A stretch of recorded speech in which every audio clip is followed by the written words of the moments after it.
A peanut butter and jelly burger is weirder when I think about it than when I actually ate it. I would say that a peanut butter and jelly burger is a 4.5 on the weird scale. On the taste scale, that's ranking for me like at a 9 out of 10 right now on the taste scale. And then tomorrow, we keep driving through Florida because I've got another thing to eat. Good morning, children. Today's goal would be driving from Tallahassee just a short 2 hours to Destin, Florida. But before I start the main drive, I wanted to avoid the hunger I had from the lack of breakfast the day before.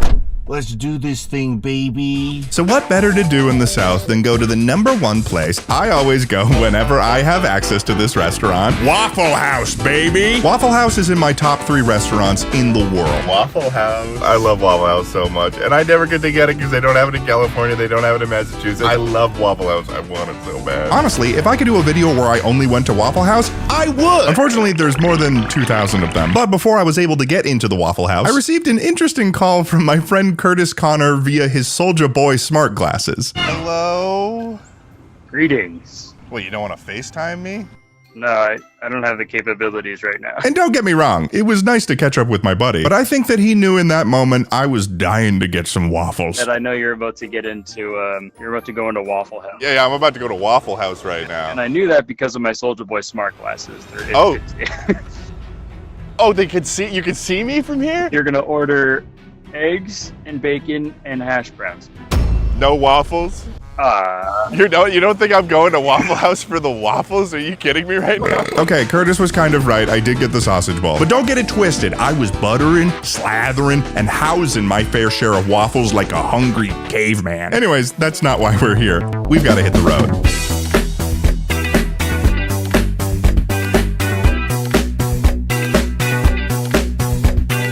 So I began my 159-mile journey to Destin, Florida, with my objective to tasting my final weird Floridian food, which this time around would be none other than alligator tail. And for people from Florida and the surrounding areas, as always, this might not seem like a super strange meal, but let's make sure that we're looking at it from the perspective of the rest of the world. That's a lizard. You're chopping up and eating lizards, guys. Transparently, I have heard that alligator tail has a pretty normal flavor to it, sort of like chicken, but I've never actually tasted it myself, so I had to reach Destin to determine the truth. Now, I didn't spend too much time researching what specific spot in Destin I'd be trying alligator tail from. In fact, I kind of just chose the first restaurant I confirmed was serving it. So imagine my surprise when I show up to my next stop in Destin, Fuddpuckers.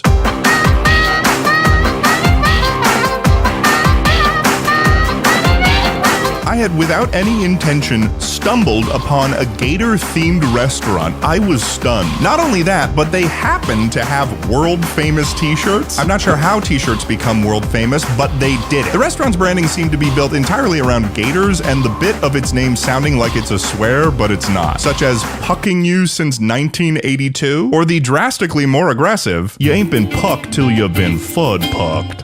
The fuck? But surely the inside can't be as insane as the outside. They've got a gator show? Look at the amount of gators they just have. They just have these. I had waltzed my way into the most gator-focused restaurant in the entire United States. At least to my knowledge, I've only been to one. But despite all of this distracting nonsense around me, I did have an objective. So I got a table in this crazily decorated restaurant, more ready than ever for my first ever gator tail. As I perused the newspaper-style menu, I realized that there were more gator tail consumption opportunities that I was prepared to choose between. Because there's fried gator tail, but then there's also ground gator meat mixed with pork. So I'm trying to decide what I should do. Eventually what I landed on was simply the Gator Tail Bites appetizer, and for my drink, a pina colada.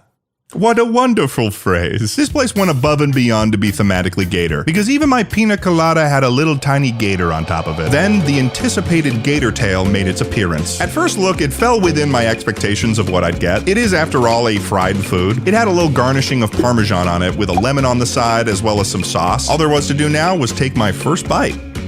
And it was okay. I think the best way to put it was my response when my server asked me what I thought of my first gator tail. What's it tasting so far? It tastes like, I don't know, like a normal fried meat. Because that's all it really was. And being a fan of a variety of fried food, there really wasn't much that set it apart. So in order to get the full gator tail experience, I decided to remove all of the fried shell from one of the gator pieces to try it as pure gator meat. And all that really did was highlight how rubbery gator tail is. It for sure did not make it better. Despite that, that, I was enjoying the ambience of this restaurant, and the pina colada was good. And at the very least, I got the experience. But after paying for my meal, I knew I had to try one of the gator-themed activities that was offered here. Because earlier, one had caught my eye. Gator fishing. Sorry, it's not actually fishing for gators. You get a little fishing pole and some pieces of bait, and you get to feed the gators in the water below. But I wouldn't miss an opportunity to roleplay like I'm fishing for my meal. At first, I was lowering the bait all the way down so it was easy for the gators to get. But then I realized, well, the most athletic gator should be the one that gets it. The one that wants it the most deserves the treat. Soon I had these gators reaching for the sky. The athleticism was unmatched. I have to say, some of these gators are really stupid. They don't really know how to eat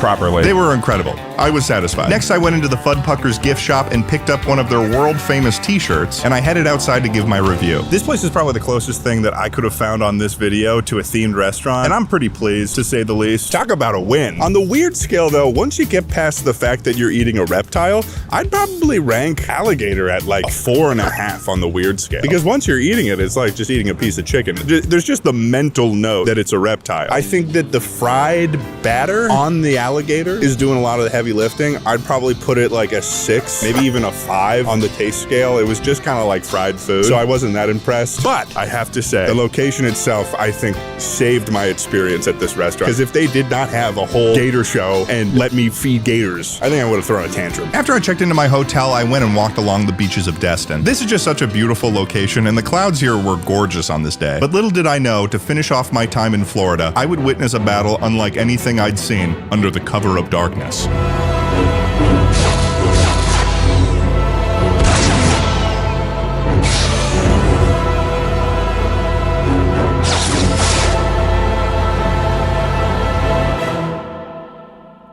Good morning. It's 7:07. I've got to drop off my rental car. We're flying all the way from Florida to St. Louis, Missouri. And I'll admit, at this point on the trip, I had been doing so much traveling that I was starting to get a little bit sick. So once I checked into my hotel, I took a nap that lasted a little bit longer than I expected it to. But I had to head out for my goal for today. So no more napping. Time for eating. Today's location we'd be heading to in St. Louis was none other than the humble Schatzi's Bar and Grill. And I was about to try out possibly the most worrying meal I'd be consuming on this trip. Ladies and gentlemen, I have traveled all of this way to St. Louis in order to get one thing and one thing only, and that is the brain sandwich. The fried brain sandwich first emerged in the late 1880s as a working-class staple meal, popularized by German immigrants in St. Louis. Originally, it was made with cow brains, which was breaded, fried in lard, and served with mustard, onions, and pickles. However, in the 1980s, with the discovery of a certain little something we like to call the mad cow disease, leading to some serious health concerns, they switched to using pig brains instead, which apparently are similar in texture and taste. In the modern era, the brain sandwich is incredibly rare, and Schatzi's Bar and Grill is one of the very last places that still serves it. I'll be honest, walking into a local eatery like Schatzi's with a camera in hand had me feeling a bit on edge. For all I knew, I was surrounded by seasoned brain eaters, so the pressure was on. I was greeted once again by a very nice server who provided me the menu, and looking at it, I knew I was in the right place. Schatzi's, home of the brain sandwich. And I'd be lying if I said I wasn't intimidated. The brain sandwich, a house specialty served on toasted swirl rye bread with red onion, pickles, and hot country mustard. I placed my order, and I was told I'd be waiting for a bit because each brain sandwich was specially made to order. But after a little bit of waiting, it finally arrived, and I was overwhelmed. The cross-section of this sandwich was absolutely terrifying to me. Now, I'd like to think of myself as an adventurous eater, but I'd never explored as far as this. I was in uncharted waters for my palate, and I wasn't sure if I was mentally prepared. On top of that, I may have left out a little piece of information on the state of my stomach in this moment. Because I lied, I didn't immediately nap when I got to St. Louis. I may have taken a little detour to Trader Joe's, where I may have consumed an entire thing of cubed pineapple, and maybe, and I'm just saying this hypothetically, I also had like 3 sleeves of butter crackers paired with a particular cheese spread. So in this restaurant, I was tired, a little sick, and kind of full. So keep that in mind when I describe my experience here as I take my first bite. Oh no, oh no. Oh no. My first thought biting into this brain sandwich was that this was a very, very different texture than I was used to. I also didn't expect the cut of the brain to be as thick as it turned out to be, so the travel time of my teeth through the brain was certainly longer than preferred. Long enough that despite it being fried, gave my brain enough time to determine, yeah, no, that's definitely brain. Despite that, the social anxiety of having ordered a meal that had been specially prepared for me at a local restaurant restaurant, as a stranger from out of town, placed me in a zone where I had to make sure I wasn't making any faces that could be perceived as not liking the food. In this moment, I realized this wasn't a meal. This was a boss fight. So I prepared my beer on the side for wash down capabilities and did my best to chew. It was time to finish off the first bite. Fuck. I may look calm in this moment, but I was not in a good place. I was tired, I was full of cheese and crackers, and now I was worried. But I dug deep and it was time for bite number 2. I thought maybe if I got the mustard involved that this would improve the experience, so I went for it again. Fuck. Oh god. But yep, no, I'm really struggling with this. And like I was swallowing a pill, I went for another strategic water washdown. Bite number 2 down. Right here you can see me looking at the sheer amount of food I had left in this meal. I was going through a lot of emotions to the point where it was ridiculous to me. I'm thinking, is there some sort of bylaw that I can invoke in order to avoid the third bite? So to get my mind in order, I decided to head to the bathroom. What the fuck is going on with you, Ted? You came on this journey to eat some weird foods, and now you're freaking out about a brain sandwich? I'm gonna level with you, man. You're being a little bitch. It's a brain sandwich. I'm not a zombie. I don't eat brain. You think this is easy for me? I wanted this more than anyone. You know what? Stop being an asshole. Oh, now I'm the asshole? Yeah, no, that's real mature, buddy. You wanted to do this trip. You wanted to go on this journey. You've got to finish it. Okay. It was maybe a bad idea to invent the rule, but there's only one more bite. That's right. One more bite. So I braced myself. I put every part of my soul into it, and I took my final bite. Fuck! God! Yep, no, that was a gag. That was a gag. Fuck. I call upon the gods to support me in this moment. I need the gods' support. That's a really bad texture. That's a really bad texture. What the hell? I don't like that texture. That's a bad texture. It's so slimy. It's like a slime sandwich. And swallowed. I had done it. And while I did not expect myself to struggle as much as I did, I had officially tried the brain sandwich. So I got myself a box to go, purchased myself a t-shirt, and I got out of there. Whoa. Like, that fucking sucked. Oh no. That wasn't very good at all. I'm losing my voice now. The brains. I'm like a fucking stuffed pig right now. Brain. I ate brain. To give a ranking, I suppose. Brain sandwich on the weird scale? Realizing it now, like a 9. 9 on the weird scale. Maybe even a 10. Taste? Brother, that's rocking down at like a 1 for me right now. 9 on the weird scale. 1 on the taste. Oh my god. I feel bad too. It's their specialty. I feel bad. It's their specialty. And I fucking hated it. I hated it so much. But they were all very nice there. And the tater tots were phenomenal. Don't get me wrong. I brought some with me because I knew if I wasn't this full, I would probably want some. So I made it back to my hotel in a state of disarray. Oh, no way. At this point, it was almost assured I was getting sick. And if I was already doing bad, this brain sandwich had done something worse to me. I was struggling. I had a headache. I was miserable. I needed to go to bed. It's 6 a.m. And we were off once more. And let me tell you, today I'd be flying almost 800 miles from St. Louis all the way to Denver, Colorado. And while I've been to Colorado several times, I've actually never flown into the state before. And holy crap, this is the largest airport I've ever seen. What is this, like a city or something? Anyways, I got set up in my next rental car, and it was time to reveal what we'd be eating today. So what are we doing in Denver? Well, the answer to that question is the Rocky Mountains. And by that I mean the Rocky Mountain oysters. Rocky Mountain oysters. They originated in the 19th century American West as a practical and resourceful solution for cattle ranchers. Basically, ranchers would castrate young bulls to control breeding, make them less aggressive, and improve meat quality. And eager to avoid waste and add some protein to their diets, they collected the leftover organs and cooked them up. To put it plainly, they are bull testicles. They're balls. That's what I'm eating today. I'm eating fried bull testicles. So with curiosity and brain in my veins, it was wheels up. The restaurant in Denver I was headed to today was none other than the historic restaurant of the Buckhorn Exchange. I'm gonna head in there and I'm gonna eat myself some bull testicles. I'm hoping that it is better than the brain sandwich because the brain sandwich has completely changed my mood on this trip. But I'm trying to keep the whimsy in my heart. Let's head on in and check it out.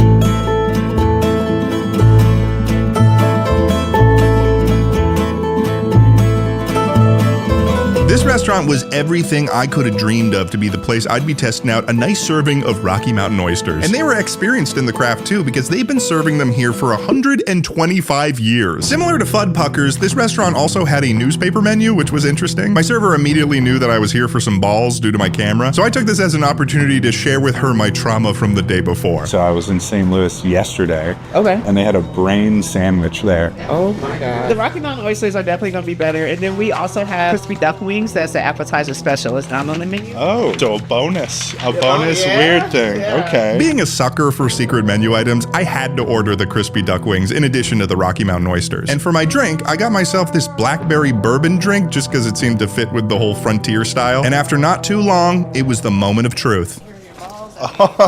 Rocky Mountain oysters. Excellent. The Rocky Mountain oysters. Time to chow down on some bull testicles. Now, the first thing that surprised me visually about the RMOs was that they were very thinly sliced. I think we know now that certain types of meat being sliced too thick don't sit well with me. So seeing them served this way relieved me significantly. Cheers to hopefully something tasty.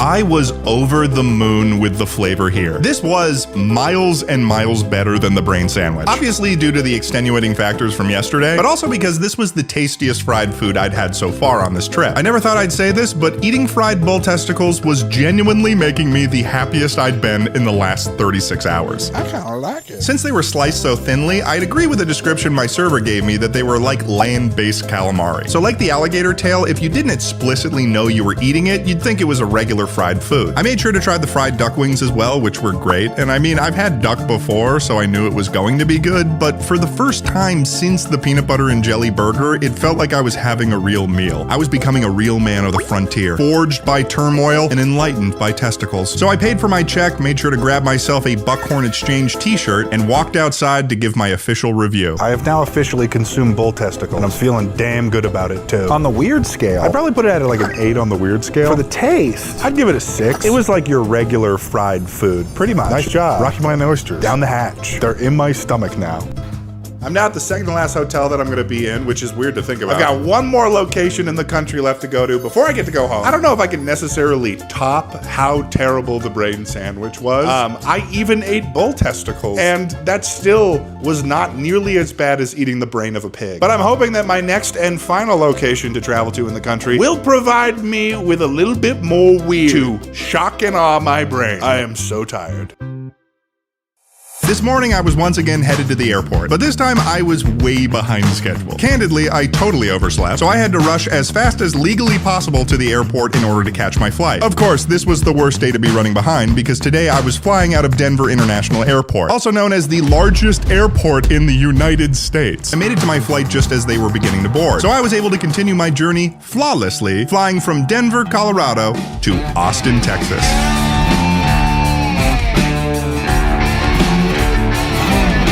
As usual, I'd be getting a rental car, and this time around I had attempted to reserve myself a nice mid-sized pickup truck.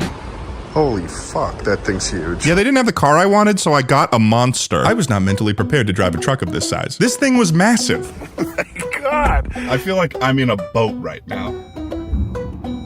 This thing is huge. This is ridiculous! Oh.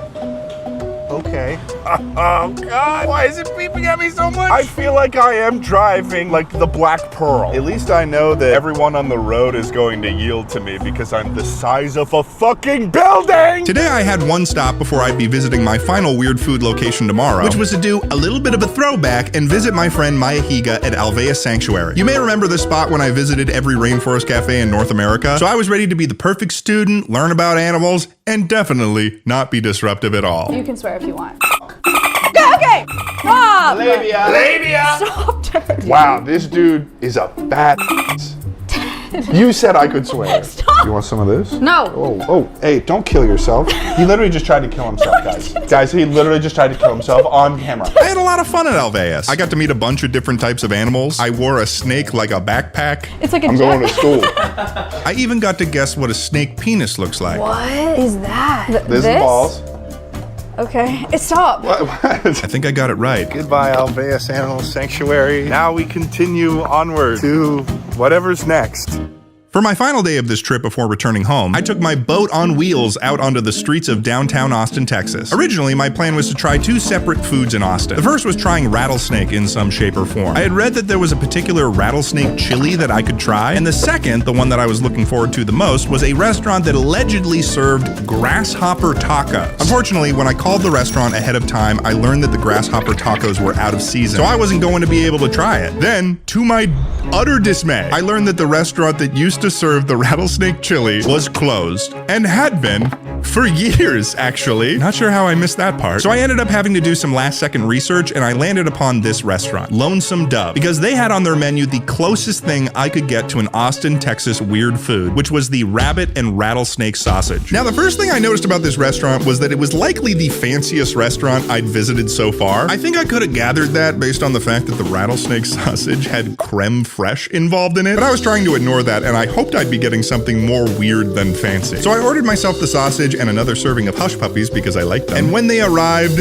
my worries were valid. This was, by and large, the fanciest plated serving of sausage in my experience. It even came with these little Texas flags on it, just in case you forgot where you were. And what I'll say about the flavor is that it was good. It was great, actually. It was a tasty treat. But unfortunately, there wasn't really a damn thing weird about this meal. If I had shown this sausage to someone, I don't think they'd guess in a million years that it was made with rattlesnake. So on the taste scale, I'd give this a 7 out of 10. It was a tasty sausage. But unfortunately, on the weird scale, the rabbit rattlesnake sausage sits at a 2. This was unfortunately just a result of a failure of my research on this trip. But despite all of that, I walked out of Lonesome Dove feeling proud. Proud because over the course of this trip, I believe I really did eat some of the strangest meals in America. Some that were known to me for a long time, and others that surprised me and traumatized me as if they were waiting in the dark, ready to strike. And as I arrived home, I knew my question was answered. Because as you may now know,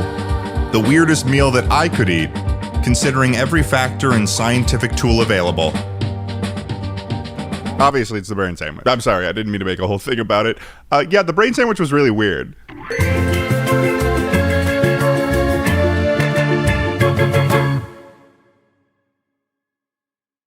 Americans loved their weird foods. If they didn't, Burger King wouldn't have attempted to sell us a bacon sundae in 2012. Gross. But some of these weird meals are extremely local, specific to the areas they were invented in. So, like a sane person, I traveled across the country to try some of the strangest meals in America to answer one simple question, folks. What is the weirdest meal that I could eat? Starting in Rochester, New York. The city of lights, the city of dreams. This is where I braved the pouring rain and headed for the first stop on our journey, Nick Tahu Hots, where we'd be testing out the famous dish, the garbage plate. And I say we because for this stop, I'd be joined by a friend. Hey! Grace Ryder, TikTok extraordinaire, comedian, and also Katniss Everdeen. The games, the Hunger Games, garbage plate. I'm under the impression a garbage plate is literally just like restaurants used to have all their extra shit and then they would just like literally throw it out and then that's how the garbage plate became a thing. Yeah, they were just like, give us all the garbage. They were like, give us all the leftovers. Give us all the crap that you don't want. In reality, a garbage plate is a bed of macaroni salad along with some home fries. Then it's topped with 2 cheeseburgers, some mustard, and a specialty secret recipe meat sauce. Basically, it's a big old load of slop. And Nick Tahu Hots, that's where the original was born. So like, I actually kind of really fuck with like slop and like I love tuna. So like, I like stinky, gross food. Like I'm down to eat leftovers all day. We're gonna head in there. We're gonna get a little sloppy. Gloppy. Toppy. Sloppy. So we headed on into Nick Tahu Hots to get my first weird meal of this trip. Can we get 2 garbage plates? Mac and home fries and everything? Oh, the classic way. Classic. Okay, the classic one? Yeah. That's it. And while we're ordering our food, this would be a good time to explain the 2 rules I've given myself for this video. No matter what, even if I don't like the meal I'm trying, I have to take at least 3 bites out of it. 2, if they sell a t-shirt, I will be purchasing that t-shirt. Why this rule? I don't know, I just like a souvenir. Even if the only t-shirt available is a XXL. T-shirt acquired. Thank you. The first thing we noticed about this restaurant was surprisingly how empty it was. It is like shockingly empty in here. I was expecting like, they're throwing garbage plates. They got like 6 guys. But without further ado, the garbage plate. Upon inspecting my garbage plate, what stood out to me the most was the slathering of mustard on the hamburger. This thing was possibly the sloppiest looking meal I've ever seen. If somebody gave this to me, I would be Like this is You just gave me flavors. Just give me a garbage plate. It also came with a beautiful side of bread. Just raw bread. That's for the slop. Oh, that's the slop of it. That's the slop that's of it too all. slop at all. Grace and I spent some time both trying to figure out how to attack this meal. I chose to mix everything up to create the ideal homogeneous slop. And now it was time for the first bite. What I'll say about the flavor, even not being the hugest fan of mustard, once you had it all mixed up, it made sense in my mouth. You've got the creaminess from the macaroni salad, the grease from the meat sauce, the tart from the mustard. It all comes together in a peculiar harmony. That is to say, it was pretty good. We then started observing other strategies to consume the garbage plate. Yeah, do it like it's like Italy or something. Yes.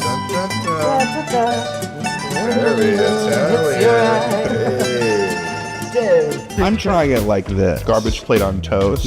Open these garbage plates. I'm kind of literally cooking right now. Yeah, wait a second. So we finished up our garbage plates and it was time to give it a ranking on the weirdness scale. The weirdness level, how do we rate the weirdness on that? I was giving it a 4, but actually my heart's telling me 3. Yeah, I'd say it was probably 3 on the weirdness scale. But that's okay, because the next spot might be a little bit weirder. See you later, Grace. I'm hoping over the course of this journey that I can get something to get close to the illustrious 10 out of 10 on the weird scale. My next stop is in Cincinnati, Ohio, and I certainly could just fly there. For some reason, it feels like less effort to just drive. So I hit the road, starting my journey to our next weird food, driving 214 miles to my first hotel just outside of Cleveland, Ohio, where I'd be getting some well-deserved garbage plate digesting sleep.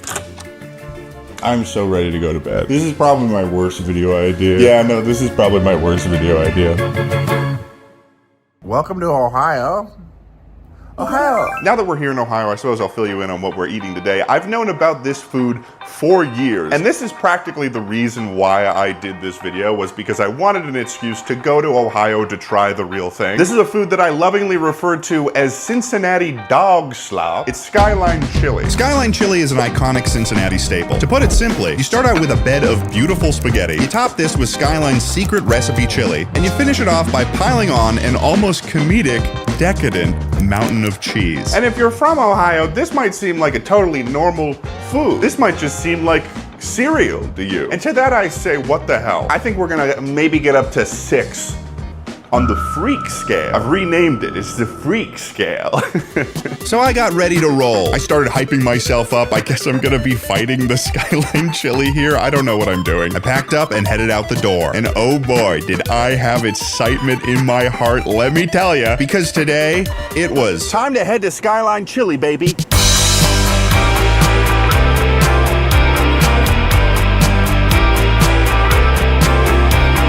So I began my journey of 281 miles to Cincinnati, Ohio. It was nice to be back on the road again, journeying to experiences weird and unknown. And in preparation for my journey to Skyline Chili, I decided to hit up my best friend Tucker's wife, Emma, who spent much of her childhood growing up in Cincinnati, and as a result was a Skyline Chili expert. You're gonna get good spaghetti, you're gonna get really good fluffy cheese. You can get a cheese coney, you need to get a cheese coney. What is a coney? So a coney is a hot dog with Skyline on top. Oh, like a chili dog? Yeah, it's like a chili dog, but with Skyline. For Skyline, you can get a 3-way, a 4-way, or a 5-way. Oh, okay. What's like the local thing to do? I get a 4 with onions because I don't really like the beans on it. I might do the one with the onions then. And they have oyster crackers too that you get first. Am I supposed to put the oyster crackers on it? Like it's like a cup of clam chowder? After you eat, there's gonna be like a lot of like chili and juices on your plate. And you can kind of use the crackers to soak it up, and that's pretty good. Oh, okay. Honestly, it's good you called, because you would have gone in blind. Yeah, enjoy Skyline. I will. So I completed my drive to the beautiful city of Cincinnati, Ohio. And upon parking, I was hit with all of the Skyline branding, and I will say, they did have a mascot in the parking lot, and knowing me, that's a good sign, especially at the home of the infamous Cincinnati dog slop. The moment I sat down, I was overwhelmed with the feeling of local hype that surrounded this restaurant. It was clear that this was a critical part of a Cincinnatian's diet. There were people young and old in here engaging in what seemed to be, at minimum, a weekly ritual. These people, they were like aliens to me, but I wanted to understand them. The menu had a lot of things available on it, but I was only focused on one spot, obviously the cheese conies and Skyline chili. Almost instantly, I was greeted by a very lovely server who walked me through this confusing world I knew so little about. You could probably eat the regular size spaghetti and have a cheese coney. Ooh, okay. Those hot dogs, that's how big the cheese conies are. Gotcha. I ordered 1 cheese coney and a Skyline chili with onions. And thank God I was given the insider information because I was already impressing the locals. Good order. That is a good order? Okay. They clearly had their system down to a science because my order showed up in quite literally a minute and 30 seconds. Oh, wow. Oh my God, that was so fast. So I started off with the coney. Cheese coney. This was, as expected, the less weird food of the two. I think a chili dog is a pretty established food item, and in this case, the amount of cheese seemed far more appropriate. But it was also phenomenal, and I could certainly see myself housing about, I don't know, 17 of them? Pretty good. So I cleared my palate to move on to the main event, which was the Skyline Chili. The creme de la crop. I'm a little nervous. This was an intimidating meal because I'd already heard a lot of lore behind this dish, but I couldn't wait any longer. It was time for my first bite.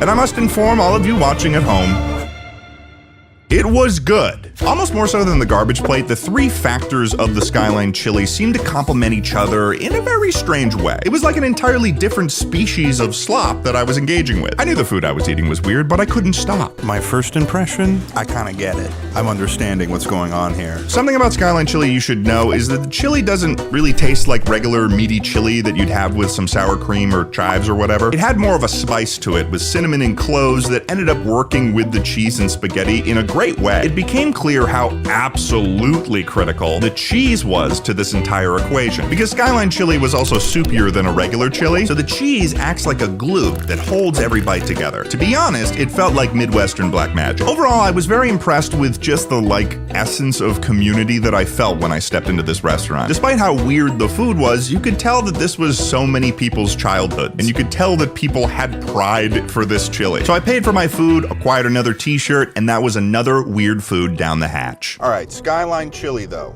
Weirdness, I'd probably put it at maybe a 6 on the weird scale. One thing I will say about Skyline Chili, tasty.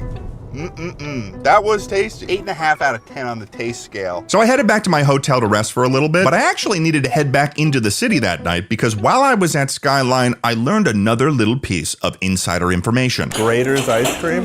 It's homemade ice cream. Is there chili on that too?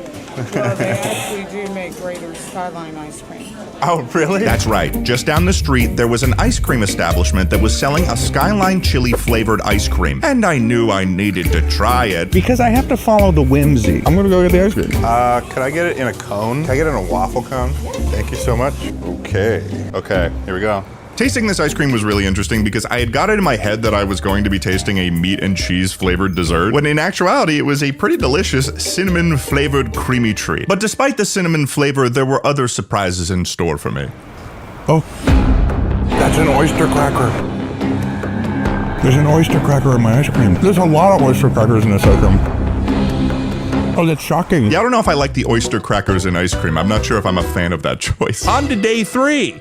But before we continue on our journey with weird foods, breaking news, guys, I'm changing my legal name. I'm changing it to Mr. Procrastination. Because, like I've said in the past, I procrastinate on everything, even things that are good for my health. I've been putting off the optometrist for maybe 2 years now, to the point where my glasses have gotten so scratched up that it would be silly to keep putting it off. Which is why I'm a huge fan of ZocDoc, today's sponsor, since the first time I started using it. Because let's face the hard facts of our world. Insurance websites are incredibly frustrating to navigate. I feel like I'm getting lost in the back rooms of badly designed UI to even figure out which doctors I'm allowed to visit. But ZocDoc is awesome because it solves the frustrating part of the experience and makes it actually easy to make appointments. ZocDoc lets you search and compare local in-network doctors. They have over 150,000 providers in 200 plus specialties across all 50 states. And ZocDoc's website has so many reviews from actual patients and detailed doctor profiles so you can actually make an informed choice. Now there is a catch here though, and the catch is that it's free. Oh, whoopsie, that's not actually a catch. This is just a great free service that makes finding healthcare providers and booking appointments easier for everyone. You can click and instantly book an appointment without ever having to make a call. And I've said this before, but ZocDoc is actually how I found my in-person therapist, who I've been seeing since early 2025. And ZocDoc was great in doing this because I was able to search for things that I was specifically looking for, like being in person or being close to me in Los Angeles. And I was able to see reviews from other patients to get an idea of what they'd be like. And if I didn't use ZocDoc, I probably wouldn't have a therapist right now because I would have been procrastinating the process of dealing with my insurance's website in order to get one. So listen, if there's some sort of appointment that you've been putting off, ZocDoc, I'm telling you, it genuinely makes it easy. So head to ZocDoc.com/Ted Nivison to check off that appointment off your to-do list. Thanks so much to ZocDoc for sponsoring, and let's get back to the video, baby. Cincinnati, you have impressed me. Let me say, that was pretty weird. So I checked out of my hotel, packed up my luggage, made sure to give the rental a good clean out, and headed to the airport, because this time, I'd be taken to the sky. I said goodbye to my trusty rental car, and I headed on in. And before I could get in the air, it was almost like Cincinnati wanted me to lock in the lessons I had learned here. And it worked, because I bought 3 of them. But enough distractions, I had to prepare myself for the journey ahead, because our next stop in this journey was all the way down in Florida. Hi, welcome to Florida. I'm slightly outside of Tampa, Florida. I got a new rental car. They upgraded me. It's very nice. There's bugs everywhere. Ooh, I just killed one. Oh. Why did I start in Tampa even though I'm driving north? I wanted a road trip out of this. And so I manufactured one. And we have to drive 4 hours north to Tallahassee, Florida. What's in Tallahassee? Well, you're gonna find out. Come on.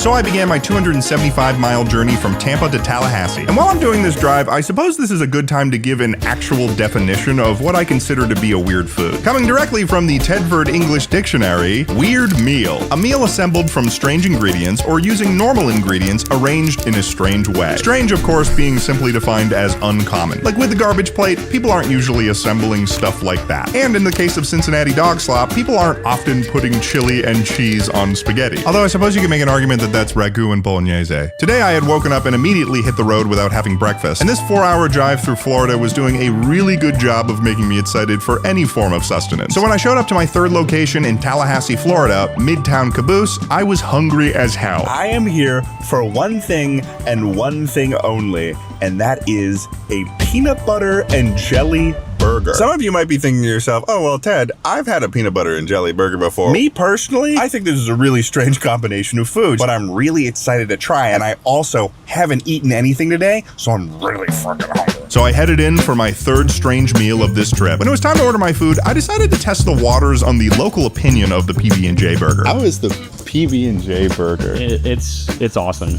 Is it really? Honestly, yeah. This was a very exciting piece of information to learn, because after not eating all day, I really didn't want to have something that was going to taste bad. I ordered myself a PB&J burger medium rare with strawberry jelly and a side of hush puppies, and almost as fast as I ordered, it was in front of me. The peanut butter and jelly burger. Now, upon my initial inspection, we were already leaking some serious fluid on the western flank. Got a little bit of leakage over here. I then realized I wasn't sure how much of this was burger juice versus strawberry jelly, which was an interesting factor to consider, but I couldn't wait any longer. It was time for the opening bite. This burger was a delight. So far, this was my favorite meal I had eaten on the trip. I'm already a pretty big fan of a peanut butter and jelly sandwich, but the sweetness of the jelly worked really well with the burger meat, and the peanut butter somehow worked phenomenally as well. I was getting every magical aspect of 2 beautiful sandwiches in every bite. It's really good. It's good? Yeah, it's banging. Awesome, yeah. I was being visited by a culinary angel of biblical proportions. It was almost like eating an entree and a dessert at the same time. It was honestly awesome. So I'm proud to say that I became a member of the Clean Plate Club for this meal. And candidly, if it wasn't socially acceptable, oh man, I would have been licking that plate like a beast. Unfortunately, I wasn't able to acquire a t-shirt from Midtown Caboose, but that burger gave me all the satisfaction I needed. And departing from the restaurant, I found myself both perfectly satiated and entirely at peace. The burger has been completed. The burger has been eaten. Midtown Caboose, pretty good. I enjoyed that a significant amount, more than I thought I would. Now, in regards to the weird scale, I think in theory,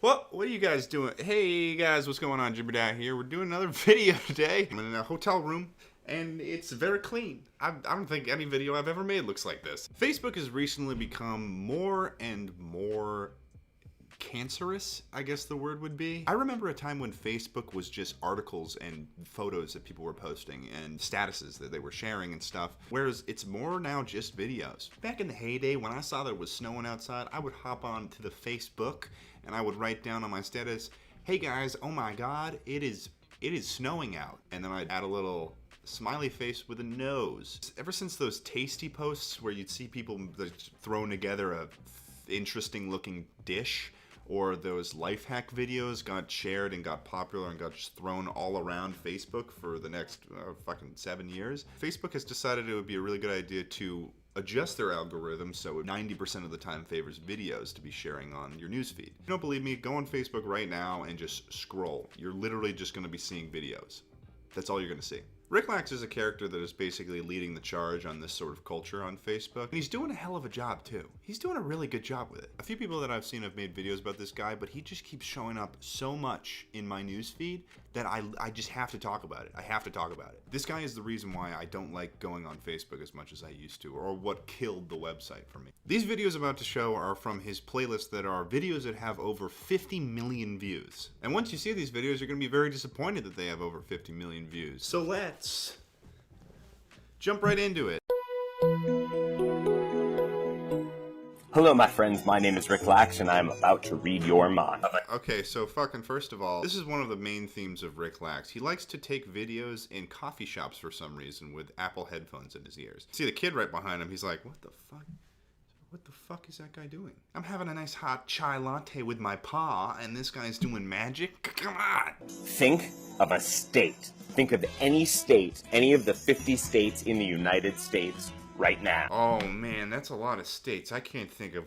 Well, okay, if the 50 of them... I gotta think of one. Which guy? Shit. Now, spell the name of that state out in your mind. Spell each letter of the state out in your mind. Massachusetts. Massachusetts, baby. Put me on the spelling bee. And think about the last letter in the state's name. So that didn't matter? I should have just... Why didn't you just ask me what the last letter was? Ricky. Alright, in that case, S.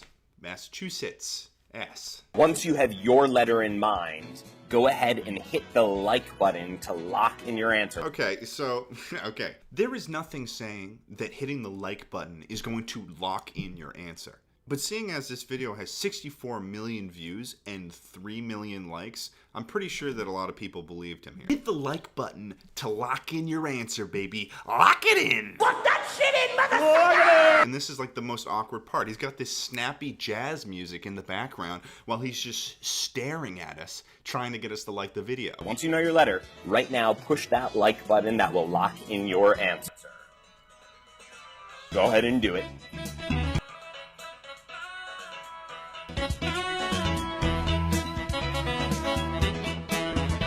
He's like an NPC that's waiting for you to choose your answer in like Fallout or something. If you wait a little bit too long, he'll add one of those follow-up statements like, come on now, make your choice. Alright, here we go. Now I am going to throw up the rest of the letters all over the screen, and I want you to take a second and find your letter. And you'll notice all the letters are different colors. Some are red, some are white, some are blue. Some are red, some are blue, some are... It's random. It doesn't matter. Though there are 50 different states in the Union and 50 different names that you could have picked from, I'm going to try to guess your color right now. And I'll ask is that if I somehow get your color right... Somehow, by stroke of luck, a holy miracle, by God's grace, if I guess this... you share this video. So you can see here that Ricky Boy is locking you into a contract, so if he gets this right, then you're gonna have to share his video. Your color is... wrong! No, wait, it's not white. What? There's a twist. It is...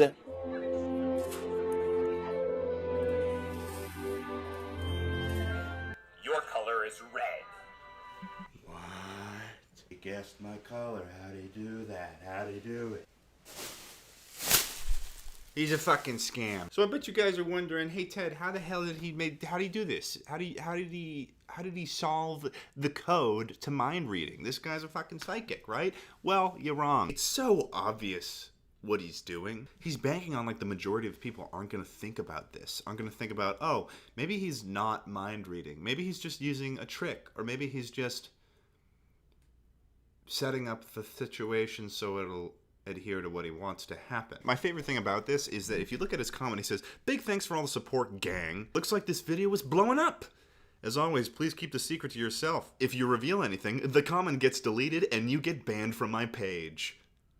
If you reveal the way that the secret works, your comment gets deleted and you get banned from his page. Because you got these fucking people like Val Ganner who's saying, I have no clue at all, but it makes me smile, so that's good enough for me. Alright, I chose Massachusetts. The last letter of Massachusetts is S. All the other letters that aren't the ones that would work are white or blue. How many states in the United States do you know end with X? Or end with M? Or K? Or V? This video isn't really that hard to make. All he needed to do was just make a list of all the states that there are, take note of what the final letter is of all those states, and then just assign the color red to all of them, with the exception of Utah, which ends with H. But he did that at the beginning of the video, so the likeliness of people choosing that is actually lower. He makes it seem like there's just a plethora of options for you, but really he's already got the answer before you even started the video. This video has 1,064,000 shares. 1,064,000 people were like, damn, he got it right, let me share this shit. Are you kidding me? So let's move on to the next good old vid from Rick Lax. Alright, so this next video is one of his most popular videos on his platform. It has 152 million views, and it is of course a mind-reading video, so you know where the money's at. I know you. I know what kind of person you are, and I'll tell you, but first you have to do something for me. Oh shit! Rick Lax, what do you have in store for me? Well played. Think of the month that you were born. Now, convert that month to a number. I see what you do, I see what you do. Okay, 1, Rick, 1. Use your unique birth number to get a new random number together. A totally random number, huh? Interesting. First step, take your birth number and multiply it by 2. Boom. Now add 10. 12. And now divide by 2. 6.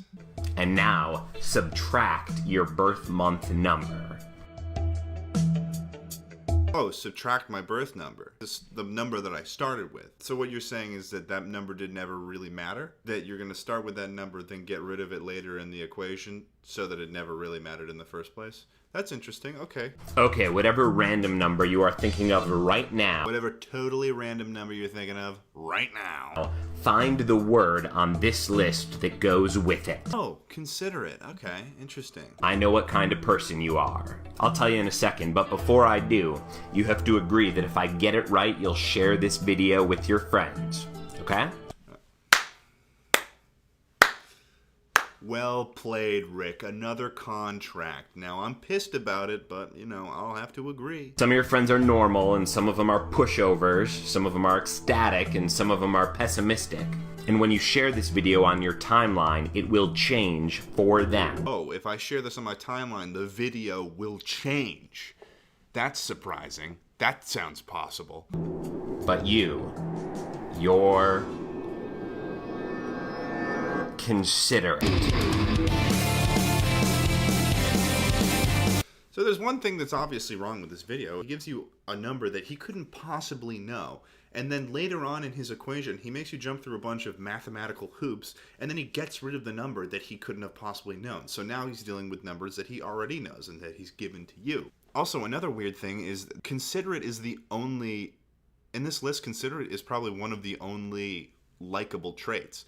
You've got considerate next to mean, protective, pushover, crazy, normal, which is neutral, listless, boring, humorless, scheming, ecstatic, which is okay, I guess, and pessimistic. Rick, like anyone doesn't want to be considered considerate. One of the most interesting things about this video, too, is that he literally lies. He says that if you share this video, it's going to change for someone else. It's just straight up not true. The video cannot change. The information in the video will not change based on who's watching it and what type of personality they have. This isn't to say that Rick Lax isn't a talented magician. I've seen other videos that he's done where he's actually good at what he's doing and he's doing real magic tricks. But when your main source of promoting your channel is through this tabloid-esque kind of crap that you're doing, it just comes off really insincere. Overall, this speaks to the type of culture that Facebook is creating with this new algorithm it's promoting. It's this tabloid-esque, super shareable crap that I see in my newsfeed every day, and it's basically making Facebook unusable at this point. I will check Facebook occasionally, maybe to update my profile picture or keep my information updated, but I don't really use it anymore. I only use Facebook Messenger. If you like this video, make sure you subscribe to the channel and also hit the bell thing. That'll actually tell you when I have a video, and it will make sure that you get my videos when I release them, because YouTube sub boxes never and will never work. See you guys later. Peace.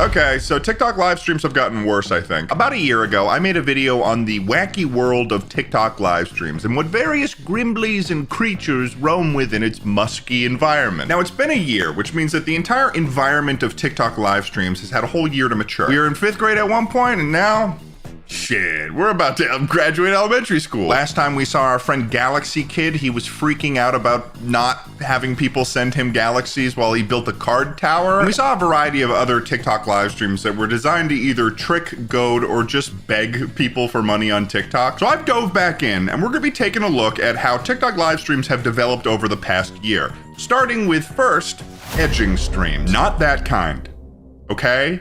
Not that kind. Couldn't think of a better name, but you're gonna understand why I'm calling them this. This type of TikTok live stream is great because they set up a scenario where the streamer is about to do something and they keep the viewer on the edge of their seat. And they often require certain donation goals in order to do the thing. Why is this different than something like a Twitch stream with normal donation goals? Well, 90% of the time, the stream revolves entirely around that goal. There's no funny commentary or any other entertaining aspect to the stream. It's literally just the streamer hyping up the big finale, the big kahuna, or in the case of this stream, popping that big fucking balloon. The biggest balloon that you've ever seen. I don't even know what this is made out of. I bet you're wondering what's gonna happen if they pop it. They're not going to pop it.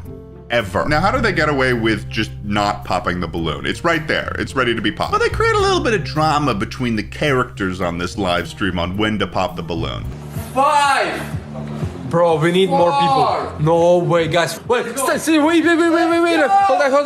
on, bro. Hold on. Stop. Wait. Only 400 viewers. We need more people. We need 2K viewers, and we will pop it this people. Let's do it, bro. Let's do it. No. This is like watching a deep cut performance art or a ballet. Look at the way this guy moves his hands. He has no intention to pop that balloon. He's not even holding something sharp. That's a fucking air pump. And for the rest of the time that I was recording this stream, the guy behind the camera just has his phone out and he's telling everyone to like follow this other account that he's trying to boost. And then the view count of this live stream just starts to plummet because they all realized, oh, hey, this guy's just not gonna pop this balloon. He just started filibustering on this live stream. And nobody wants that unless your favorite show is C-SPAN. And personally, I would rather shoot myself with a gun. You know, the weapon. Before we continue, this video is sponsored by Opera GX, baby. Opera GX is on a mission to help you break up with the boring milquetoast browsers you've been using your whole life and have fun while doing it. And if you're part of the gamer nation, well, Opera GX is the browser for you. For starters, default browsers hog PC resources, but Opera GX ain't that kind of browser. It's perfect for when you want to keep a bunch of tabs open, but you don't want your browser to hurt your gaming performance. They've even got a panel that lets users limit the amount of CPU and RAM that they're willing to let their browser use. And listen, default browsers are boring. Come on. Opera GX offers a ton of customization. And with the GX store, you can now find ways to flip your browser 180 with one click and pretty much change anything you want. You can change the background music, keyboard sounds, opening and closing tabs, themes and colors of the browser, and so much more. And finally, they make it incredibly easy to switch browsers, as Opera GX is equipped with an import tool that allows you to quickly import all of your settings from a previous browser to Opera GX, like browsing history, bookmarks, and cookies. It's also compatible with every Google Chrome extension. Use my link below to download Opera GX today, and thank you so much for Opera GX for sponsoring this video. And now let's get back to it. Later on in my search, I ran into another one of these streams, and I started to notice some suspicious things. If you guys want your name painted on this balloon with wet paint, we're doing it for the witch gift today to celebrate Halloween. Okay, so first of all, it's November 15th when I'm recording this. Halloween? What the fuck are you talking about? I also noticed that he was not saying an accurate number to how many people were watching the stream. Paint you up there for the witch gift. 7,100 people are here right now. Holy cow. Bro.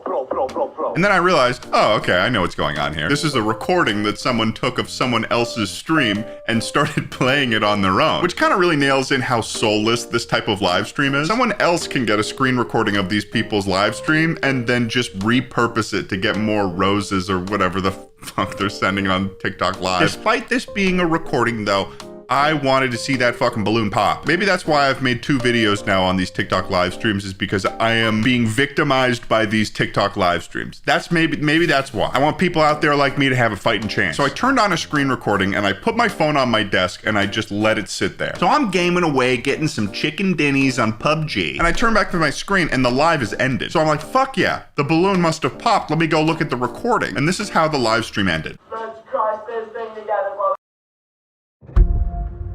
Okay. All right. They ended it without a conclusion? Are you fucking kidding me? That is diabolical. I'd go as far to say that's dastardly. Yes, I would. That's evil. It's not necessarily because I didn't get to see the conclusion and that I didn't get to see the balloon pop. I would have loved to. I would have been delighted. I would have even been charmed. But I'm just thinking of all those poor people that were sitting, hundreds of people that were sitting in the live and sending money so that they could see the balloon pop, and that person just grabbed all their money and fucking went for the hills? Are you kidding me? Imagine little Jimmy just yay high, got his mom's credit card, he's spending money, he's spending cash, and the live ends and all he sees is his reflection in the black mirror of his own sadness. Are you kidding me? If I was little Jimmy, I would run for the hills. I'd get one of those sticks, you know the ant that's ready to like run away. Some bread in there, some jam, $20, going for the hills. That's where I'm going. I'm leaving town. It's messed up, but the lies don't end there. The next live stream I found was this person who posted a TikTok in a convenience store saying this. What happens if hide in the store for 24 hours? Talk, talk, talk. Check my life. So they're basically implying that they're going to be live streaming themselves in this store for 24 hours. But when you go to their live stream, there is nothing to indicate to us that he's in an actual store. He's just not in a store. He's in his bedroom. So he went to the store, recorded the TikTok, went home, posted the TikTok, and now he's streaming in something that he has spent zero effort to make look like he's in an actual store. Where exactly in the 7-Eleven are we supposed to expect this to be happening in? What part of a convenience store has a residential sliding door? Not only that, but all of his attempts to get people to send money to him are centered around him being encouraged to break his own cover. Someone's there. Wait. Hello? So there is no way that he would not be caught doing that. This guy's got Sneak 100 and the universe that he is living in is Skyrim. Hello? Did you just hear that? Yeah, that was weird. Can you go see what that was? Yeah, it sounds like somebody's in the back. I'm gonna go look.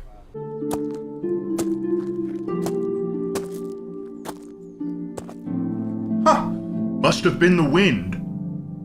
We're in a building. It's also not like he's tricking anyone. The entire chat is just saying cap the whole time. They're all just saying cap. Nobody believes he's doing this. People are probably getting their entertainment out of watching him pretend that he's in a store. He's the one doing the scam and he believes it the most out of anyone. Now, in order to get these viewers into these TikTok live streams in the first place, these creators need a good hook. So something has emerged on TikTok I'll refer to as bait video, which is a normal TikTok that explains their live stream and gives a call to action to the viewer to come join their live stream. Basically being like, come on in, the water's fine. Put me in a hot tub, editor. Hey, come on in, the water's fine. Every TikTok live stream is just like a hot tub with a weird old dude being old and weird. So for instance, the Balloon Boys from earlier used it this way. I'm live right now. If I'm holding the popper like this, that means the world's biggest balloon pop's happening. But if I'm holding the popper like this, that means no pop. The pop is not happening if I'm holding the popper like this. Taking advantage of someone's curiosity and then trapping them in the purgatory of almost popping a giant balloon. Pop the balloon. When are you gonna pop that balloon? I gotta see that balloon pop. I gotta see that balloon fucking pop. Some have figured out how to use this technique for evil. Evil with a capital E. As in E for evil. Introducing the final boss of every bait video I have ever seen on TikTok Live. Spike Hair, or just Spike for short. That's not their real name, but hey, that's just business. Because that is sharp hair, and don't style it that way if you don't want to get called Spike. That's just what happened. Now, Spike is smart, real smart, because like other TikTok Lives, he's tapped into the inner rage of the internet. They've tapped into the vibrations of a kindergartner teasing you on the playground. And they use this teasing against every person that has questioned a lie that they have been telling for God knows how long. And that lie is that they don't blink in their live streams. You closed your eyes to sleep, so technically you blinked? That's so cap because I don't blink. See, look, this me not blinking right here. I have not blinked for 14 days. You can even check my live if you don't believe me. This makes me want to commit arson. I want to burn the house. The house. I want to burn the house down. The White House. Nope, don't say that. They are an artist. I will give them that. They are incredibly talented at making me want to prove them wrong. This TikTok alone got a full 5 minutes out of me just sitting there watching their fucking eyeballs. Not only that, but this exact response they have done to hundreds of comments in the exact same way, to the point where it's like a little creepy. You literally blinked every second of the live? That's so cap because I don't blink. You literally blinked every second of the live? That's so cap because I don't blink. You blinked right when I joined? That's so cap because I don't blink. You blinked right when I joined? That's so cap because I don't blink. You blinked right when I joined? That's so cap because I don't blink. Right here, and I'm looking for shit. You need to check my live account, lady. So you might be wondering, why are they doing this? Sure, it's good to have people entering your live stream, but why do they seem to be intentionally pissing people off? From what I've gathered, based on how these creators on TikTok behave, it appears that any sort of interaction with a live stream can help it do better. So grinding the gears of every single person they can find to the point where they're replying to comments is sort of helping their live stream in the end, because they're causing more people to come in and investigate for themselves and also get pissed. And usually they're doing some sort of other insanely shameless behavior, like when I stopped in, they were pouring ketchup on their head while just walking around their kitchen. I think Angie's got a ketchup problem. I just want to know what they say their job is. Do they say they work in accounting? I would never admit this. And I'm sure maybe half of the people there were just waiting to see them blink. I think my favorite thing is that clearly they're lying in order to get viewers into their live stream, but in a classic internet fashion. They've made a thumbnail for every single one of their teasing bait videos with the caption, "This is obviously a joke, laugh crying emoji." Huh? What is the joke exactly? It's not sarcasm. You're not being facetious. You're just saying the same statement over and over again. What's the punchline? That you lied? Okay, moving on. On the last video, I talked about all of the various reverse psychology streams that exist on TikTok Live. You've got Galaxy Kid, the massive amount of sleep streams where like, oh, don't wake me up, don't send money to wake me up. And then the ones where they pitted politicians against each other in like weird cartoon races. Since then, the reverse psychologists have taken something that is a little bit near and dear to all of our hearts and has never been corrupted before. That's right, I'm talking about Minecraft.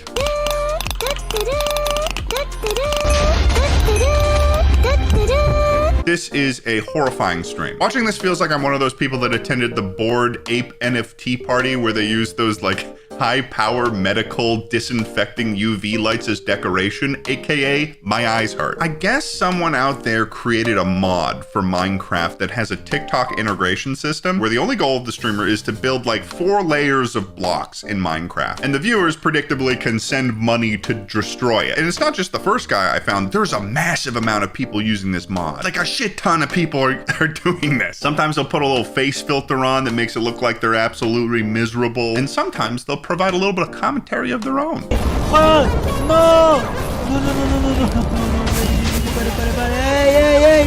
It's like a modern day retelling of Sisyphus. This man is doomed to continue building these blocks in Minecraft for eternity. And there's another stream that is very similar to that tale, like this GTA 5 mod where the streamer is doomed to keep running up a hill, and the viewers are sending cars down the hill trying to knock him down.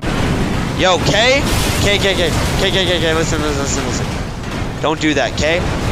Don't do that, K. Yo, Chrissy, don't. I will admit, this one feels less like they're clocking in for misery for hours at a time. This feels more like that one Fall Guys map, which is pretty sick. Personally, I don't know if I could do this for more than an hour, so I hope that they're making like a shit ton of money. No, actually, I don't. I hope that they're losing money. I hope that their power bill is so expensive running this mod that they lose money. Now, there is one type of TikTok live stream that I have not spoken about yet, but it's arguably the biggest and most prominent TikTok live trend that has happened this year. It has in many ways taken the TikTok live streaming community by the balls and is milking it dry. This trend, of course, is the NPCs.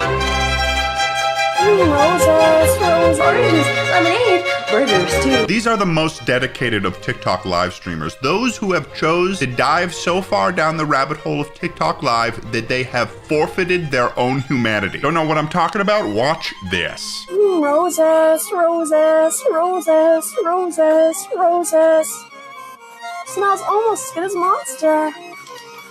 Roses, roses. This is basically where someone is pretending to be an idle character in a video game. And when people send them money, they'll say a specific line from their character, whatever it is. And apparently, if you're successful at this, you can make a lot of money. One streamer in particular, Baby Doll, who you may have seen before online, has made around $3,000 on average from one day of streaming this stuff at her peak. But what they don't really talk about is how awkward things can get in between donations.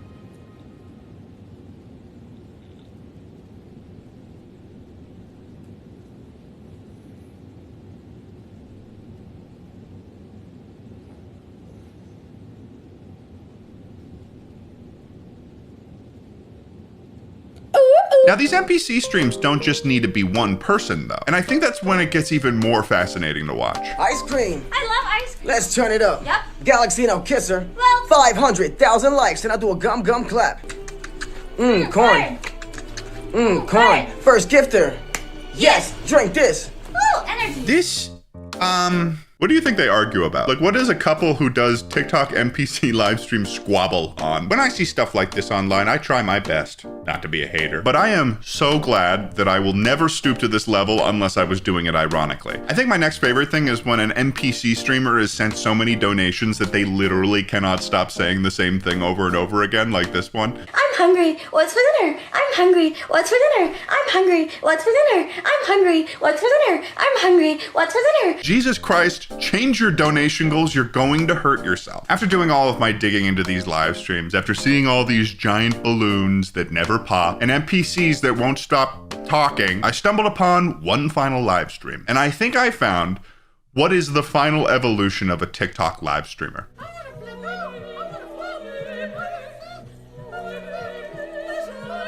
This is the final stage of a TikTok streamer's life cycle. They begin to morph into the very essence of what they seek. Just a human person that pays taxes, who has placed themselves in a giant sewn suit with balloons on the inside, wandering around a set seemingly inspired by TLC's popular hit show, Hoarders. And you'd think that this is unique to this live stream until you start listening to what they're saying. They are still, even in this sorry state, asking for a galaxy. It never ends. And when they're done, they get out of the suit, they put it in their closet or wherever they keep it, they go downstairs and they have to make themselves a meal and they have to go to bed that night. And this is their job. And I think that's kind of beautiful. So to answer the question, have TikTok live streams gotten better? Have they matured? Yeah, no, they haven't. They absolutely have not.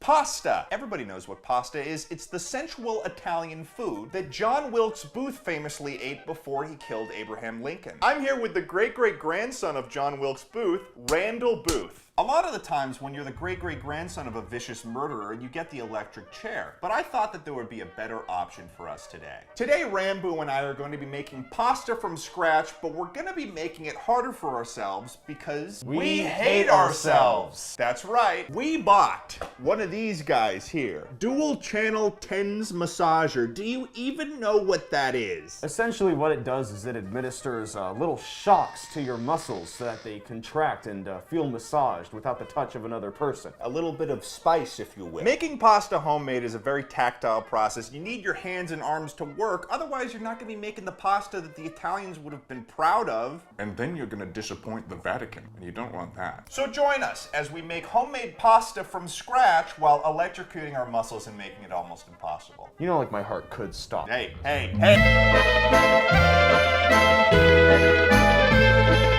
Welcome to my show. Drugs are okay, kids. Yep.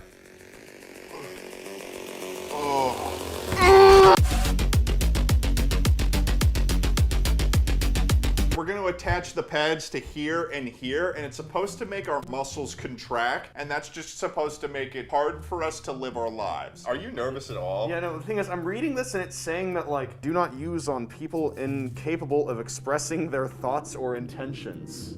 What? Do not use on both of your calves at the same time because that may cause a cardiac disturbance. Do not use the unit when in the bath or the shower. Damn. That's what they said about my toaster, too. I don't understand why there's so many restrictions on these things. Oh, look at that. What? Oh my god. Oh, fuck. I'm putting it to level. Oh my god. Oh my god. What the hell? Okay, so this works. That works a lot better than I thought it would. Whoa. Oh my god. Whoa! It's so. Oh! Oh, that was. Oh my god! Like, this is like I'm not doing. Real fast. That doesn't even seem real. Because this is an electric machine, we're going to avoid having them on whenever we're doing stuff that involves water, but whenever the water is not directly involved, we'll have them back on, just for the sake of safety. Yep. So it's time now to go over the ingredients for homemade pasta. First thing you need, all-purpose flour. That's what we need. Olive oil. Boom. Eggs. Salt. We also spent 3 hours going to multiple Targets today to find this specific KitchenAid attachment so we can make the pasta. We literally drove all around LA. Should have just called. That is, I will admit, that is my fault. We should have called ahead, but we were driving around for quite a while and it was ridiculous. I'm gonna start off with a 3 on each side. I'm gonna start off with a nice, like, 4. First thing that we need to do, get 2 cups of flour into the center of the shit, man.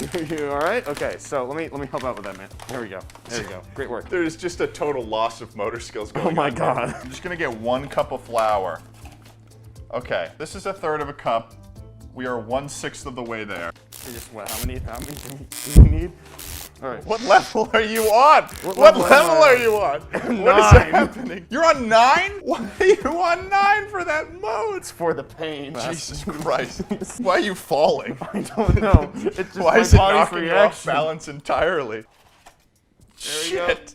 6, yeah. We gotta make this into like a nest. So it's like a nest, like crap. maybe I shouldn't do this one. I'm gonna be real. Make the nest. It's so ridiculously hard. Just gotta make the nest. I know. Okay. I agree with you on that, Renbu. I'm resisting. Yeah, let me resist. I'm resisting. Okay, that's a bowl. So now, 3 large eggs. Let me get it on this one. Yeah, you want an egg? Yeah, I got. Dude, come on, just grab an egg. I'm trying. Just I'm take not. an egg. I'm not kidding. I am trying my hardest to pick up an egg right now. Just take a single egg. I can't. I got one. I did it. I think you got it. I got it. And then just fuck, dude. Crap. Oh no. I'm gonna need you for this. It's like pissing out. Oh. There's more shell. There's more shell. Are we just gonna have some crunchy spaghetti? I feel like you put it on a much easier setting. Any higher, it's like painful. Oh. I'm tensing my muscles so that I can resist. How does it feel to lose control of your own body? I'm actually trying so hard to pick up this egg, and I can't. I got it. I got the egg. Okay. My precious. I got the egg. Get it away from me. I'm just gonna pour in some salt. That's enough. That's way more than enough. Okay. Half a tablespoon. There's a reason why there's a 20-minute limit on this. No, I'm trying to pour it. You don't need me for this. No! Come on, man, just pour it. Dude, I'm trying to not pour too much. I don't but get what the it big starts deal is. lifting my arm back up as I try to. Son of a bitch. That's There we go. enough. That's enough. So we need to break the yolks. Yeah. Oh, fuck. Okay, okay. I think that's mixed enough. That's mixed enough. Surely that's mixed enough. Use your hands to gently bring the flour inward to incorporate. Me, dude. I mean, you're actually not doing too bad. That's like pretty good. Have you made? No! Get it, move it, group. Oh God. I don't know if it's gonna be possible to make this into a ball now. Why? I don't know. But before we continue on with this chaos, It's sponsor time! today's sponsor of this video is Public.com, which is an app that lets you invest in stocks and funds all in one app. What's awesome about Public is that it helps people be better investors, because it has a great feature that lets you follow other investors and share ideas within the app, so you're not just a bumbling fool walking around Wall Street without a shirt or shoes. Trust me, I would know. People like Phil DeFranco, Cody Ko, and thousands more are on the app. I also joined Public, and if you search for me in the app, you can see what sort of trends that I follow. Everybody knows I'm a businessman, and now it's real. On Public, you can buy slices of stocks versus just buying a full share. Plus, alongside thousands of stocks and ETFs, Public also offers over 20 crypto assets if you're into that sort of thing. The app is free on standard stock trade, as free as a man running shirtless through a cornfield in South Dakota. You'll get a free stock worth $300 to $300 if you go to public.com/TED and create an account. Once again, that's public.com/TED. Link in the description, baby. Thanks for watching the ad, and let's get back to the video. It's just so sticky around me fingies. It says to knead it for 8 to 10 minutes. Okay, well, get started. Here I go. Okay, so apparently we screwed ourselves by allowing the bowl to break. So that's what our electric version looks like. This is not gonna be edible. You try to knead that. I'm gonna turn mine off and see what we should be at. Okay, so I gotta use my hands. Slowly incorporate it. No, no. How is this even supposed to happen? I don't know. I did it perfectly. Did you? I thought I did. No. Do we just put this through the grinder and see what happens? It's not over yet. Okay. What if we just boiled this? Boiled it and fed it to a fucking starving child? Yeah. I say we force feed it to the president. Good. Yeah. The plan continues. Continuing your family legacy. Yeah. Wait a second, can I just use this fucking stand mixer for this process? I have a dough hook. You had a dough hook? That whole time you had a hook made for dough in a mixer, and it did not cross your mind once. Yeah, I didn't really consider that this was an option. Yeah, would have been nice. Fuck. After a lot of trial and error, I think that our dough works now. Perhaps we're able to move on. The dough is finished rising. I hope that it is good. We're both exhausted at this point. We've had electricity running through our body for about 2 hours now. We could have turned it off while the camera was off. We became addicted to it. We're gonna open up this dough. What are we supposed to do next? I guess we're gonna cut this in half. Holding a knife while doing this? Hey man, Yeah, how's it going? It's doing good. Yeah, you gonna cut the spaghetti? Maybe. Maybe I'll cut something else, you fucking bastard. It seems like... Oh my god. Welcome to my channel, Rambo! Okay, we have to set this into an oval-shaped flat disc. All right. The next step that we have, bust out the KitchenAid. I guess I just put this in here. Here we go. Come on. Go through. Yeah, there we go. Wow! That worked really well. Don't get your fingers stuck in there. I'll try. I guess we have to fold into thirds. Fold into thirds like that. Little flippy dippy do. This is actually kind of working out right now. This is working really well. No, something bad's happening. Uh-oh. Oh no. Oh no. I'm so sorry. No! So remember when you said that things weren't gonna go wrong? Yeah, I spoke way too soon on that one.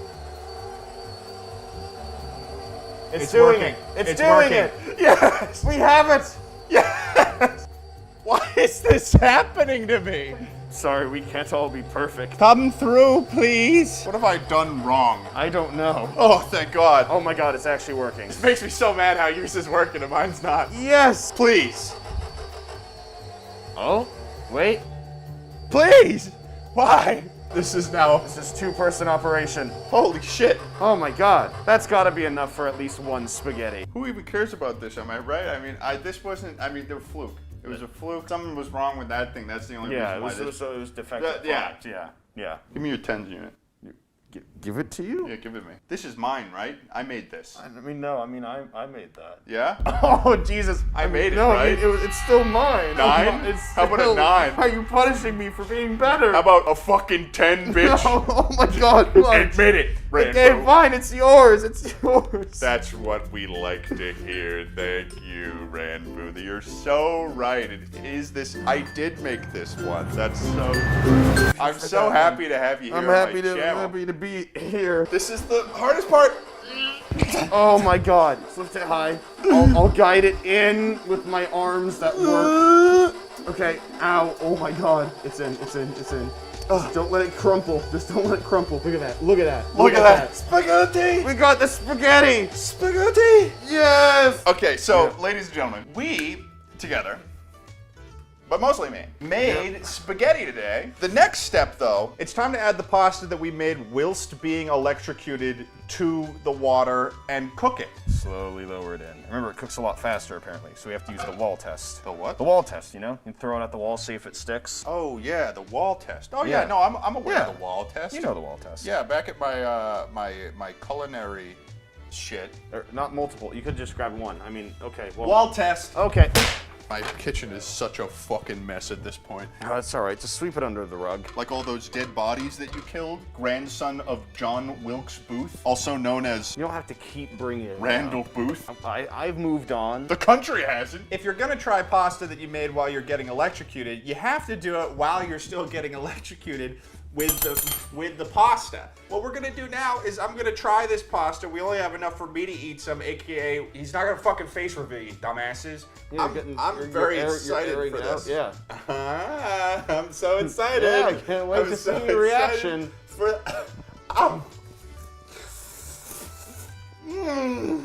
Was that because of the electricity or? I'm in pain. That's actually good. I mean, did that's it like, actually turn out good? Yeah, no, it's like fucking fresh pasta. Wow. Fresh, delicious pasta. Wow. My arms feel like they're on fire. Delicious. All in all, Rambo, what did we learn today? Well, I think that we learned that electricity makes cooking food a lot better. I think that we've beaten the challenge a little bit, guys. I think that we beat the electricity. Electricity has nothing on us. You know, the real lesson that I learned. What'd you say? What'd you fucking say, asshole? Nothing. I didn't say anything. I wasn't gonna say a lesson about. I'll fucking murder you in cold blood. Is that because of the electricity, or is that just something that you wanted to do? See you guys later next time for the next video.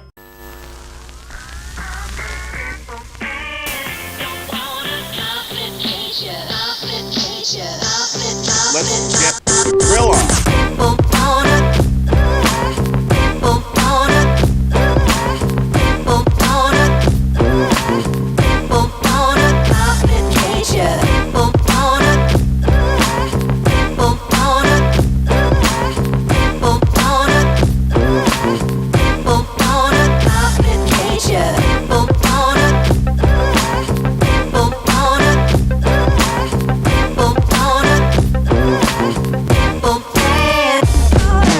Thank you guys so much for an incredible 2019. We hit 100, then 200,000 subscribers, which I just never thought would happen in 2019. Here we'll be looking at some of the best moments on this channel and some of my friends' channels to celebrate what has been a mother-freaking awesome 2019. Let's go, baby.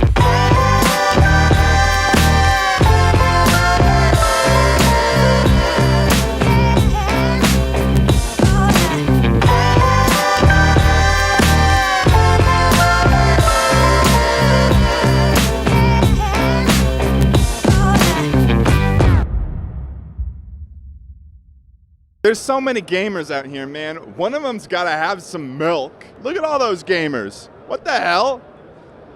At least one of those gotta be packing calcium. Trust me. Did you ever do this thing in elementary school where you'd like eat chapstick? What? Yeah, me No! Tastes like pool water. Wait, let me try it again. Yo, bro, that tastes like pool water. May I? It tastes like I'm drinking pool water. You're right. Me and my friends in elementary school would have like chapstick eating contests, like who could finish. Contests? So you were eating them in bulk. When was this?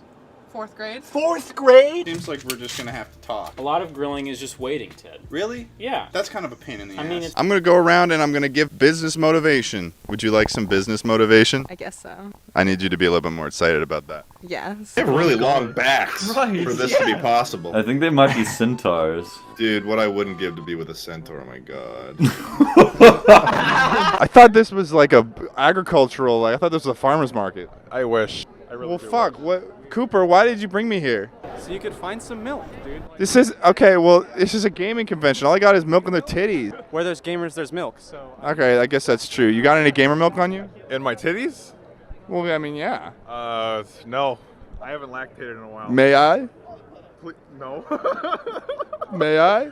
No. Oh, alright, fine. Well, appreciate it. What's your favorite type of fruit? pears. I think they're the most sensual of fruits. Okay. I like a crisp peach or a crisp green grape. How big? Grapes About or the size small of a grapes? testicle. Okay, like a larger grape. Yeah, it depends on Sure. how big your balls are, I suppose. There's a kind of an average size, isn't there? Do you have the info on you? What the average I size mean, of no, a but I testicle can is? Google it. I'm gonna hit you with this.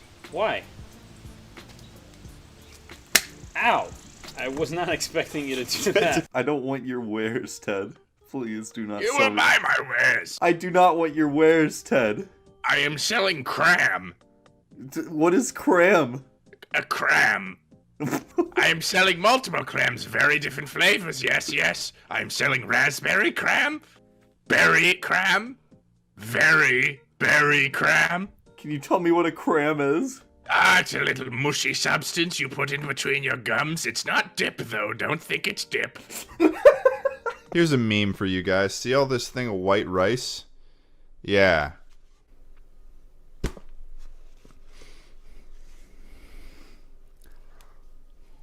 What are you doing with a fridge, Ted? I got a fucking mini fridge. Okay. Ted, bring us the fridge. I'm living it up the only way I know how. Oh, that's not related to what I said at all. Bring us the fridge, Ted. Well, look how stupid you look now. Now you put the fridge on your desk. Oh, it's so bad. It's so bad. It tastes burnt. It's burnt milk. Yeah, It tastes like disappointment and also a abusive father. Fuck you. This deserves this. It's like an innocent guy. He's like, ah, fuck. I'm looking for some milk. You got any milk, dude? No milk on me. Well, what the hell? You asked. Listen to me. Okay. What? You got any milk on you? Listen to me. Hey, Please stop. I need some milk. Please stop. Please stop getting closer. Are you gonna tell me where the milk is? I don't know where the milk is. Hey, come here. I do not know where the milk Listen, asshole. I'm looking for some milk. I don't know where it is. You to show I me can't where find it the is. milk. Carson, I also found a video I haven't even watched yet, but the title was just Yeah, made me I want to so show enthralled. Dogman and Barn first. Oh, okay, but after that we need to watch female Bigfoot force me to have sex. I just want to talk about... And there you have it, folks. A perfect gingerbread house. That's not a real gingerbread house! This guy. No, don't worry. Oh, shit. He's back. Oh, God. Big lion. Ma! Oh, big lion. Oh, he's so powerful. Oh, big lion, I'm sorry. Oh, fuck. He's so powerful. The strength is big lion. That is his overarching arm. Of big lion. Big lion. I know. Oh, wait. How do I zoom out? I can't... I don't... Oh, right God. click, right click, Oh, right click, fuck. right click. Right Oh, click. thank God. He's so fucking powerful. Give me a hit of this. Wednesday, my dudes.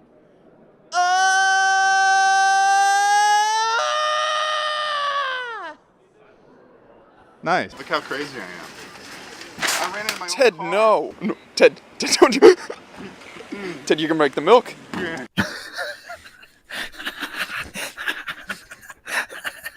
I swear I have an explanation for that. I swear I have an explanation. I swear I have an explanation. I swear. This channel isn't for nerds, guys. All right, there better be 100,000 fucking homies here, or I'm gonna kill Brian. I would never threaten my fans. Would you like some cram? I don't want cram. Do you have anything besides Only cram? 20 gold coins for one bucket of cram. I sell them by the bucket. I don't want to buy it. You will receive Cram upon paying me 20 gold coins. I don't have any gold coins. Pay the gold coin, you will receive the raspberry, berry, or very berry Cram. Aquafina, which is glorified tap water, if you ask me. Ted, go ahead and take a sip. Okay, here we go.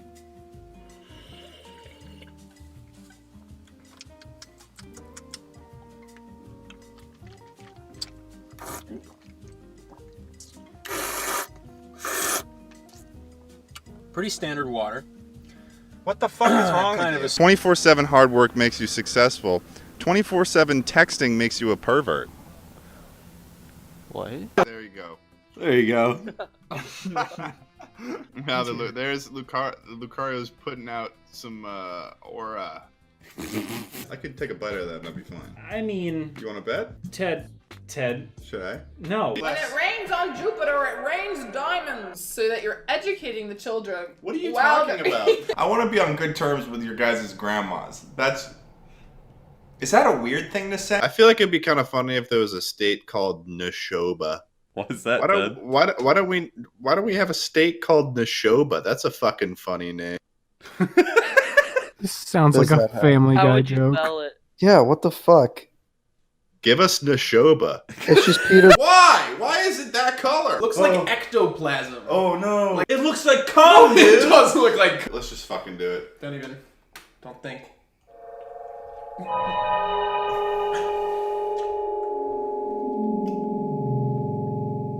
Are you okay? My brain's shutting down. I can't do this.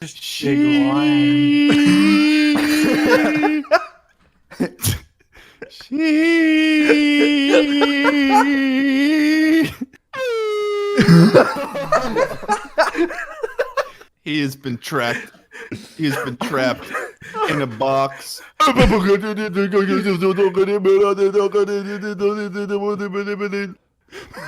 shit. Stop, dude. Hidden secrets. So what are they doing in that toilet? Fucking crossing streams, bro. Combined power, ultimate piss. I'm gonna give this little boy a swig. Remember, water is good for the soul. Go ahead and taste that water, Ted. Hey, and remember, shout out to all the waters that came before this water.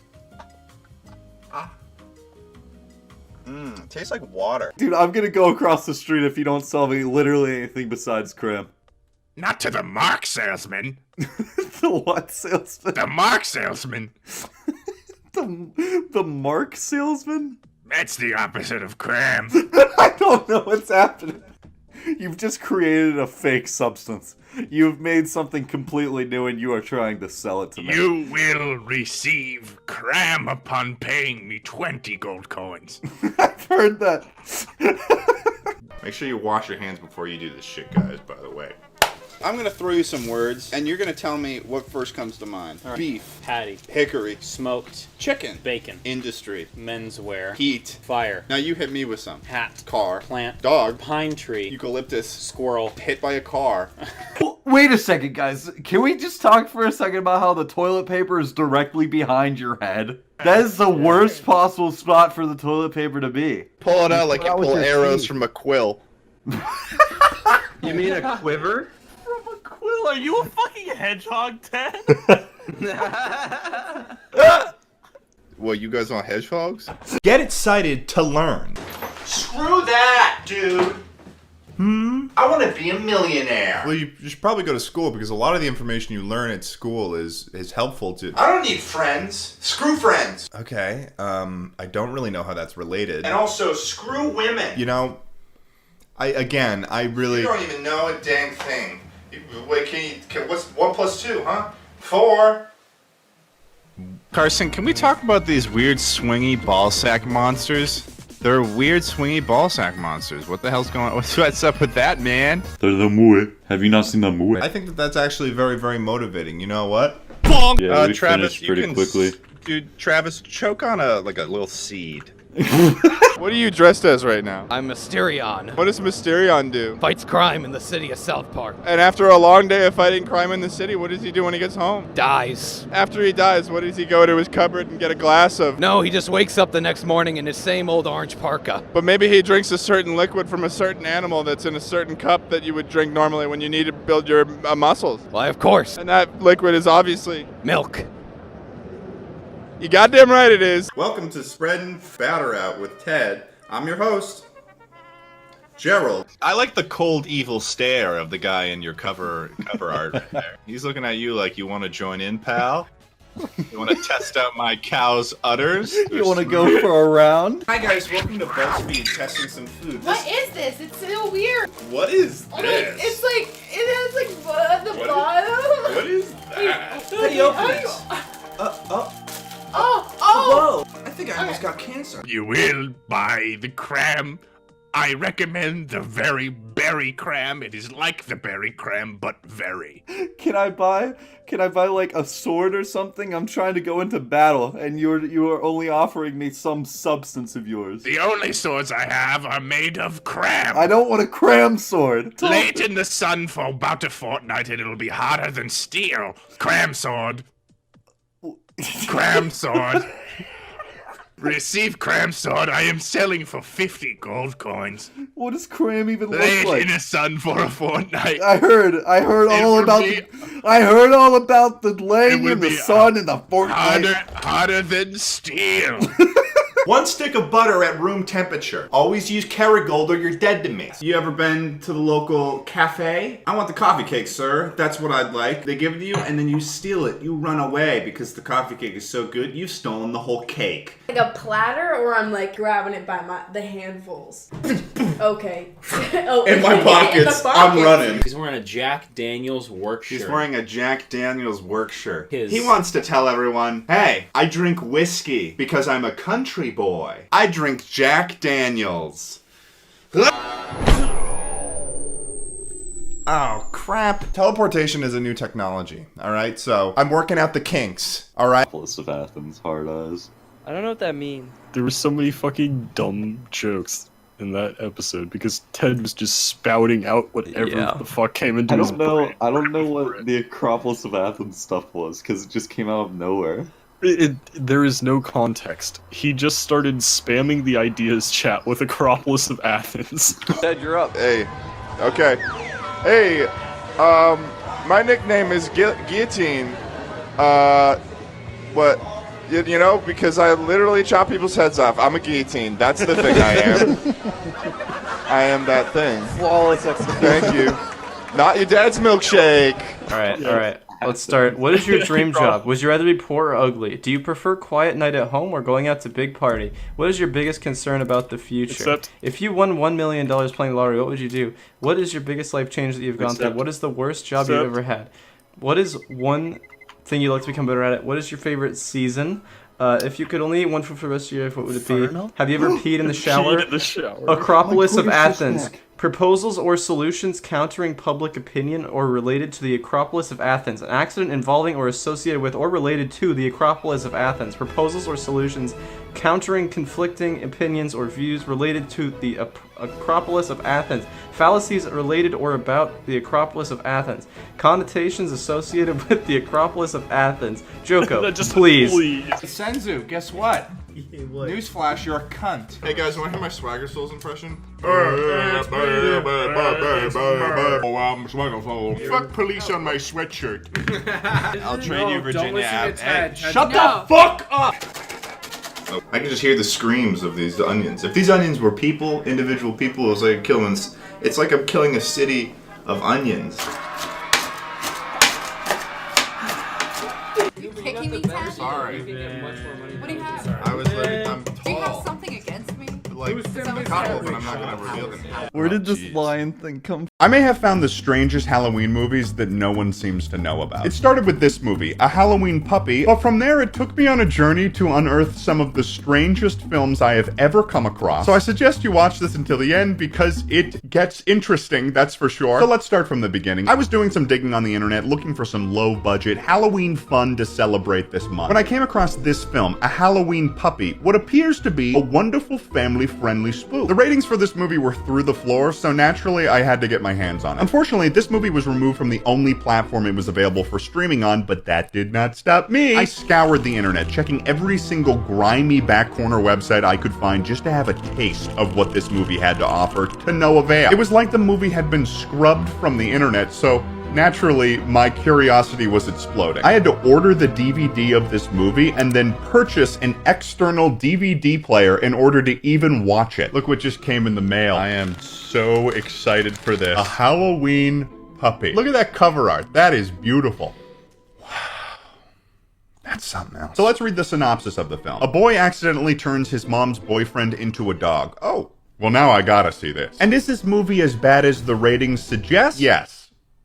Yes, it is. The movie starts off incredibly promising with an animated intro of ghouls and goblins, making you think, hey, this movie's gonna be pretty spooky. It's gonna have all of those things. It seems like for the intro, they forgot it was not just about Halloween, but a Halloween puppy, because suddenly stock photos of puppies start appearing as if they were an afterthought in the intro sequence. It also might be important to note that none of the puppies shown in the intro are ever the same type of breed of dog as the one that's on the poster of the movie, which is the only dog featured or ever seen in the movie. The film establishes the story taking place probably in the greater Los Angeles area in what looks like a $10 million mansion, and then immediately cuts to this incredibly long shot from the perspective of someone walking down a hallway. This is intended to be spooky, but it goes on so long that it seems like that they forgot that they were filming.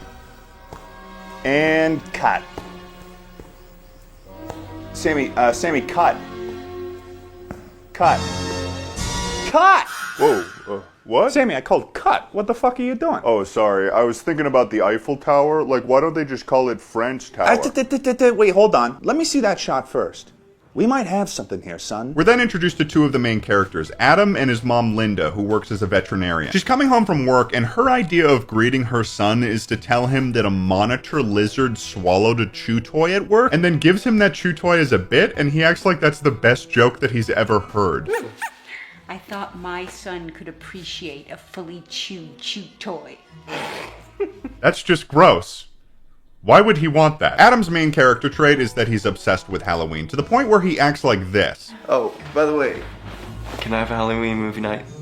Please. What? How old is this kid? He's gotta be 17 years old in this movie. Why is he doing a little kid beg to his mom to have a Halloween movie night? That's a little strange. So then Adam goes to sleep, and then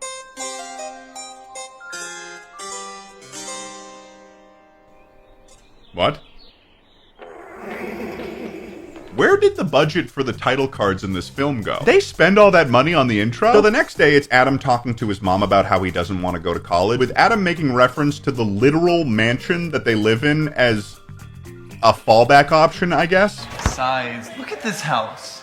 We live like kings. And then his mom gives the weirdest explanation for why they're living in this mansion. No, we live like people who got a great deal on a short-term rental because a formerly sick Pekingese had a very grateful owner who also just happened to be a real estate agent. That sounds less like a real reason and more like an alibi. Linda, what happened to the previous owners? What did you do to them, Linda? They spend time talking about one of the central plots of the movie, which is Linda's boyfriend, Ted, being very predictable, and Linda feels as though she's in a cycle where every time they hang out, they're just doing the same thing and their relationship is going nowhere. This whole conversation happens when they are this close to each other. That is like 2 feet. If my mom got that close to me in a conversation, I would be like, whoa, what, am I in trouble? Adam has all of these plans for how he wants to spend Halloween because it's his favorite holiday, and he wants to be able to use his mom's car for Halloween night. His mom responds with this. It's Halloween, okay? You're gonna be in ghoul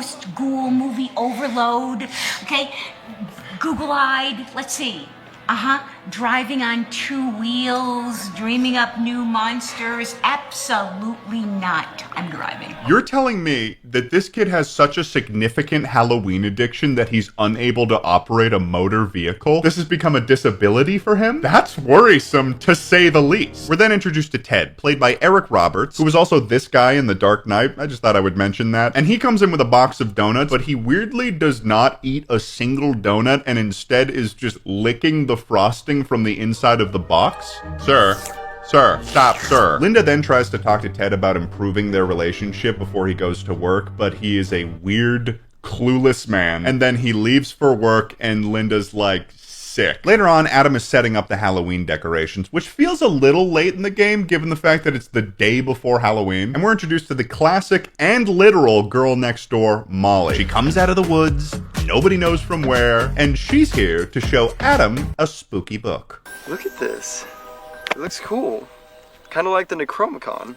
What? I had the same reaction, Molly. The Necronomicon? He's talking about the Necronomicon, which is a fictitious ancient book of the dead. If he is talking about what I think he is and just saying it wrong, that makes his reaction here even funnier. The Never mind, I'll just show you the movies. You know, you seem so smart. And then you're so not smart about the things that matter. You're such a fucking dick. You don't even know how to say it, dude. Cauldrons, plants, animals. This is like some medieval witch's spellbook. I mean, I guess. It looks like a Bible from a burnt-down Motel 6, but I suppose ancient spellbook is also an appropriate takeaway. This entire scene, and really the whole movie, kind of gives off Spanish class videos from middle school vibe. No sé por qué hicieron esta la película. I used Google Translate for that. I don't know where we're going to get what looks like the horn of a unicorn. Most of that stuff has modern equivalents. How do you know that? I'm just interested in it, that's all. No big deal. There's a slight hint that Molly knows how to do magic, and then Molly goes inside to say hi to Linda, and they sit on this shot of the spell book for very long. Almost as if to say, book important. Book part of story. So Linda vents to Molly about how she's got some personal issues in her life going on, as they stand once again way too close to each other. And Molly suggests that Linda could use her parents' cabin to have like a getaway weekend. To which Linda responds with this. Yeah, I've got some personal stuff going on, and I think going away for the weekend would be the perfect way to take care of it one way or another. Why'd you say it like that? How did Linda manage to make an innocent conversation seem suspicious with that one line? She decides that the perfect time to go on this trip would be tomorrow. You know, Halloween. Her son's favorite holiday. Surely he'll be fine with that. And then she leaves to go call Molly's parents. We're then introduced to what I suppose are the main antagonists of the film, Nikki and Chad. They're Adam's neighbors, and they've basically come over to bully him and take Adam's Halloween supplies for their haunted house. Halloween, huh? I like Halloween. I like seeing little kids scream. This guy is gonna be in jail by 20 if he keeps saying shit like that. We're making a haunted house. It's gonna be at our place. Oh, neat. Yeah, it's gonna be the scariest thing you've ever seen. I don't know. I've been to the haunted hayride. Or the haunted hotel down... No way. Ours is gonna be scariest. It's gonna be in our garage. It'd be totally scary. Well, if you guys are involved, I know it's gonna be scary. Yeah. This is a really weird conversation. It's like half bullying and half small talk. What is happening here? It seems like Adam is less intimidated by them as he is uncomfortable around them. Also, everybody in this movie refers to these two as the twins, and they all say it in the same exact tone. Oh, the twins. Oh no. The twins. Oh, the twins. What are these guys, like Tweedledee and Tweedledum? Linda comes outside and tries to stop them from stealing from them, but then they just ignore her completely and steal the box. Also, that box has to be like 10 pounds. Why are they carrying it together? So later on, Linda fills in Adam with her plan to go to this cabin with Ted the next day, and weirdly asks Adam to come with her. You know, on Halloween. And by now you mean in November, right?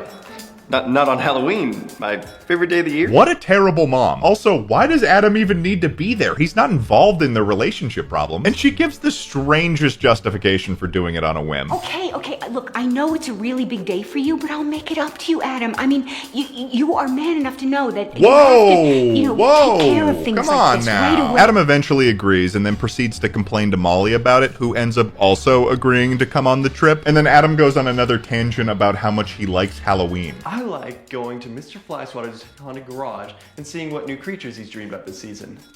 I like watching as many horror movies as I can on 3 separate screens while eating piles of candy pretending that it's human flesh. He wants to eat candy and pretend that it's flesh? You know what they give out around this neighborhood?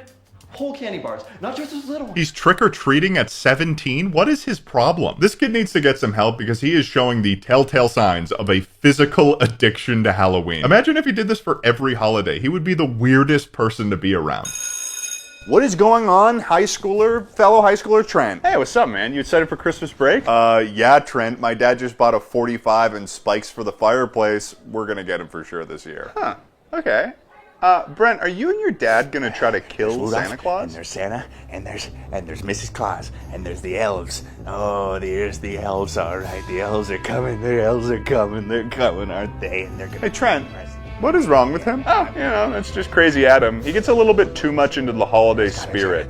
Did somebody say spirits? I love Halloween. Wait, what? What do you mean? So Linda convinces Ted to come to the cabin that weekend, and he agrees but says he has to show up after he's picked up his car from the mechanic. And that night, in order to cheer Adam up, Molly has Adam join her in trying to perform a spell from the Motel 6 Bible that she found. They perform a spell in which they say, Ted, Klaatu, Barada, Nikto. Which is just a famous line from The Day the Earth Stood Still, and also not Latin, which she said the book was written in. The spell does nothing at first, but then Ted comes along, asks them what they're up to, and when they respond, he says, Neato!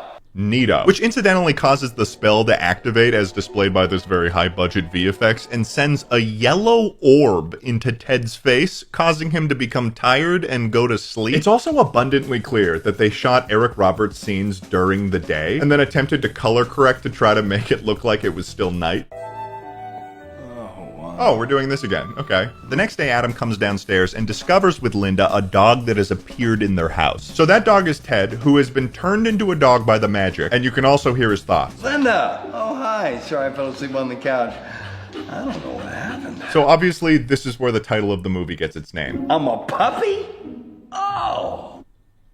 No, you're a fully grown English bulldog. This happens throughout the film, where the dog is very clearly a full-grown dog, but everyone insists calling it a puppy. And it makes me feel like this is the only dog that they could get a hold of. Like, they wanted a puppy, but they just couldn't get one, so everyone just pretends it's still a puppy. So Linda decides the best course of action is to take the dog with them to the cabin, and it's becoming wildly apparent that not even a nuke could stop this lady from going to this cabin. Also, this might be nitpicky, but at one point, Linda tells Adam, who's dressed in yesterday's clothes, to get dressed. He leaves to go do that. And the next time we see him, he's in the same outfit, and he wears that outfit for the rest of the movie. The drive to the cabin is a whole scene in this movie. It shouldn't be, but it is. It's made up of these shots of their car driving down a road with voiceovers from the cast that I can only assume had to be improv during the shoot. I'm so excited. I'm so excited. When are we gonna get there? And Adam, well, he's still yelling about Halloween. I'm supposed to be looking up, like, all this zombie stuff, but no, we're out in nature and... It's starting to feel like his interest is less in Halloween and more in mentioning topics that vaguely relate to Halloween. As if he's constantly trying to prove that he likes Halloween, but just learned what it is. I think the best part about this driving scene, though, is how they facilitate the change of setting for the viewer. So here's them driving down the road. They're very clearly in California. This is very likely on one of the roads going on the mountains that surround the San Fernando Valley. Then it fades into totally different climate. Looks like a forest in Oregon. This cabin is far away. Then it fades into, oh, they're still driving in California. Maybe that was like a memory or something. Then it fades into, okay, so this is a very far away cabin. They end the drive in the same climate they started in. Either way, Crazy Adam, Magic Molly, Dog Ted, and Psycho Linda have reached the cabin. Molly brings Adam to visit, I think, her family friend who happens to live nearby this cabin and is also a witch. This is my friend Adam. Hello, Adam. You seem dubious. No, ma'am. These are like AI conversations given form. In her clairvoyant nature, she knows that Molly and Adam performed a spell and wants to help them figure out what it is that they did. So they bring the witch lady the book, and she says that it's a very powerful spell book and that you'd need extensive magical training in order to even attempt to perform a spell. But then 2 seconds later is like, oh, Ted turned into a dog because he said Nito. You didn't say Nikto? No, I didn't. See, we couldn't have transformed anyone. Perhaps. As long as no one said Nito. Wait, what? Nito. My favorite part of this scene, though, is when she mentions the significance of the spell being done on Halloween, and Adam responds this way. So, if I had done the spell on St. Patty's Day, I'd have a pot of gold right now. Come on, man. The whole time you've been obsessed with the holiday, but the moment someone else places significance on it, he's like, I don't understand why this would be a big deal. You're telling me that we turned my mom's boyfriend into a Halloween puppy? Oh, I'm so grounded. He said the thing. That's the title of the movie. Is that what we're doing now? Just placing the name of the holiday in front of things that happen close to them? It turns out the solution is that they have to say the spell backwards at the place that it was cast in order for Ted to turn back into a human again, which is just like the undo button of spell books, I guess. As they're leaving, though, Adam asks the witch for proof that she's a witch so he knows that he can trust her, and she does this.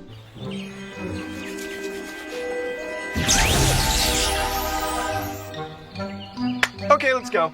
Good luck.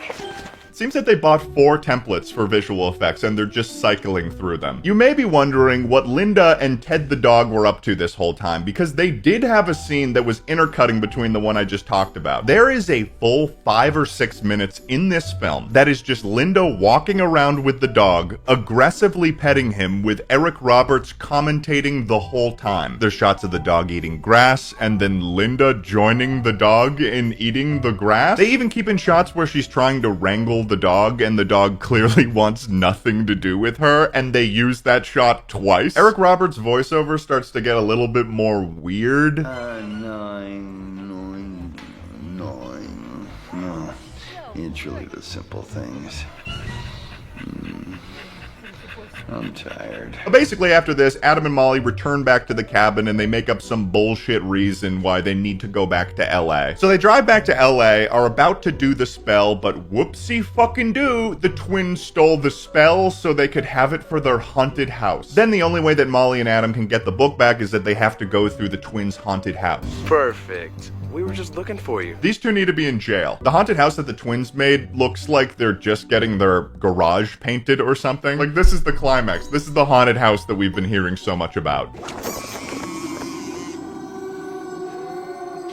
Are you okay? I'm starting to think that Adam doesn't actually like Halloween, if that is something that Molly needed to check in with him about. He's getting scared when a prop bat the size of a baseball falls in front of him. So they finally reach where the book is and they get ambushed by the twins. So we're just like, we're gonna beat you up. That's the entirety of our plan here. Oh, listen to you, big boy. So here's what you're gonna do. You're gonna lay down on our altar and be our victim for the week. Do these guys have a fetish for crime? Plus, they're doing a haunted house, and one of them is dressed as a cowboy. The least scary option for a Halloween costume. That's just a man that lived in Texas in 1912. Yeah, we're gonna kill you over and over again all night and spray you with fake blood and guts and stuff. What's going on here? What's happening? Either way, in the craziest twist of events in this movie, Molly decides in this moment to reveal the fact that she can use magic. She does like a Naruto jutsu and then creates another yellow orb and scares the twins away. I'm starting to think that the only magic that people can use in this universe comes in the form of yellow orbs. In the end, Molly and Adam reverse the spell, Ted turns back into a human, makes up with Linda and promises to improve their relationship. The twins apologize for being criminals, and finally, Adam and Molly get a Halloween smooch.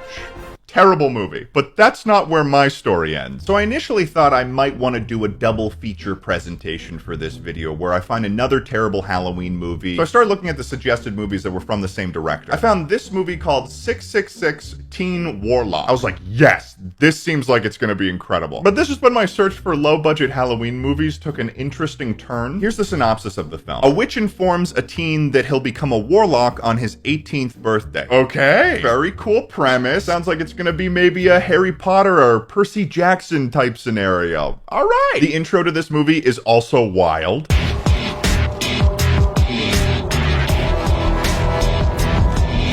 This is gonna be sick. This is gonna be badass. I'm gonna keep the summary of this movie straight to the point and very short, because coming off of this movie after watching Halloween Puppy was really, really weird. To give you an idea, this is the opening sequence of the movie.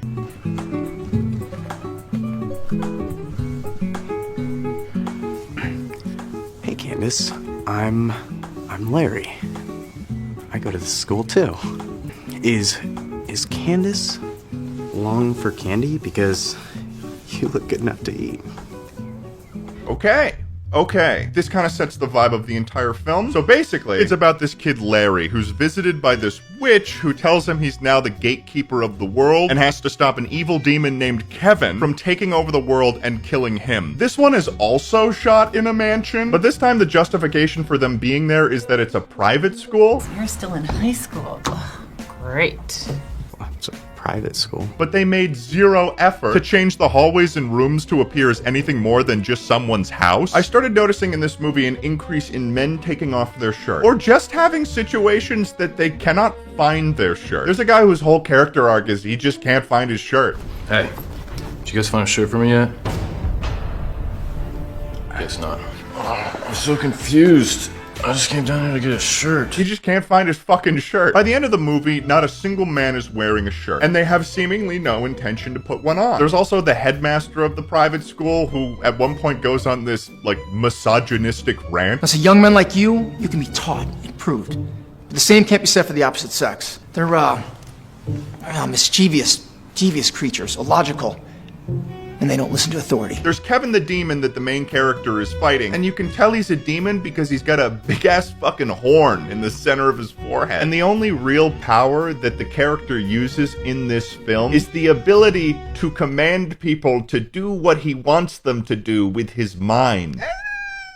Okay, alright, something's going on here. The actual teen warlock part is 30 minutes long. And then there's an additional hour of these three women that are in a theater watching other B movies with men with their shirt off? What relation did that have to the original movie? So I thought, okay, the main substance of that movie was pretty short, but it was funny. It was weird. Although I should probably find another movie to talk about and make it kind of like a trio of sorts. So I decided to order the DVD of this movie from the same director, David DeControl. It's called Three Witches, and I'm like, okay, doesn't seem like anything could be off here. Probably just gonna get the classic campy B-tier movie horror. It showed up in the mail, and I looked at the cover art and I said, oh, this cover art looks different than what I had ordered in the mail.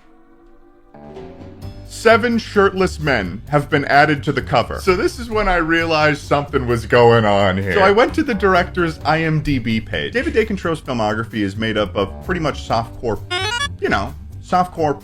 I'm not going to say it because I don't want to get demonetized, so for this reason, I'm going to refer to it as lightly creamed corn. A lot of his movies are lightly creamed corn. However, in the marketing for these movies, they don't really say that that's what you're getting. The posters, the log lines, everything makes it appear as if you're going to see a classic horror B movie. I didn't realize until I was actually watching them that they were not totally that thing. Then when I looked at David's earlier work, it started to make a lot of sense. Wicked Stepbrother, Frankenqueen, Nightmare Mansion, Boy Crazies, Bigfoot Island, Voodoo Academy. Are you noticing a trend here? But nothing would prepare me for the monster of a title that is Bigfoot versus D.B. Cooper. Oh my god. There's no way this could be lightly creamed corn, could it? This is a screenshot from the movie. Great. Which is a shame because seeing a mysterious man that hijacked an airplane in the 1970s go toe-to-toe with Bigfoot is a concept I would pay blockbuster money to see. There's also an implication in the title that they're of the same power level, like this is a match that we've been waiting years to see. When did they become rivals? Was it before or after D.B. Cooper hijacked the plane? Did Bigfoot have a flight to catch and D.B. Cooper ruined his holiday plans? Bigfoot goes toe-to-toe with his ultimate rival, the guy that stole a plane, causing him to miss Thanksgiving dinner with his dear mother,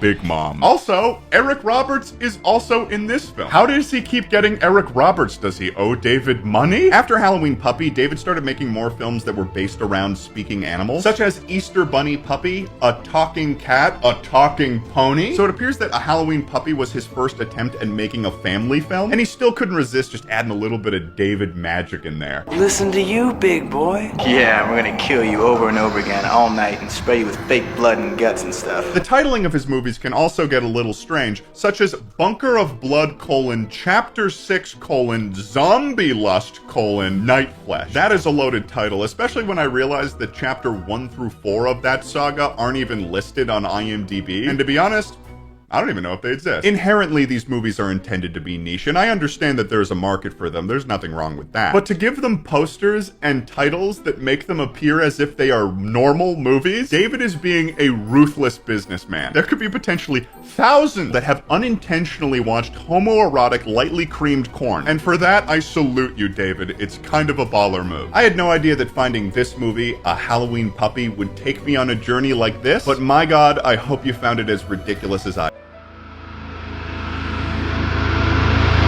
Wow, it's no matter. I'm just reading up on the world of shamanism while enjoying a nice warm glass of milk. The history of milk is a funny one, I'll give you that, but the historiography on the real, true history of milk is something that's been a bit lackluster over the years. The historians in charge of that should lose their homes, their jobs, and their children if they have them. Maybe move to a private island. You suck. I've been doing a little bit of research on the history of milk, and what I found I was completely horrified by. I mean, most of the history on milk is either categorically wrong or just missing completely. That's why I think it's time that we get a little bit of a refresher on the history.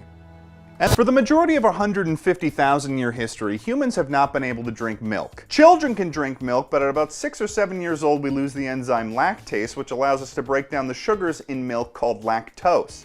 That's a real fact. I'm not lying to you. If some dumb, stupid Neolithic fool tried to get a glass of the good stuff at 12,000 BC, you'd get barfing, bloating, oh no, diarrhea, maybe explosive, needs more research. It's generally agreed upon that dairying started about 10,000 years ago, right around the same time that we started domestifying the animals, which is the cows and the sheep and the pigs, and making chihuahuas. If we didn't start domesticating animals 10,000 years ago, we wouldn't have critically acclaimed film Beverly Hills Chihuahua starring Hollywood sweetheart George Lopez, okay? That's a win. Okay, picture this. Basically, one Neolithic shepherd saw a baby cow nursing from his mom, and he said something along the lines of, I mean, can you blame a man for shooting a shot with the titty of a cow? I mean, okay, yeah, but, oh.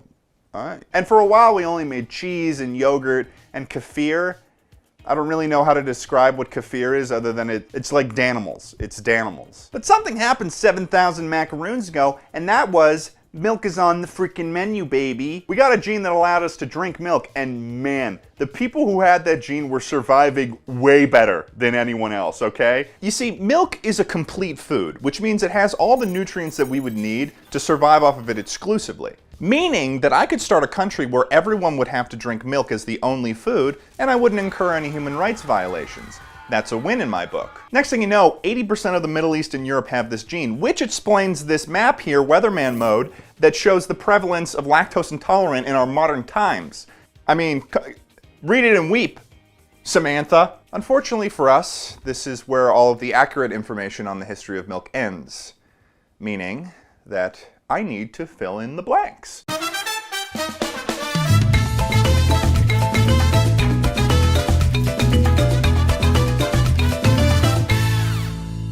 Now, the way that the milk industry worked for a good while was that there was these small farms that would make milk pretty much for themselves and then sell the rest to the local town or milk dealer. I don't fucking know. The first real milk industry tycoon was none other than American colonist Shimshaw Creamtime. And okay, I know, ridiculous name, but everyone had ridiculous names back then, and don't you fucking dare Google that, you listen to me. He ran a farm based in Utica, New York, and one day he discovered that one of his cows was actually the largest cow ever recorded in history.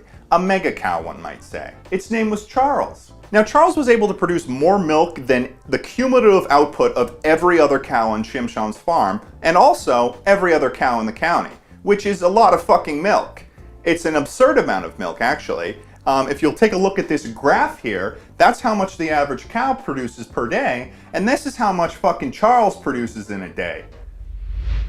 What the fuck? What is going on there? We're talking scary amounts of dairy here, okay? And I'm not rhyming with jest. I am rhyming with fear. With all this extra profit from milk sales, Creamtime was able to purchase all of the surrounding farms in the area to make one new dairy company under the name Creamtime's Creamtime. Bad name, I know, but I don't write the history here. So, you know, don't shoot the messenger. Am I right? Let's move on. Trust me when I say Creamtime was having a good time with his new business, all right? He was sending it to the Taj Mahal. He was sending it to the princess's house. He was sending it to Phil. Phil's a good guy. He deserves a glass of the good stuff every now and then, all right? What can I tell you? Welcome to the wise guys. Now, at the time, about 80% of the drink market was taken up by the water industry. So obviously the executives at the water industry businessmen in colonial America, also known as Wabika, had a bit of a problem with this. So I mean, that's what led to the war.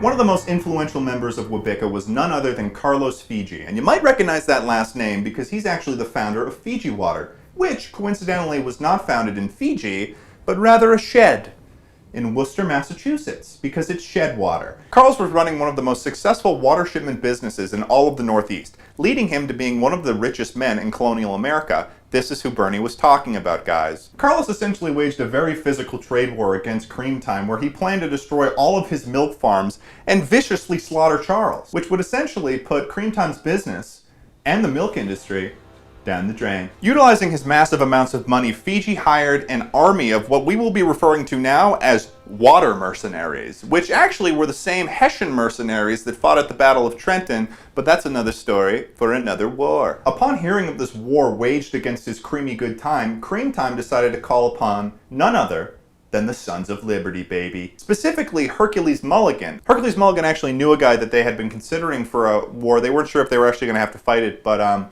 you know, his name is George Washington.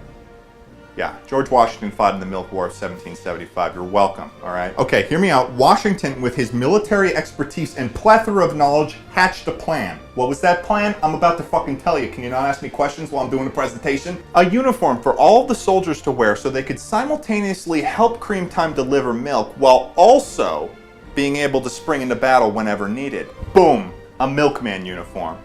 What's up, dude? Thanks for coming. This is how they won the war. This was the uniform of the Milkman Legion. In addition, they also donned a very famous milkman hat, which had a very wide interior, which allowed them to store more bullets to fight in battle, because they're milkman soldiers. It was an ammo bag. That's what it was all along. Eventually, the Milkman Legion prevailed against Carlos Fiji and his water mercenaries, and they burned his house down and they tarred and feathered him. And I think they also killed his family. The Milkman uniform became a widely respected symbol of the prevailing of small business against evil large corporations.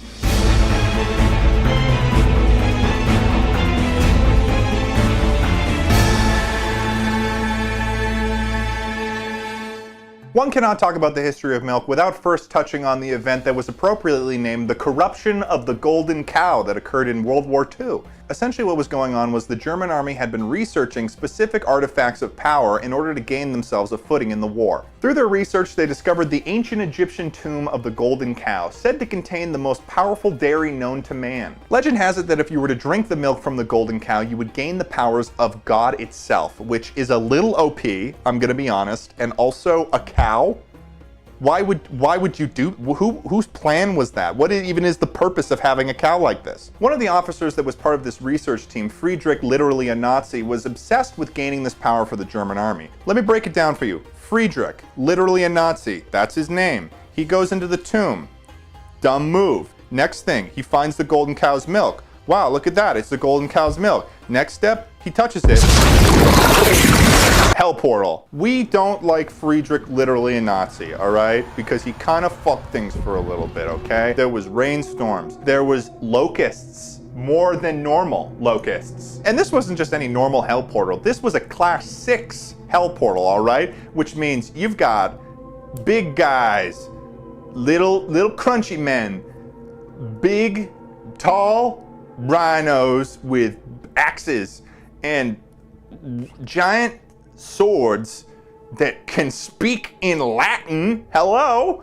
Demons, Doot boys, crazy werewolves. You've got slugs with lasers. You've got evil Phil. You've got storks, but with no beak, and instead it's a Gatling gun. And a couple bonus ones you probably don't know. You got big lights with no off switch, little kids that are just a fucking nuisance, and you've got at least 15 to 20 Karens, but except they have knives, which doubles the danger there. And big buckets of dynamite. It was only until a separate stealth team of milkmen were able to perform the sacrament of dairy on the Hell Portal in order to close it. This eventually placed the Milkman Legion on the front lines of World War II, fighting the Germans and eventually taking Berlin. Because of this mission, President Dwight D. Eisenhower decided to give the Medal of Honor to the squad leader of the Milkman Legion, Peyton Manning. This event was probably the most monumental thing that has happened to the milk industry in its history, of course, until 40 years later with the robot cow uprising. So,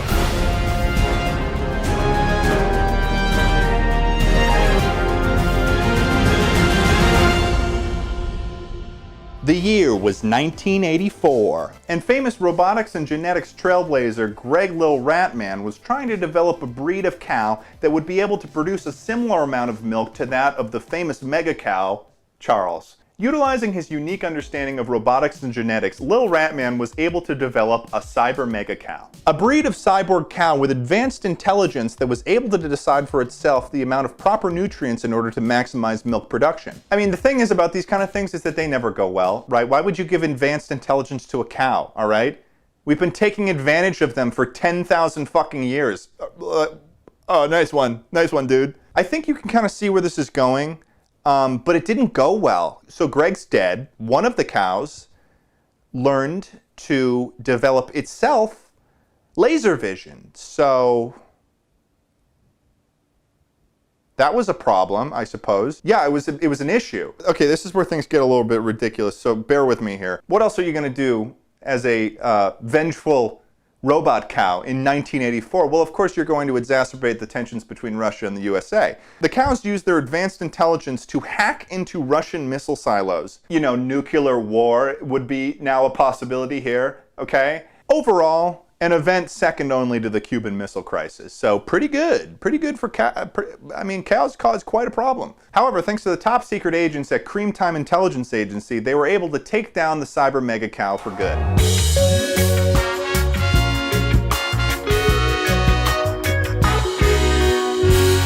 So here we are, present day. You know, where the hell am I? Where the hell's my car? This video is sponsored by Honey. We'll get to that later. Yes, Kung Fu Panda, the movie that swept the nation. The world loved Kung Fu Panda, and so did their producers. You know who else liked Kung Fu Panda, though? Other movie executives. And they wanted money, too. Why don't we get money for making a movie about fighting panda? That's probably a conversation someone had. I mean, what's not to like about Kung Fu Panda? You've got Jack Black, who, by the way, Nacho Libre got robbed at the 2007 Oscars, okay? I'm not over it. Something that I've noticed on my quest for terrible movies is that there is an abundance of Kung Fu Panda knockoffs. There's like more than 7, which, I don't know if you know this, that's more than 6. Today we're going to be taking a look at 2 of those knockoffs today, namely The Prodigy and The Adventures of Panda Warrior. So join me! Let's experience pain at watching bad movies. The Prodigy, a movie in which all known laws of physics determined must not exist, and yet here we are. This movie is the only knockoff where the panda is not actually the main character, but rather a really strange and annoying supporting character. Let's read the synopsis to give you an idea of the film. An animated action comedy that follows the quest of a young panda girl named KG, the Kung Fu Girl. Okay, so there's already problems in the synopsis, so that's good. So they say panda girl, but she's definitely human. And also Kung Fu Girl. You couldn't think of a name, so you made her name an abbreviation of Kung Fu Girl. With the help of her brave yet zany master panda, KG must rescue the handsome Prince Po and restore justice to her beautiful kingdom. During her adventure, KG learns that there is no limit to what she can accomplish if she believes in herself. Hell yeah. The movie starts you off with a really strange yoga meditation music intro.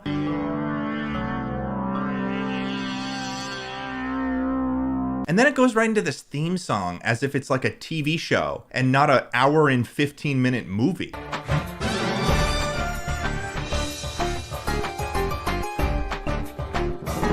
The first scene is this training session where the master panda is training KG, and right off the bat they start using dialogue recordings right after they're used, as if no one would notice. Go? Yeah. Yeah. Like, did they not have enough money for the voice actor to say yeah more than once? It's a single word, and also a single syllable. You are quite the prodigy. I see what you did there. That's the name of the film. I'm a big fan of the animating of the panda's mouth. You learn faster than all of my students. It does not look like anything from my nightmares at all. It's really good. So the panda immediately mentions that her father would be proud of her. Your father will be very proud of you if he could only see you now. So he's dead, that's what that means. And I guess the panda promised him that he would take care of her after he died, which is all fine and good if this panda wasn't literally the only talking animal in this film. Besides the sassy troll, but we'll get to him later. And people are just letting it be the guardian of a child. So the panda tries to give KG an example of like a fight maneuver, but then he just injures himself.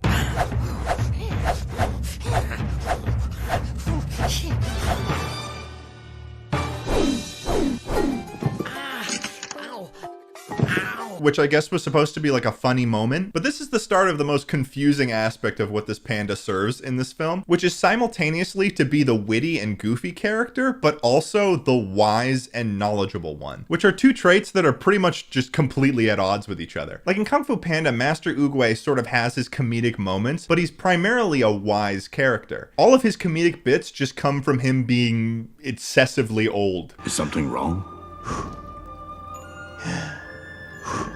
This fucking panda will be being like an idiot at one moment and then suddenly spouting life lessons to KG. There are times when you need to release the tiger within. Basically what happens is that KG hears some guy strumming on a pipa, which is a Chinese guitar.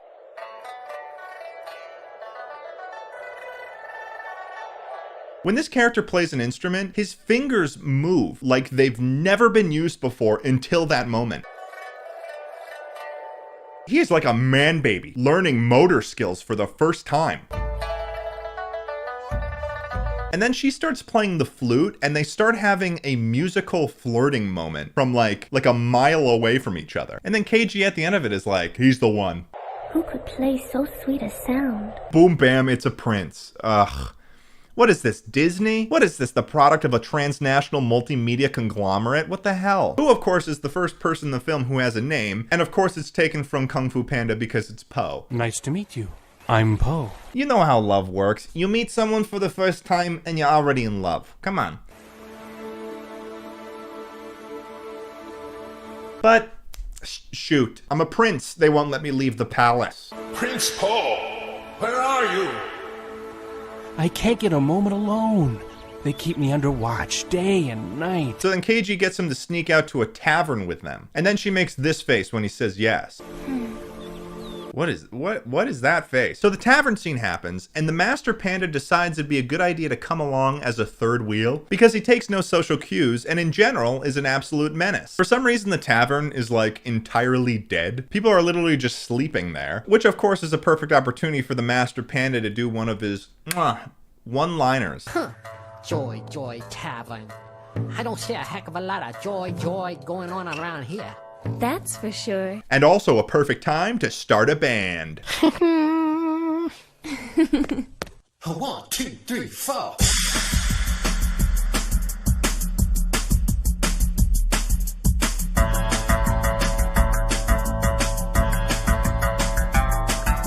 It's an incredibly long musical scene. You've got repeated stock crowd noises. For some reason, KG starts doing disco moves from the 70s in ancient China. But of course, Prince Po's dad shows up, the Emperor. Prince Po, what on earth do you think you are doing? Bummer alert, guys. He's grounded. But then they meet up again the next day, and they like... Hey.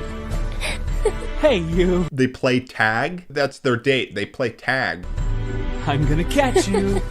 Just a really weird chemistry between these two. It's odd. And then pretty much without any warning, a giant burly man comes out of nowhere, grabs Prince Po, and jumps away at increments of 150 feet. Prince Po! What? Then when KG tries to stop him from being kidnapped, she's stopped by Gwyneth Paltrow of all people. What? Well, this is getting interesting. They engage in a very intense battle scene, and by intense, I mean that they are literally just swinging at open air, just out of arm's reach of each other.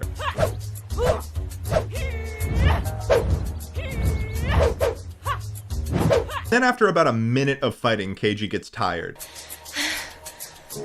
And then Gwyneth Paltrow just like pushes her over.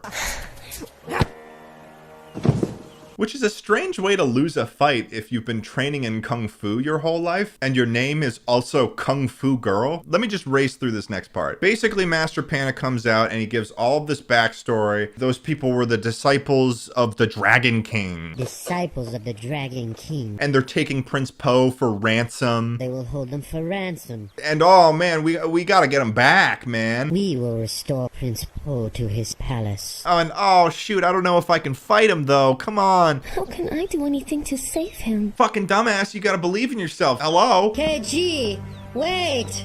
Don't give up! That's pretty much what's said, which leads into this very confusing musical number where she's sort of reminiscing about how she's sad that she lost this guy that she's known for 36 hours. But I'm just gonna let it speak for itself. Just as soon as you came in my life and you were gone.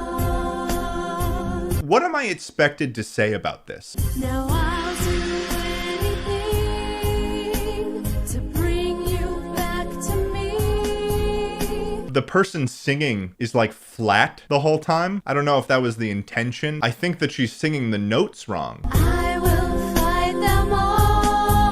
So the Master Panda found a purse off of Gwyneth Paltrow that she accidentally left behind. And then she comes back for it, which is confusing at first. Come outside, Panda, and face me. Give me back my perfume, or you will surely regret taking my precious things. And then it turns out that she has a perfume that makes her like 1.5 times larger, and then you can fight better, I guess. But before that, it just seems like this lady forgot her perfume after kidnapping someone and wanted it back. And then KG and the panda are like making fun of her. I wouldn't want to be in your shoes. So then KG's got the perfume power now. She fights him, wins. And then they decide that they need to chase after Gwyneth Paltrow so they can figure out where the Dragon King lives. So do you know what they do to catch up? Well, there's a broken cart right there after the fight. So the most obvious thing to do is build a 2-wheeled skateboard that doesn't have enough room for the Master Panda, so he drags along like a piece of trash at 40 miles per hour. Also, honorable mention for this editing choice right here.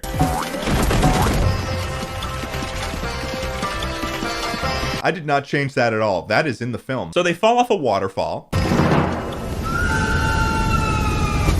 And they find a portal to what I guess is a dimension where the Dragon King lives. And they portray it as like the most evil of all evil places. The Dark Castle of the Dragon King. It is excessively evil. And there's also ghosts.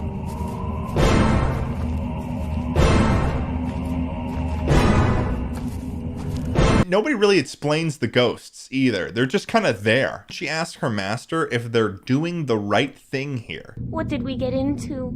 Are we doing the right thing out here? I don't really know why she would be conflicted about this, because someone that she knows was kidnapped in front of her. Next up, they run into a troll, which, by the way, turns out to be a sassy troll. And then the master says this. Watch out. He looks very mean and destructive. That's a very straightforward way to say that, but I mean, I agree. And all of a sudden, the master decides to bust out his ability to use magic? Like he has superpowers. But in the fight scene before, he was using watermelon to make people trip. You can't go from being a Tom and Jerry character to then fucking Vegeta, which leads to this very strange scene.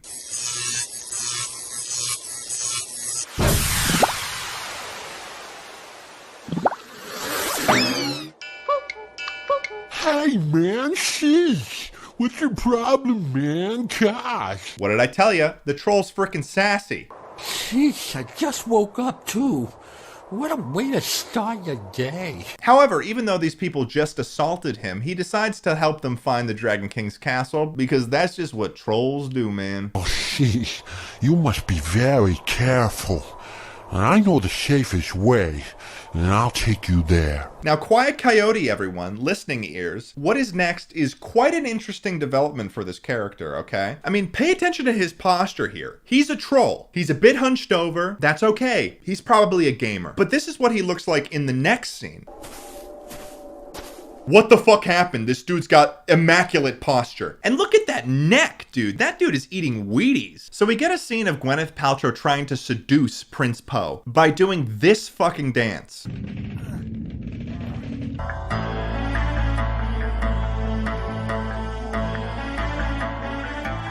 Then she tries to spoon feed him love potion, and then he literally refuses it like a baby with medicine, which is hilarious.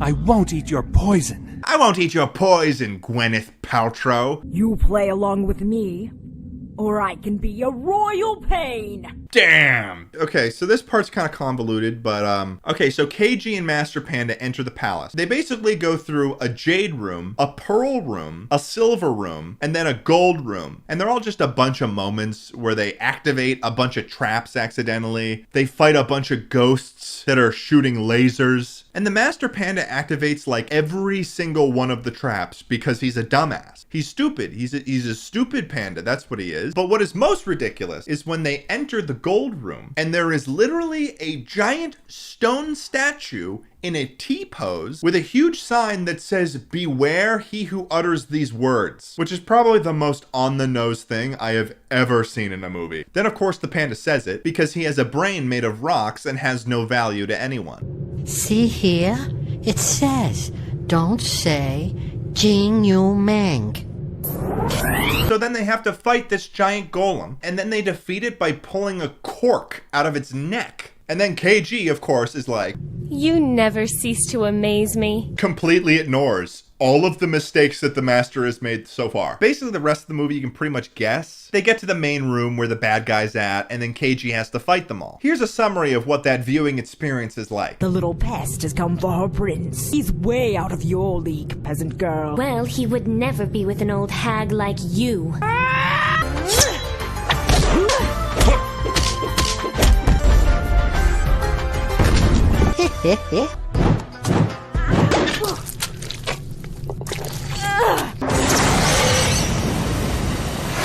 So then the Dragon King's on fire, and then of course he accidentally sets on fire his conveniently placed stock of gunpowder because I guess he's stupid. And then they escape with the prince before the palace blows up. And then the prince is reunited with his father. Yay, everybody wins. Thank you all for bringing my son back to me. And there will always be a special place for you in our kingdom. And of course, no movie of this quality would be nearly as good if they did not end the film with a dancing scene. What even is that dance?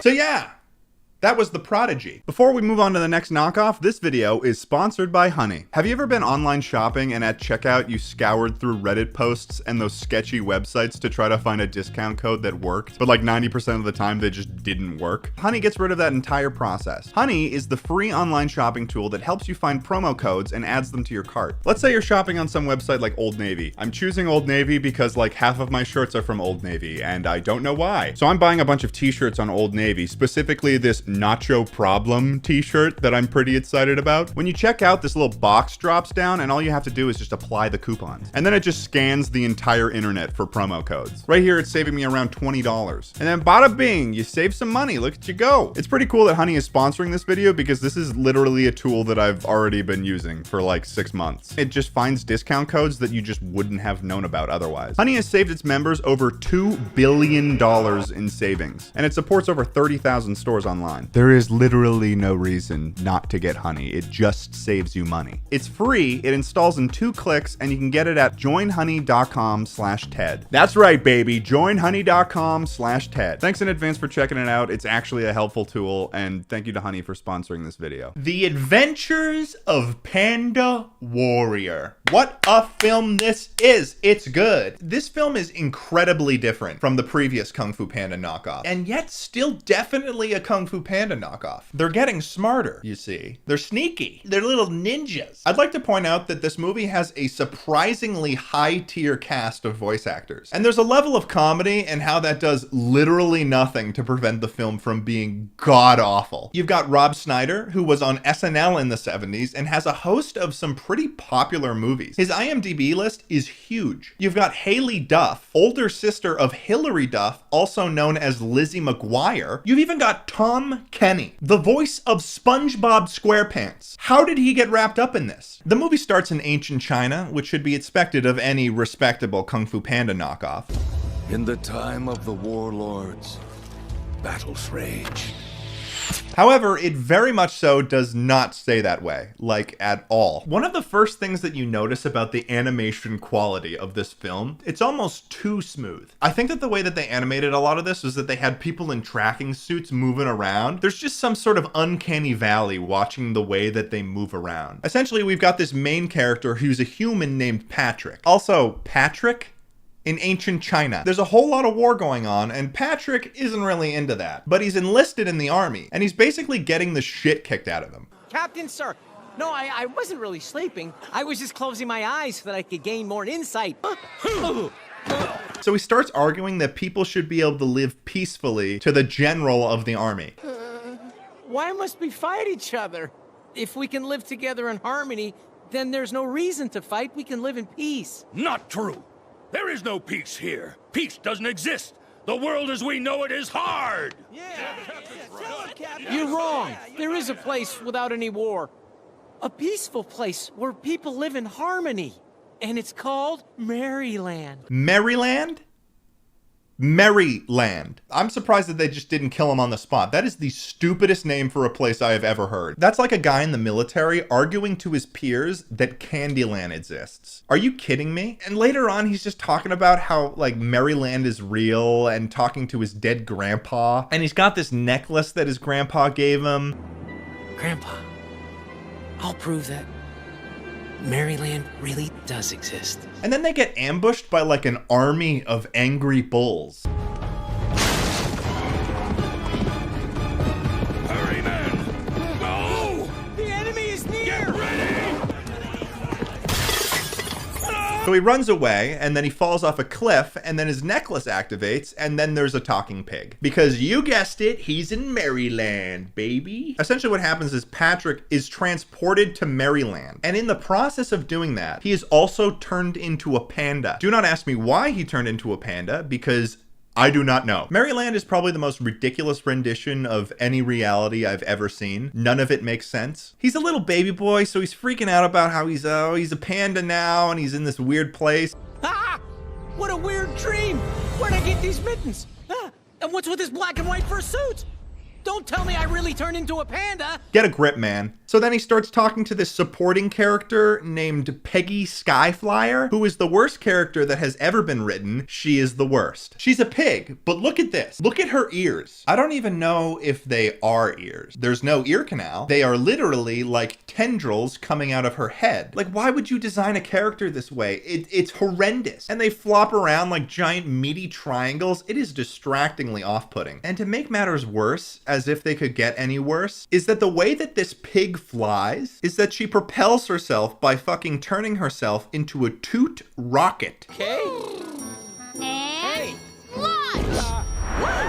Gross! That is so stinky! Like, I can just imagine in the writer's room, there's that one guy in the corner who's high, and he's just like, guys, do you know what would be funny? Okay, so suddenly there's cats with shockingly good posture and also swords, and then they just start attacking him without any warning.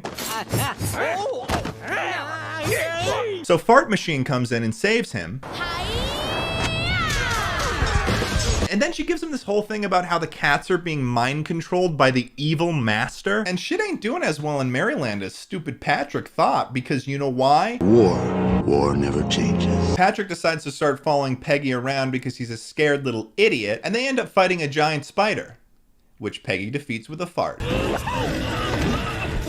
Like, how many fart jokes are they gonna get out of this one character? Is that her thing? That she's rude and she farts? So the story of this movie is basically that Maryland is at war with this evil master. And it's Patrick's job to help save Maryland and put it back to normal. There's just so many various confusing parts to this story, and it's just so overly complicated. But I'm gonna try to do my best to make this make sense. But no promises. At one point they're making a fire and Peggy just whips out a lighter because they have them in Maryland. Hey! Wait, how'd you do that? It's an invention called a lighter. So Tom Kenny comes in and he's playing like this warrior mantis. Sounds familiar, I know. And he attacks Patrick just pretty much out of nowhere. And then they have this whole argument about how the mantis thinks that his grandpa is a thief because he took the dragon necklace from Maryland. The dragon necklace? Where did you get that necklace? It was my grandfather's, a family heirloom. Stop talking! That is Princess Angelica's necklace. Your grandfather stole it! And for some reason throughout the film, one of the only things that can get Patrick to actually fight well is when they diss his grandpa. No one insults my grandpa! So then they beat the mantis and they tie him up, but then almost immediately untie him because Patrick doesn't want him to think that he's a liar and that his grandpa is not a thief. You mean you're releasing me?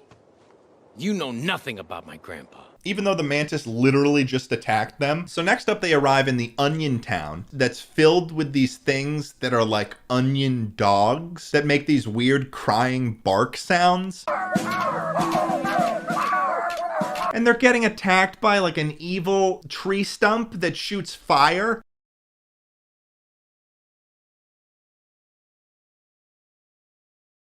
And the only way that he's defeated is that Patrick is convinced that he dissed his grandpa. Hey, he just said your grandpa's a fool. What? No one insults grandpa except grandma!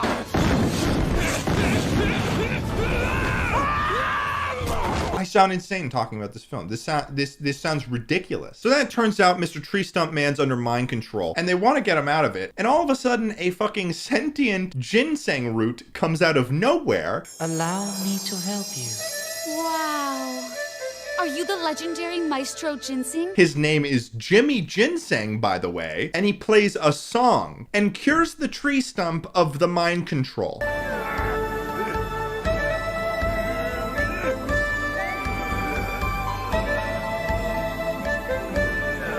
He just shows up and starts playing a song, and everyone's just like, yeah, that's normal. Next up, they have a fight against a giant muscular bull. And that's when the Furious Five, the Wonder Seven show up. Ted, who the hell are the Wonder Seven? I'm glad you asked. Me? Well, obviously, they're the best fighters in Maryland. You've got a chicken, a bunny rabbit, a hippopotamus that later, for some reason, insists that he be referred to as a river horse. You're a hippo.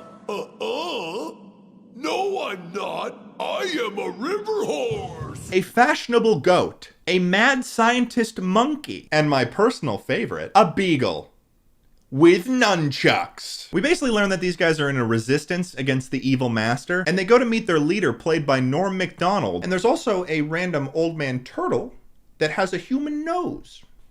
Thought I'd mention that one. It goes into this whole part where the Norm Macdonald line explains like all of the lore in this universe, and we're like 40 minutes into the film. So I'm gonna do my best to summarize that real quick. Okay, hear me out. So there's like these two whales, right? And they're... and they swim around a Dragon Ball, and that's the Dragon Ball of life, right? And but then one of the whales went out of control and started destroying shit in Maryland. But then it turns out that Patrick's grandpa was the prophesized panda warrior, and he defeated the whale and turned it back to normal, which is all fine and good. But then the evil rat comes in. But during the ceremony, a despicable rat with a despicable plan snuck into Maryland from an evil parallel dimension. A despicable rat with a despicable plan. That is hands down my favorite line in the film. Why do we need to add the fact that the rat is from an evil alternate dimension? But then the rest of it just like gets out of control. Using his dark magic, he merged hope and himself into one, declaring himself the evil master of all Maryland, transforming himself into a terrifying nine-headed snake. What? A nine-headed snake? For anyone to resist. He destroyed everyone who disobeyed him, and then he took Princess Angelica prisoner. Who's Most Princess? of Maryland's citizens were bewitched, and forced to form his Why phantom are they all army. cats? So you can see how desperate every one of us are. I mean, yeah, I guess that's a pretty fucked up situation. Holy shit. Like, you can't just throw all of that shit onto us this far into the movie. Okay, so the evil master is a 9-headed snake. You've got Princess Angelica, Grandpa Panda, evil rat. So Patrick wants to fight the bad guy, okay? Go figure, right? So then they put in these 2 training scenes where he's just freaking struggling. Struggle City, Struggle Town, population Patrick. But then on the 3rd scene, he just starts eating all of these bamboo projectiles that are part of his training. And the Lion King is like, you're freaking ready, man. Patrick, you truly are the chosen one. Really? That fast? Also, what portions of this training pertain to fighting a 9-headed snake? So he gets this giant leaf sword, and it seems super symbolic and important to the story, but that's where they get you. The only time it comes into play again is in the final battle, where he pulls it out and he immediately loses it. Hey! 18 eyes! I'm gonna give your 1,000 teeth just one chance to give yourself up right now, or I'm gonna... Okay, so Patrick and the Wonder Seven, they go off to fight the evil master, but lo and behold, they can't find his lair because it's in the sky. It is almost a fruitless effort to try to explain this film. So then the tree stump guy, who's a good guy now, he's like, we gotta talk to this purple raccoon I know. So Patrick and him go and talk to this freaky looking purple raccoon, right? And the raccoon gives him a rock that'll help him find the secret lair. And then they come back and everyone's been captured and put under mind control all of a sudden. There's also this weird moment where they find the goat on the ground, but then the tree guy starts beating the living shit out of the goat for a couple seconds. Hi, go. No, I wasn't scared. Are you alright? Everything okay? Okay, so they find the castle of the evil master. Boom. But then they get attacked by mind-controlled Peggy Skyflyer, who now has throwing knives. And how do they defeat her? You guessed it, probably not. Patrick kicks her in the ass and she farts out of her eyeballs and passes out. This is gonna hurt me more than it hurts you!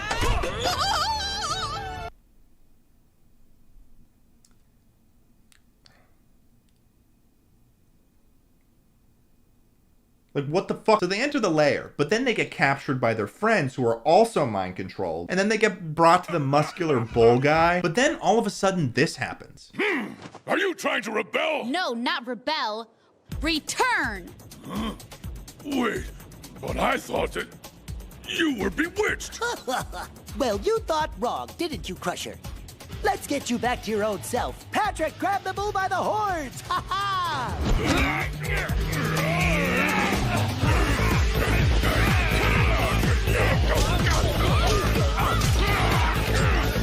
Okay, so from what I can gather here, it appears that everything would lead us to believe up to this point that they were mind-controlled, right? Even going to the length of having a full-fledged battle with one of their allies. However, it was a ruse. They were faking. Oh, God, I don't know what's going on. And then fucking Jimmy Ginseng Root comes back out of the sky.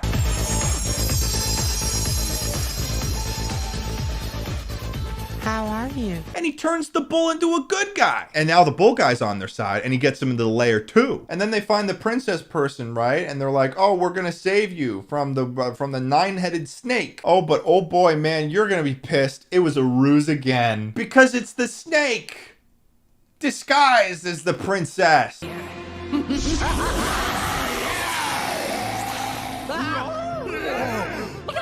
Crusher the ox? Why'd you sell us out? I wouldn't trick my own rescuers. I'm the one who fooled you, sucker! What was that? I'm the one who fooled you, sucker!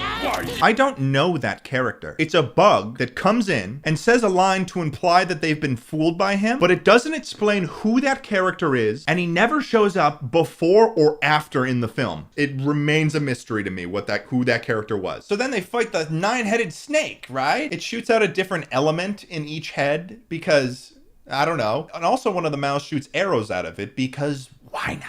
And then the tree guy like blows himself up. Good riddance. We didn't need him anyways. Screw that guy, honestly. Okay, so they find the princess, and then the bull guy walks through a lake of poison in order to get her. And then the mantis shows out, and he's just tunneled an escape route. There might be over 20 characters in this film, designed exclusively to fill plot holes. And it's very hard to keep track of them all. So at the end, there's a final battle between the Wonder Seven and Patrick the Panda and the evil snake master demon thing. Jimmy Ginseng comes back, you know the drill, he's playing the old tune, and I guess it weakens the snake. And then all of a sudden, all of the onion dogs come out and they like cry come on the fucking snake. And then probably the weirdest part of the film happens in these final moments. Now! Go, go, go! Fight the Windhead! Shadowfeet, fight the Waterhead! Mantis, fight the Icehead! Bobby Bunny, fight the Firehead! Spinny, fight the Electric Head! Peggy, fight the Poison Head! Bruce, fight the Spearhead! Billy, fight the Bewitching Head!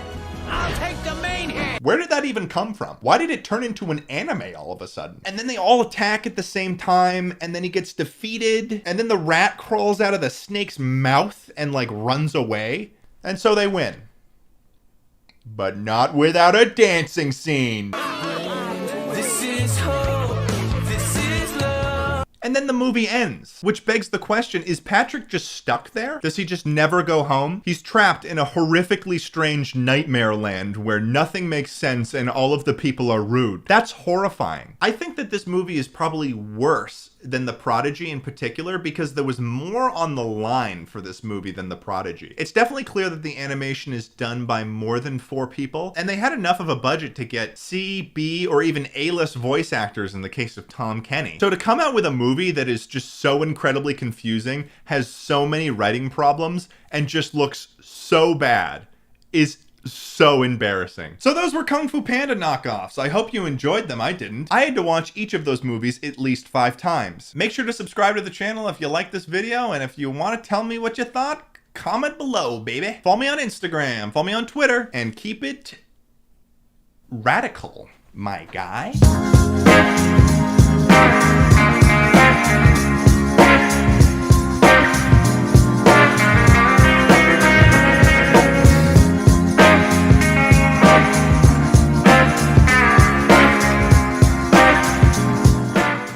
I may have found the strangest Halloween movies that no one seems to know about. It started with this movie, A Halloween Puppy, but from there it took me on a journey to unearth some of the strangest films I have ever come across. So I suggest you watch this until the end because it gets interesting, that's for sure. So let's start from the beginning. I was doing some digging on the internet looking for some low budget Halloween fun to celebrate this month. When I came across this film, A Halloween Puppy, what appears to be a wonderful family-friendly spoof. The ratings for this movie were through the floor, so naturally I had to get my hands on it. Unfortunately, this movie was removed from the only platform it was available for streaming on, but that did not stop me. I scoured the internet, checking every single grimy back corner website I could find just to have a taste of what this movie had to offer, to no avail. It was like the movie had been scrubbed from the internet, so naturally, my curiosity was exploding. I had to order the DVD of this movie and then purchase an external DVD player in order to even watch it. Look what just came in the mail. I am so excited for this. A Halloween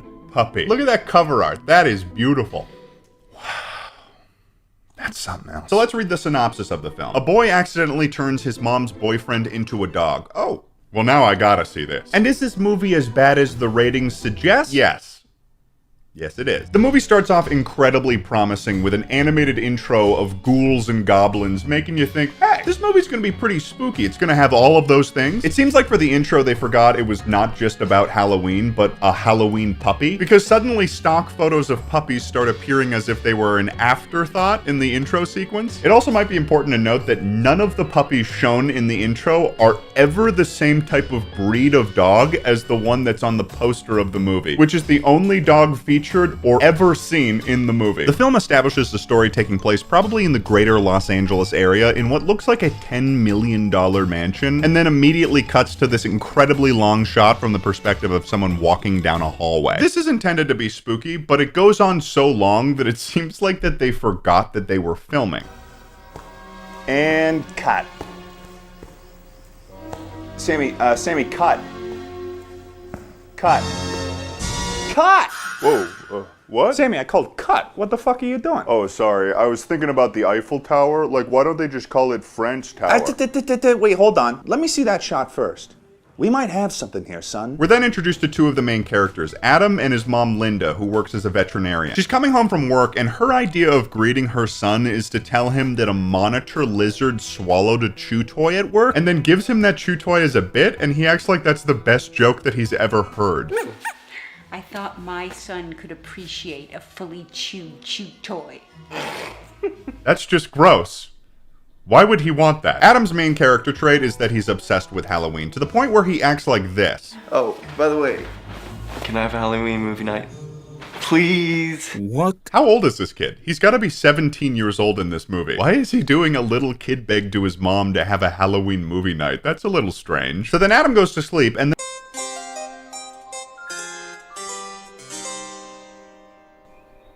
What?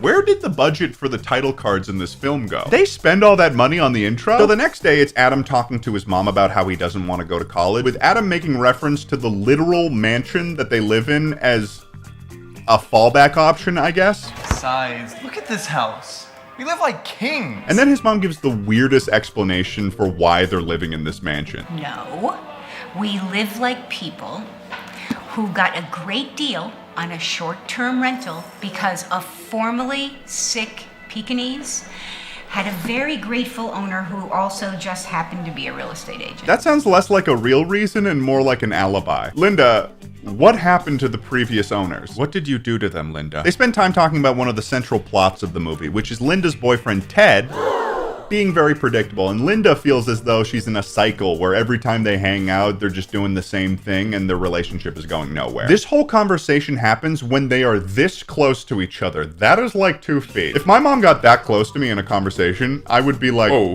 whoa, what, am I in trouble? Adam has all of these plans for how he wants to spend Halloween because it's his favorite holiday, and he wants to be able to use his mom's car for Halloween night. His mom responds with this. It's Halloween, okay? You're gonna be in ghost, ghoul, movie overload, okay? Google-eyed, let's see. Driving on 2 wheels, dreaming up new monsters. Absolutely not. I'm driving. You're telling me that this kid has such a significant Halloween addiction that he's unable to operate a motor vehicle? This has become a disability for him? That's worrisome, to say the least. We're then introduced to Ted, played by Eric Roberts, who was also this guy in The Dark Knight. I just thought I would mention that. And he comes in with a box of donuts, but he weirdly does not eat a single donut and instead is just licking the frosting from the inside of the box. Sir, stop, sir. Linda then tries to talk to Ted about improving their relationship before he goes to work, but he is a weird, clueless man. And then he leaves for work and Linda's like, sick. Later on, Adam is setting up the Halloween decorations, which feels a little late in the game given the fact that it's the day before Halloween. And we're introduced to the classic and literal girl next door, Molly. She comes out of the woods, nobody knows from where, and she's here to show Adam a spooky book. Look at this. It looks cool. Kind of like the Necronomicon. What? I had the same reaction, Molly. The Necronomicon? He's talking about the Necronomicon, which is a fictitious ancient book of the dead. If he is talking about what I think he is and just saying it wrong, that makes his reaction here even funnier. The Never mind, I'll just show you the movies. You know, you seem so smart. And then you're so not smart about the things that matter. You're such a fucking dick. You don't even know how to say it, dude. Cauldrons, plants, animals. This is like some medieval witch's spellbook. I mean, I guess. It looks like a Bible from a burnt-down Motel 6, but I suppose ancient spellbook is also an appropriate takeaway. This entire scene, and really the whole movie, kind of gives off Spanish class videos from middle school vibe. No sé por qué hicieron esta la película. I used Google Translate for that. I don't know where we're going to get what looks like the horn of a unicorn. Most of that stuff has modern equivalents. How do you know that? I'm just interested in it, that's all. No big deal. There's a slight hint that Molly knows how to do magic, and then Molly goes inside to say hi to Linda, and they sit on this shot of the spell book for very long. Almost as if to say, book important. Book part of story. So Linda vents to Molly about how she's got some personal issues in her life going on, as they stand once again way too close to each other. And Molly suggests that Linda could use her parents' cabin to have like a getaway weekend. To which Linda responds with this. Yeah, I've got some personal stuff going on, and I think going away for the weekend would be the perfect way to take care of it one way or another. Why'd you say it like that? How did Linda manage to make an innocent conversation seem suspicious with that one line? She decides that the perfect time to go on this trip would be tomorrow. You know, Halloween. Her son's favorite holiday. Surely he'll be fine with that. And then she leaves to go call Molly's parents. We're then introduced to what I suppose are the main antagonists of the film, Nikki and Chad. They're Adam's neighbors, and they've basically come over to bully him and take Adam's Halloween supplies for their haunted house. Halloween, huh? I like Halloween. I like seeing little kids scream. This guy is gonna be in jail by 20 if he keeps saying shit like that. We're making a haunted house. It's gonna be at our place. Oh, neat. Yeah, it's gonna be the scariest thing you've ever seen. I don't know. I've been to the haunted hayride. Or the haunted hotel down... No way. Ours is gonna be scariest. It's gonna be in our garage. It'll be totally scary. Well, if you guys are involved, I know it's gonna be scary.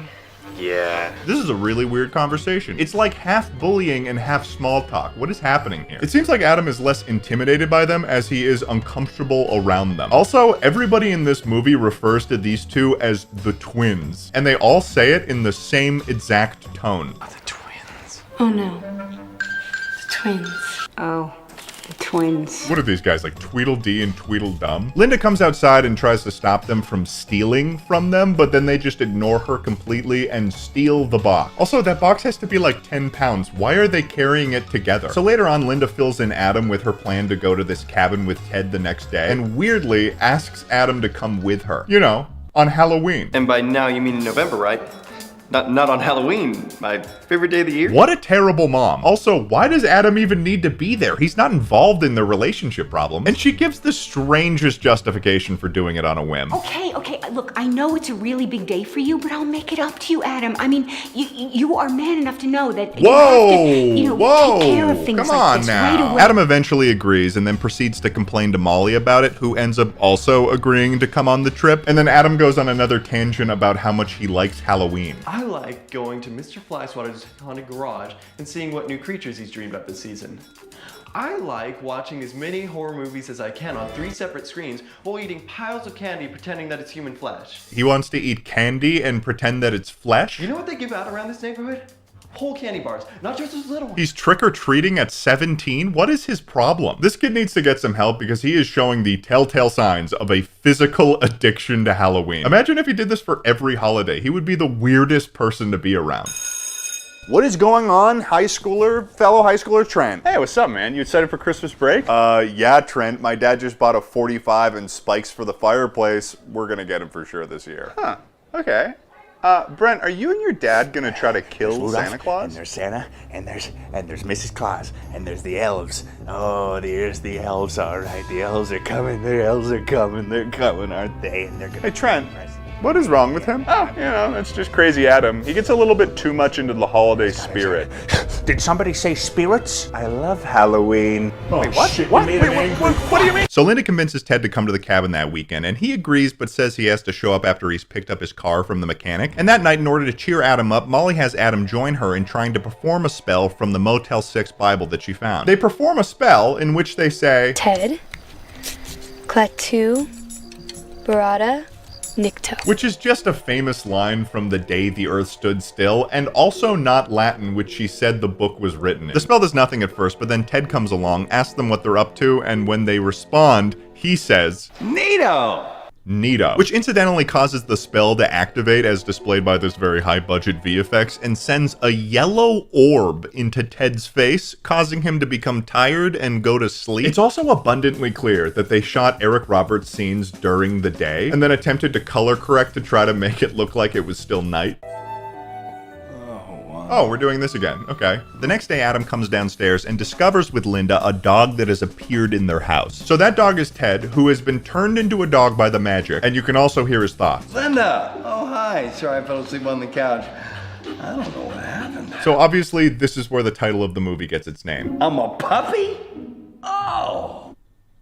No, you're a fully grown English bulldog. This happens throughout the film, where the dog is very clearly a full-grown dog, but everyone insists calling it a puppy. And it makes me feel like this is the only dog that they could get a hold of. Like, they wanted a puppy, but they just couldn't get one, so everyone just pretends it's still a puppy. So Linda decides the best course of action is to take the dog with them to the cabin, and it's becoming wildly apparent that not even a nuke could stop this lady from going to this cabin. Also, this might be nitpicky, but at one point, Linda tells Adam, who's dressed in yesterday's clothes, to get dressed. He leaves to go do that. And the next time we see him, he's in the same outfit, and he wears that outfit for the rest of the movie. The drive to the cabin is a whole scene in this movie. It shouldn't be, but it is. It's made up of these shots of their car driving down a road with voiceovers from the cast that I can only assume had to be improv during the shoot. I'm so excited. I'm so excited. When are we gonna get there? And Adam, well, he's still yelling about Halloween. I'm supposed to be looking up, like, all this zombie stuff, but no, we're out in nature and... It's starting to feel like his interest is less in Halloween and more in mentioning topics that vaguely relate to Halloween. As if he's constantly trying to prove that he likes Halloween, but just learned what it is. I think the best part about this driving scene, though, is how they facilitate the change of setting for the viewer. So here's them driving down the road. They're very clearly in California. This is very likely on one of the roads going on the mountains that surround the San Fernando Valley. Then it fades into totally different climate. Looks like a forest in Oregon. This cabin is far away. Then it fades into, oh, they're still driving in California. Maybe that was like a memory or something. Then it fades into, okay, so this is a very far away cabin. They end the drive in the same climate they started in. Either way, Crazy Adam, Magic Molly, Dog Ted, and Psycho Linda have reached the cabin. Molly brings Adam to visit, I think, her family friend who happens to live nearby this cabin and is also a witch. This is my friend Adam. Hello, Adam. You seem dubious. No, ma'am. These are like AI conversations given form. In her clairvoyant nature, she knows that Molly and Adam performed a spell and wants to help them figure out what it is that they did. So they bring the witch lady the book, and she says that it's a very powerful spell book and that you'd need extensive magical training in order to even attempt to perform a spell. But then 2 seconds later is like, oh, Ted turned into a dog because he said Nito. You didn't say Nikto? No, I didn't. See, we couldn't have transformed anyone. Perhaps, as long as no one said Nito. Wait, what?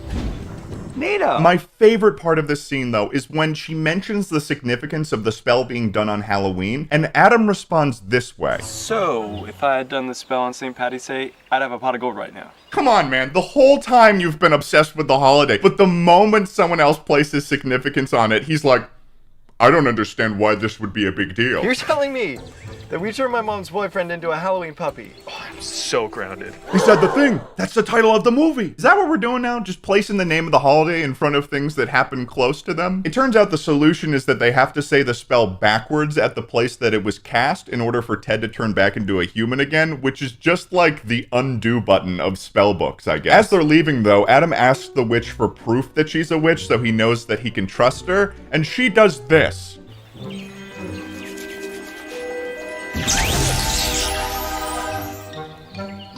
Okay, let's go. Good luck. Seems that they bought 4 templates for visual effects and they're just cycling through them. You may be wondering what Linda and Ted the dog were up to this whole time, because they did have a scene that was intercutting between the one I just talked about. There is a full 5 or 6 minutes in this film that is just Linda walking around with the dog, aggressively petting him, with Eric Roberts commentating the whole time. There's shots of the dog eating grass and then Linda joining the dog in eating the grass. They even keep in shots where she's trying to wrangle the dog and the dog clearly wants nothing to do with her, and they use that shot twice. Eric Roberts' voiceover starts to get a little bit more weird. Nine. No, it's really the simple things. I'm tired. Basically, after this, Adam and Molly return back to the cabin and they make up some bullshit reason why they need to go back to LA. So they drive back to LA, are about to do the spell, but whoopsie fucking do, the twins stole the spell so they could have it for their haunted house. Then the only way that Molly and Adam can get the book back is that they have to go through the twins' haunted house. Perfect. We were just looking for you. These two need to be in jail. The haunted house that the twins made looks like they're just getting their garage painted or something. Like, this is the climax. This is the haunted house that we've been hearing so much about.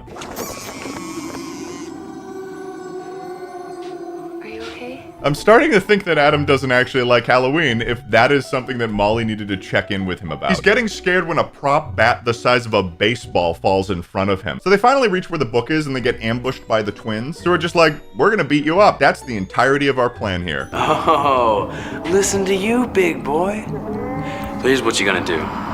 You're gonna lay down on our altar and be our victim for the week. Do these guys have a fetish for crime? Plus, they're doing a haunted house, and one of them is dressed as a cowboy. The least scary option for a Halloween costume. That's just a man that lived in Texas in 1912.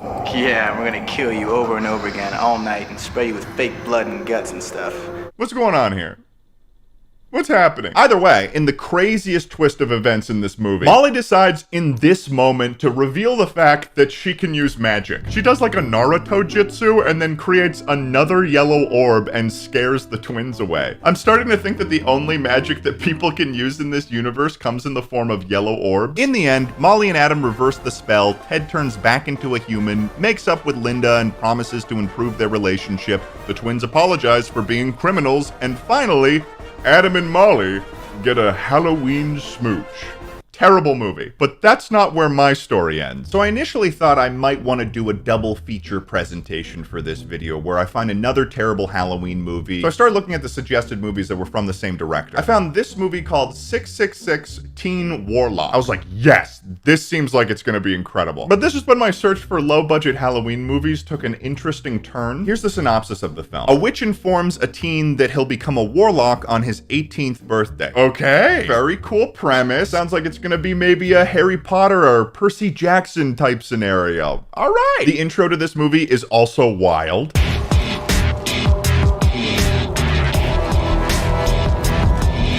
This is gonna be sick. This is gonna be badass. I'm gonna keep the summary of this movie straight to the point and very short, because coming off of this movie after watching Halloween Puppy was really, really weird. To give you an idea, this is the opening sequence of the movie.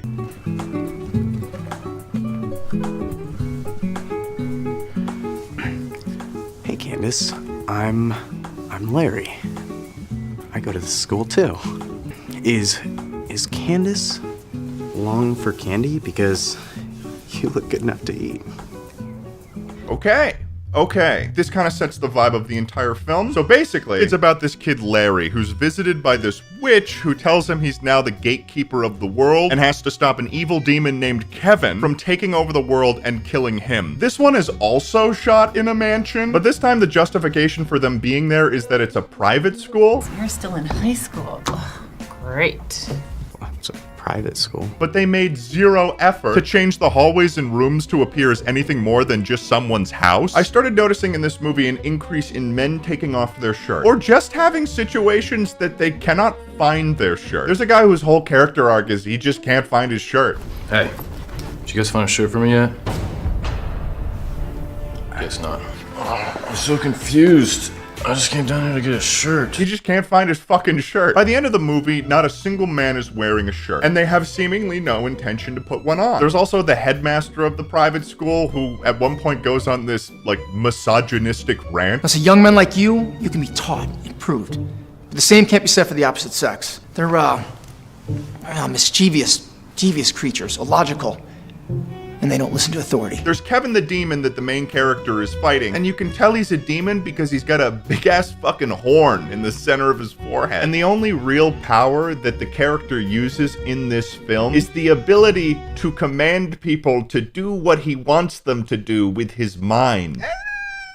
Okay, alright, something's going on here. The actual teen warlock part is 30 minutes long. And then there's an additional hour of these three women that are in a theater watching other B movies with men with their shirt off. What relation did that have to the original movie? So I thought, okay, the main substance of that movie was pretty short, but it was funny. It was weird. Although I should probably find another movie to talk about and make it kind of like a trio of sorts. So I decided to order the DVD of this movie from the same director, David DeControl. It's called Three Witches, and I'm like, okay, doesn't seem like anything could be off here. Probably just gonna get the classic campy B-tier movie horror. It showed up in the mail, and I looked at the cover art and I said, oh, this cover art looks different than what I had ordered in the mail. 7 shirtless men have been added to the cover. So this is when I realized something was going on here. So I went to the director's IMDb page. David Dakentro's filmography is made up of pretty much softcore, you know, softcore.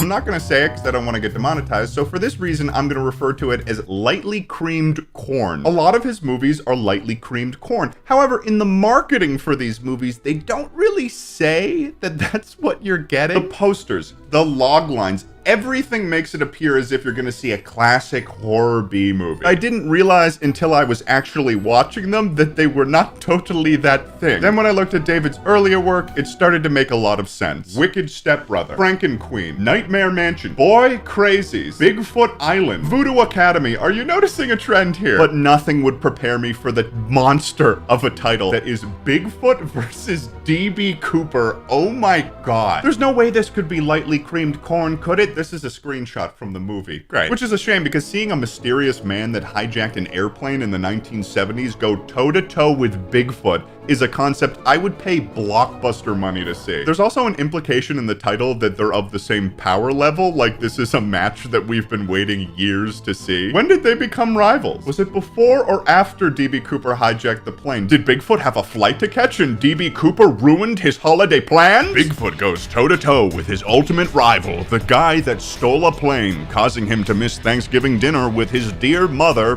Big Mom. Also, Eric Roberts is also in this film. How does he keep getting Eric Roberts? Does he owe David money? After Halloween Puppy, David started making more films that were based around speaking animals, such as Easter Bunny Puppy, a talking cat, a talking pony. So it appears that A Halloween Puppy was his first attempt at making a family film, and he still couldn't resist just adding a little bit of David magic in there. Listen to you, big boy. Yeah, we're gonna kill you over and over again all night and spray you with fake blood and guts and stuff. The titling of his movies can also get a little strange, such as Bunker of Blood: Chapter 6: Zombie Lust: Night Flesh. That is a loaded title, especially when I realized that chapter 1 through 4 of that saga aren't even listed on IMDb. And to be honest, I don't even know if they exist. Inherently, these movies are intended to be niche, and I understand that there's a market for them. There's nothing wrong with that. But to give them posters and titles that make them appear as if they are normal movies, David is being a ruthless businessman. There could be potentially thousands that have unintentionally watched homoerotic, lightly creamed corn. And for that, I salute you, David. It's kind of a baller move. I had no idea that finding this movie, A Halloween Puppy, would take me on a journey like this, but my god, I hope you found it as ridiculous as I did. Happy Halloween! Hi. If you've been watching my channel for a while, then you may remember when I watched the movie Halloween Puppy something like 3 years ago. This was a movie about a boy that was obsessed with Halloween, and also his mom's boyfriend got turned into a full-grown dog that they referred to as a puppy for the whole film. I'm a puppy? In that video, I also discovered a treasure trove of some of the greatest B-movies that I've ever had the pleasure of watching, all directed by one man, David Dakentrow. One of the things that I've noticed is that David has a penchant for creating films that could be categorized as lightly creamed corn, you know, because of the stylistic choices that he makes across his film. There's a lot of shirtless guys. It's also why I was surprised that I got a comment from the official YouTube account of YouTube on that video saying, I know exactly what I'll spend the rest of my day watching. Thanks, Ted. Because I don't think that they watched the whole video. But in looking into this director's early pieces of work, I think I have discovered the most unhinged kids movie of the 1990s that he directed, which is a movie from 1998 titled Alien Arsenal. Let's read the synopsis, shall we? Ralph and Baxter are two high school nerds who are often tormented by bullies at their school. They find a secret chamber which contains a horde of high-tech weapons and armor. Their superhero dreams become reality. Hello? Yeah, this obviously sounds like it's gonna be the greatest movie of all time. So with that being said, let's jump into it. Immediately, right off the bat, the movie opens up to what appears to be a car chase in the streets of Los Angeles. We are introduced right away to the main character of the film, Ralphie, and what's happening is that he's fleeing from a gang of bullies that are after him, and they are out for blood. Just leave me alone. Oh, Ralphie boy! One of the things that you'll notice about this scene is that these teenagers are really good at driving. They're peeling around corners at like 50 miles an hour.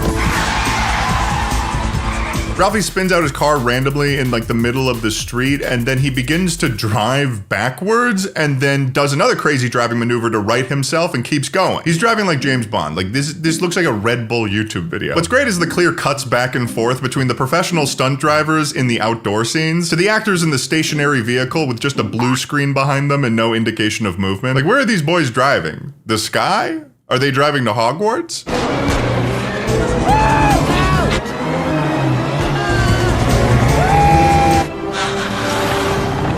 Ralphie is quite literally running for his life, or at least you think he is, because the manner in which he's driving is putting his life on the line. Like, sure, yeah, it's bad to be bullied, but you're also driving really recklessly. You could just, like, fucking die. But before we keep talking about this movie, we've got a sponsor today. Thank you to Paradise Paws for sponsoring this video. This is a game from the makers of Midas Merge, a game that sponsored me last year that I am not even joking, I played throughout the entire summer. I'm level 51. And now they're back with Paradise Paws, a charming Merge 3 game where you inherit a once thriving animal sanctuary on a mysterious island that's now in need of care. I've been trying out Paradise Paws lately, and let me tell you, I'm liking it for the same reason that I like Midas Merge. Plus some extra. You've got all these cute little animals that you've got to save, and you know what? Some of them are a little bit sassy, I'll admit. They got some attitude, but you know, I'm doing it for the sake of the merge. And what's great is that you get to discover the new forms of the animals when they grow up from the little tiny babies to their full-grown forms. And this type of game is super easy to play just when you're trying to kill some time. Something as simple as collecting little sunbursts that you use to unlock more areas. I personally get a kick out of collecting as much as possible, and then I can just open up a bunch of area all in one go. It's very satisfying. Plus, it's free to play, it's ad-free, and there's an offline functionality, so you could, for instance, play it on a plane and wouldn't have to pay $40 for in-flight Wi-Fi. And best of all, there's no dead ends, so you can keep playing as much as you want. And also, they're launching a brand new sanctuary as a major new chapter in the game's story. They're introducing new mysteries, a completely new winter setting, and yeah, a bunch of new adorable animals that you can collect. And if you download Paradise Paws from my link in the description or the QR code on screen, you'll unlock an exclusive gift right at the start that'll help you speed up progress. And it even comes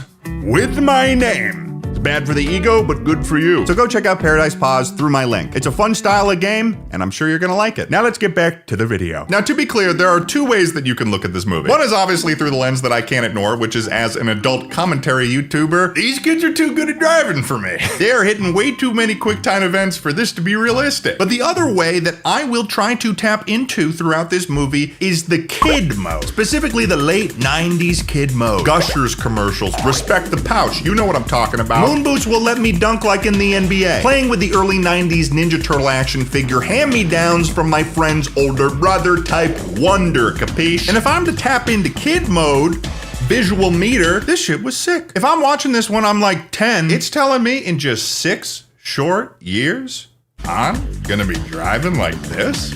Hello. I'd like to think that this is just something kids were naturally able to do in the 90s, just a generation of prodigal drivers that is only documented in this movie. So Ralphie is chased by these bullies all the way to Mount Limbaugh High School, where most of this movie takes place. And they proceed to full sprint chase him into the school, even passing by like several faculty members in the process of doing this. Not a single one of these teachers thinks it's a little strange that one student is running for his life from a pack of other students. Like, what are you doing? Either way, Ralphie loses the bully so that he can finally, oh wow, look at these guys. I'm having a hard time understanding the fashion ensemble here. What's with the tight shirts, boys? Why don't you guys pick on someone in your own income bracket? Chad.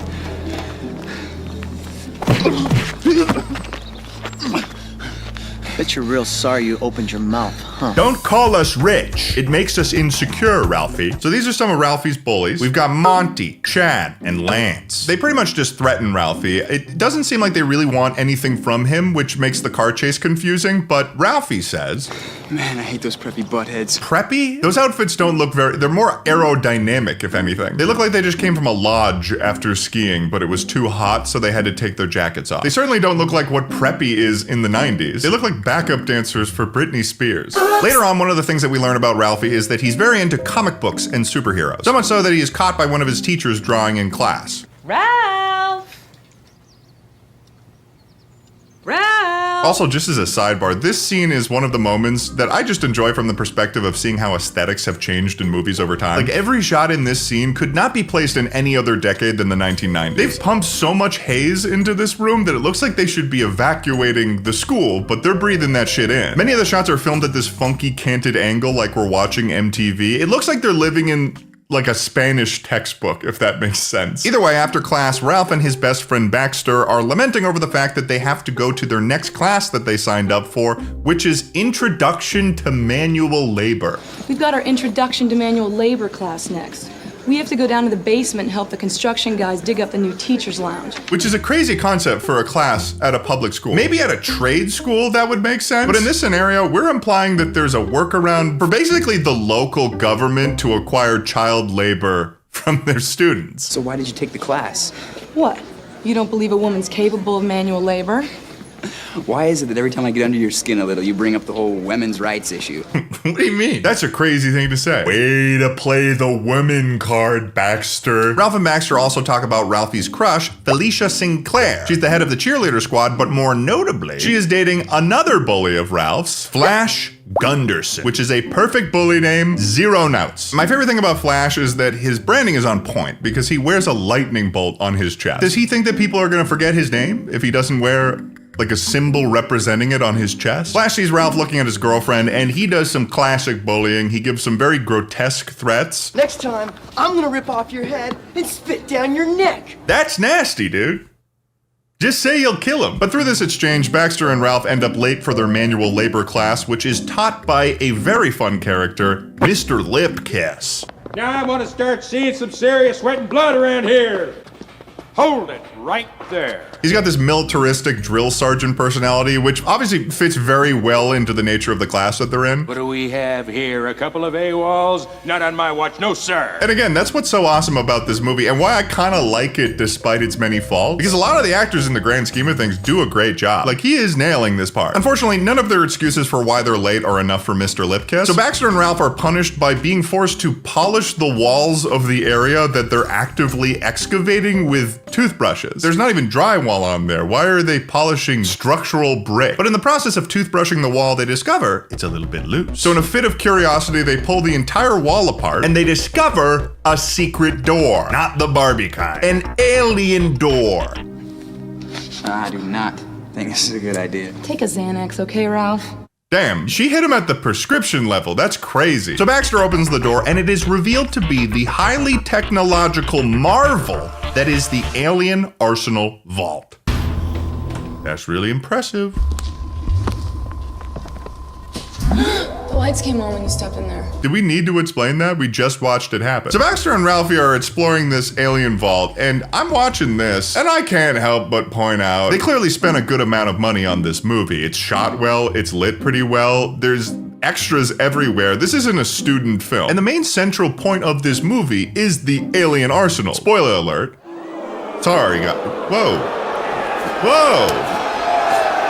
Whoa. No! No! Like, they've got alien door. They've got alien doorknob. They've got alien centerpiece. Even alien screen. So why the hell wouldn't they just make a couple of alien shelves? They went so hard with everything else, but then to hold all of the props, these are like shelves from Staples. These look like guns. Maybe they're props for a movie or something. Or toys. It's at this point in the movie that it starts to feel like they're adding lines to explain why the props look so cheap, which is a funny subversion to make, I guess, because you'd expect alien technology to be made out of like an advanced alloy or something. But it's coming off like they just didn't have the money in the prop department. These feel like plastic. Like, the cover of the movie is what they discover could destroy the world. But then in the movie, they're like, God, this shit was not constructed very well. What is this, made of plastic? What is this piece of shit? This is not good. Yeah, it's rubber. This is like shit out my fucking ass. Either way, they get worried that they're gonna get in trouble for being in there, so they seal the wall up and get out of there. Now, while Baxter and Ralphie were checking out the alien vault, we get a shot in space of an alien spacecraft where the aliens get notified that someone has opened the door to the vault. I guess they didn't know where the vault was, and when it's open, they can track where it is. It is a little confusing why, as the creators of the vault, they didn't just generally have that information on them. But either way, the aliens follow the signal and go down to Earth to discuss disguise themselves as humans to find the vault. And the next day, Ralph and Baxter are hanging out at school, and they are confronted by the coolest new kids in town, who get possibly the most 90s entrance of all time.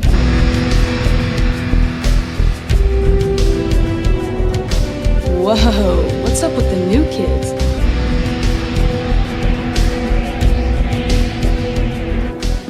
We got our next class with them, so don't stare.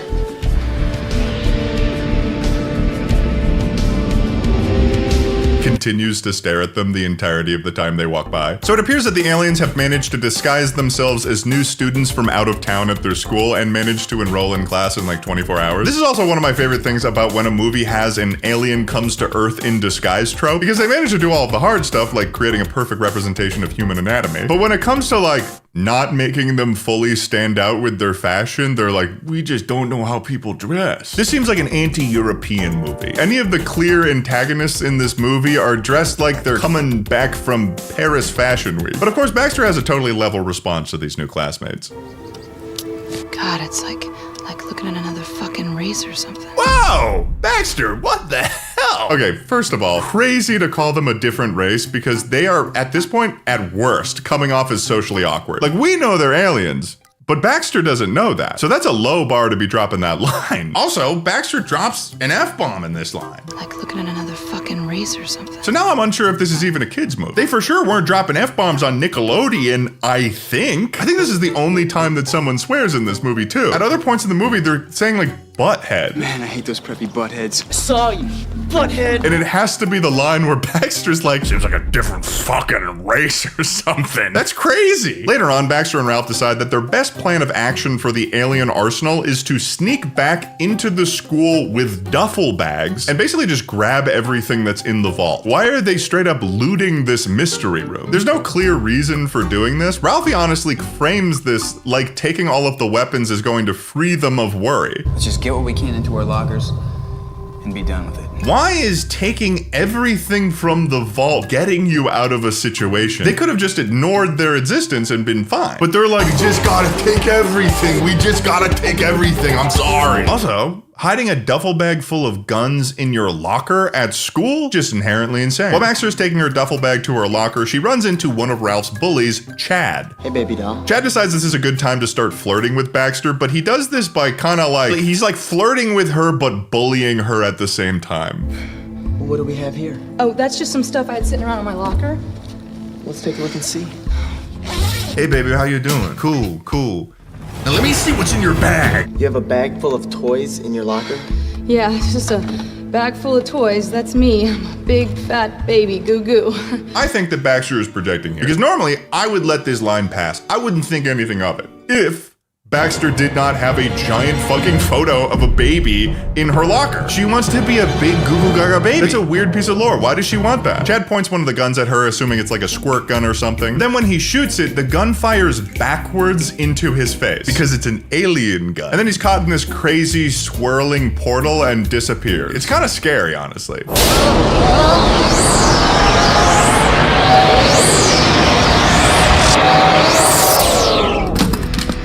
So obviously, upon this discovery, Baxter and Ralph then head to a different part of town to test out their newfound weaponry.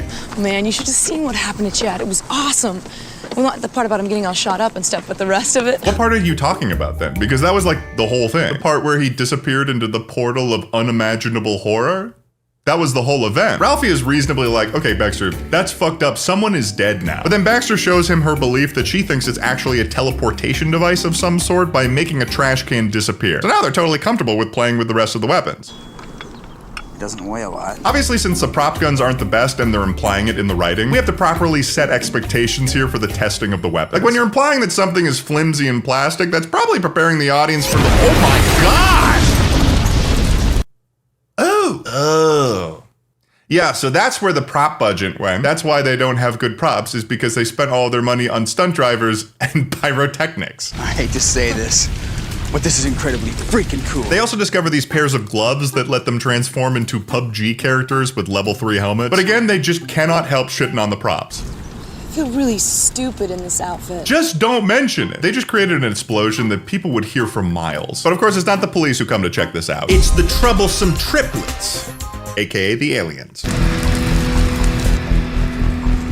new kids. Who are you? Return our arsenal at once. Arsenal? This, Ralph.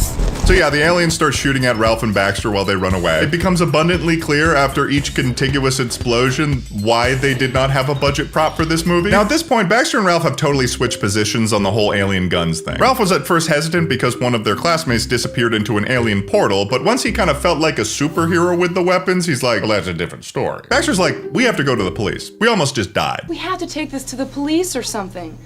It's getting way out of hand. Well, maybe we shouldn't be so hasty. Oh, no. Also, I don't think that they're very good at gathering context clues as characters either. Now, for whatever reason, we find these things after they've been buried underground for maybe hundreds of years. And I doubt whoever or whatever made them is gonna be around to come looking for them. Brother, they just did. They just did come looking for them. They literally told you to give them back. Return our arsenal at once. Arsenal? This, Ralph. Not only did you get attacked by people using the same type of weaponry, but they're directly asking you for yours. Either way, Ralph has decided that this is how he's going to get back at his bullies. Weapons and stuff, they're ours now. And we could use them if we really wanted to. With the weapons. How would you like to get even with Monty and Flash and all those guys who keep picking on us? Crazy cut. That's a crazy cut to make. Thankfully, they do not brutally murder all of their bullies. What they do is they show up to the boys' locker room and they give Flash a little shakedown. Just to scare him a little bit, list off his crimes. We are here to render final judgment against you, Flash Gunderson, for your crimes against humanity. What crimes? You have preyed upon the weak and smaller around you. You've also abused your position on the football team to terrorize the innocent and also to date all of the really hot chicks, so nobody else gets a shot. They basically demand that Flash gives up his jock ways and that he has to become a straight A student. And when he refuses, they threaten him with the teleportation gun, and it's honestly kind of scary what they imply with it. That sounded like Chad Gears. So wherever Chad is, and given how pained his voice sounds, I'm pretty sure that that gun teleports people to hell. From the Bible. They even describe it to him as hell without saying it. That's where the bad people go, Flash. That's terrifying. After scaring Flash, Baxter and Ralph start testing out some of their devices. They find some walkie-talkies, even a pair of X-ray goggles. They're seeing through people, checking out their bones, checking out their teacher's bones. Gross! And this is one of the reasons why I think I would have loved this movie as a kid. Because this is trying to hit on that specific late 90s, early 2000s fantasy that at least I had as a kid, which was being a spy. There was Spy Kids, Totally Spies, Barbie Spy Squad. That's actually a perfect example. For some reason, every kid wanted to be a spy. Mostly because of the gadgets. Real life spy? Neurotoxin in a whistleblower's coffee. Boo! Fuck you. Me spy? Me look through wall. Me see person through wall. Committing sexual harassment. Oh, I'm sorry, I got things confused. That's what Ralph does when he turns his goggles to the school and he sees Felicia being harassed by one of his bullies. Sorry, I'm actually talking about the movie again. Let me explain what's going on. Ralph's crush Felicia is staying a little bit longer after class, and that's when Lance, one of the preppy bullies, walks into the room, and you can immediately tell that things are not going to be appropriate. Nice curves. Oh, hi, Lance. Lance decides to try to put the moves on Felicia, but what he doesn't realize is that his body contains the soul of a creepy 68-year-old man that's got like 6 restraining orders. Hot little ticket like you? No, see, I'm thinking quiet dinner for 2. Candles, wine, nice music, just you and, me. This slick act might work with some of your junior high girls. Whoa! The more you say no, the more I'm thinking you really want to say yes. Great. She's like, great. He's working on opposite day mindset. Fuck. Lance, I don't think you know how much trouble you can get in for this. What? With school? Rich kid like me gets a slap on the wrist and doesn't even go on my permanent record. Man, he's really saying the quiet part out loud here. Thankfully, Ralph ends this entire ordeal by showing up in his suit. He absolutely beats the nuts out of Lance. Then Lance pulls out a knife, like he's a jet in West Side Story, then threatens to kill Felicia. You don't clear out of here, I'm gonna cut her open. I mean it! And this is when Ralph has one of his first, like, genuinely cool lines. I believe you. Damn, that was badass. Of course, Lance gets sent to hell from the Bible. He was going there anyways. And Ralph gets a kiss on the cheek. Now, this is where things get complicated, so try to follow along. Mr. Lipkiss finds the alien vault. It allows the triplets to find it as well. They send Lipkiss to hell. And they realize that Ralph and Baxter have the fushigi they need to run their Armageddon device, which is a self-explanatory name. The alien screen in the room is counting down to when Earth aligns with their planet, which will let them download something from their planet to destroy the world. While this is going on, Ralph is going through some character development himself. He goes to a diner and stops a robbery from happening, and then he's just like, well, I guess I'm just like cool now. So he sells all of his comic books, buys new clothing, and gets context and shows up to school looking completely different. Baxter thinks he's becoming a piece of shit, but all the girls at school think he's hot now. He even stands up to Monty by pinning him against a tree and threatening him. And Ralph also basically admits to killing his friends. I'm gonna do the world a favor and take you right out of the freaking program. Just like Chad and Lance. Where are your friends, Monty? Oh yeah, I just remembered. I used an alien gun to send them to hell. The alien triplets see this happen, and they can only for some reason assume that this change in personality in Ralph is because he has access to their weapons. Notice how he has changed within the space of a single day. He has our arsenal, I am certain of it. That's like saying that somebody became more confident because they own a Glock. And they're technically right in this instance, but I don't agree with the logic. So they basically recruit Monty as their own ally to bring on their side to defeat Ralph and get their arsenal back. Another thing I'll point out in this movie is that Flash has completely taken the scare tactics to heart. And when we see him next, his personality is completely changed. He fully becomes a nerd. Like his entire brain was broken by the trauma of potentially being shot by a hell gun. I'll catch you later.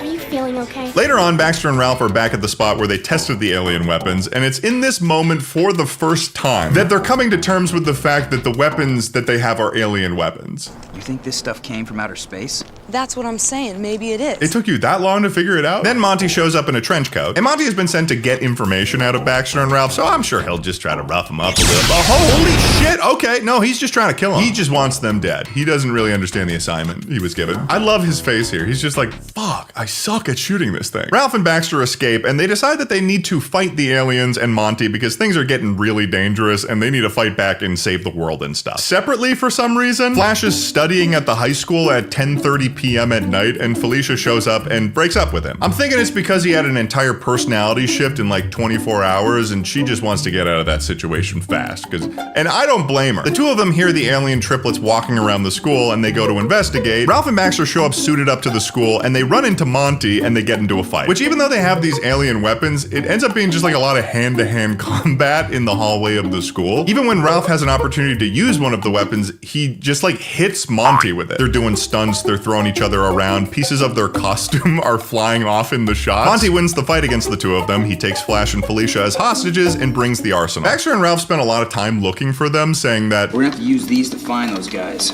They could be anywhere in the building. Kind of confused on why they didn't start at the vault, like the one place that all of this has started from. But in the end, they find them. Monty tries to fight Ralph, but Ralph manages to knock him out with a punch, which, by the way, according to the behind the scenes video I found, is a real punch. He actually punched me, so... He actually punched him in the face. And instead of shooting the aliens, because they can block lasers, he shoots their fushigi power source. And this is the best part of the movie, because I love when they have the actors do things physically to help sell the visual effects. And they've been doing it the whole time. All of the triplets start shaking uncontrollably.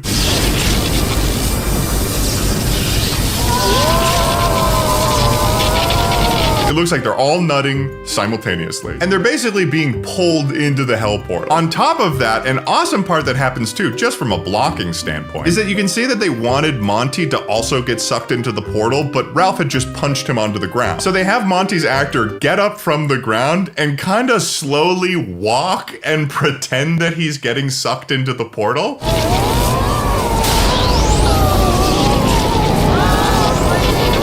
I'm getting sucked in! I'm getting sucked into the portal! And all the bad guys get teleported away to hell. Ralph gets a kiss from Felicia, they're probably gonna start dating, and it all ends happily ever after. And that was the piece of cinema that was Alien Arsenal. Overall, this movie isn't the worst thing in the world, but it is certainly the craziest kids movie I've ever seen. And if I saw it when I was a kid, I would have loved it. I hope you guys enjoyed this video. Sorry it's been so long since I've posted. Be sure to subscribe and comment. Smash the like button. And, bye. From? I'm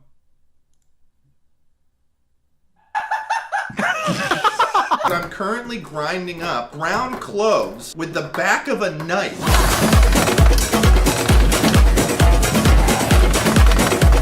this is just because I'm too lazy to go to the grocery store. Shoot! Y'all got any of them catfish? A catfish just bit my pecker.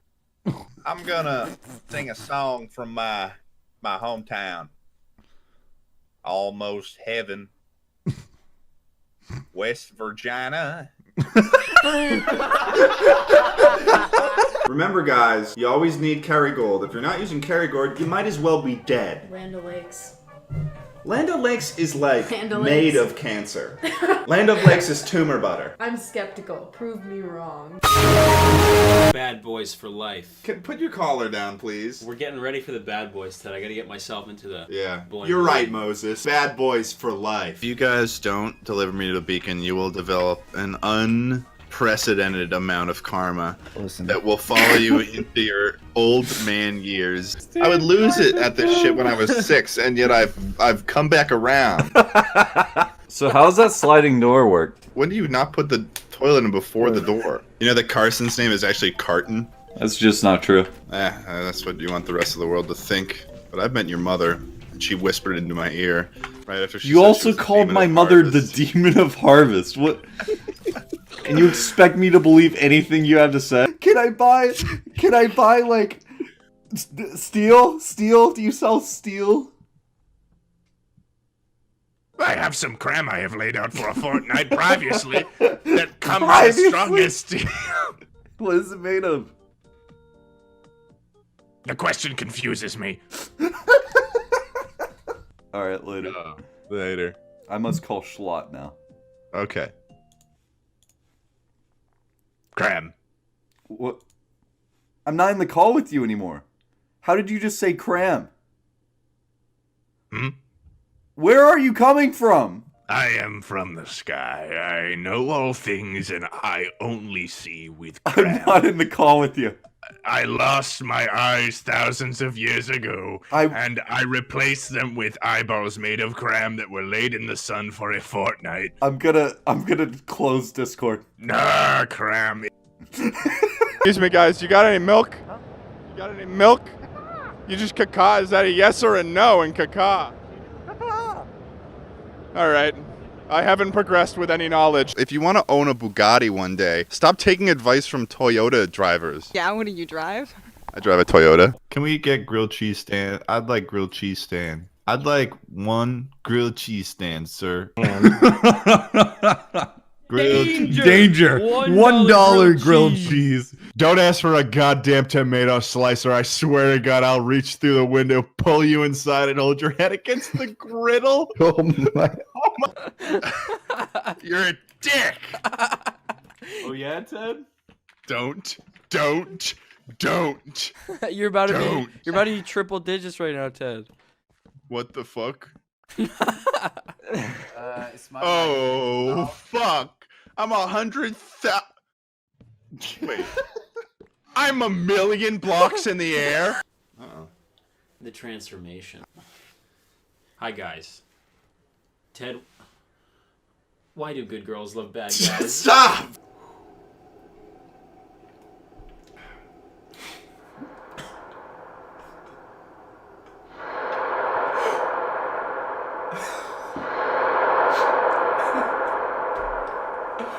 Oh. That's really bad. First of all, my first reaction is, what in God's name is that fucking troll-faced helicopter? What is this place? This is my sex dungeon. I'm a paraplegic police officer. Hello. I don't think I can be here anymore. You are a cat blue kind looking thing. I'm confused at your existence. All right, don't Do go. I need to pull out my gun? You guys got any milk? I don't know. Wait, what? It's called baking, Travis. Look it up. Yeah, I'm doing that one. Okay. Yeah, I'm doing that one. Here's Pencil Boy. That's fantastic. He looks like a man with a very deep voice. He's making a face that's saying, "Wouldn't this be funny if we made a Minecraft parody?" What? I don't think so. Chewing is called mastication. Do you know that? We're gonna masticate some childhood foods. You getting any notes or anything? Oh. banana. This is Poland Spring in a different bottle, dude. No, it's not. Guys, thank you for watching this video. What We've the fuck, officially dude? discovered that Poland Spring is in the boss's No, bottle. we haven't. What? So thank you so much for stopping What about by. the ratings? Give this video a like if you enjoyed the video. Dude, make sure to comment. Voss is not Poland Spring, and Fiji is the fucking best water on the planet. Girls out there, because I know you exist. He says, "Gamer girls, I know you exist," as if it's like a He also UFO has theory. Wait, go back to that kid's fucking smirk when he's opening his mouth. He's like, look at that. Oh. I'm gonna take your pants. Look, he knows something's up. He also looks, I'm pretty sure he's blind as well with this stuff. In a Lunchable, they have these little squares of ham. You are required to eat said things. You signed a contract, you have to. You will be consuming deli meat. Or you go to jail. The tiger and the lion may be powerful, but I don't perform in circus. I don't get that one. I'm sorry. I just don't get that one. It's a good one. I'm just, it's not clicking. Oh, okay. He's got the deep open shirt. If he had a collar, he would pop. You're transforming into something that I just have never wondered existed. Hey, baby, you want me to take you to Ram Ranch? No. Flax milk, made of flax. What is it?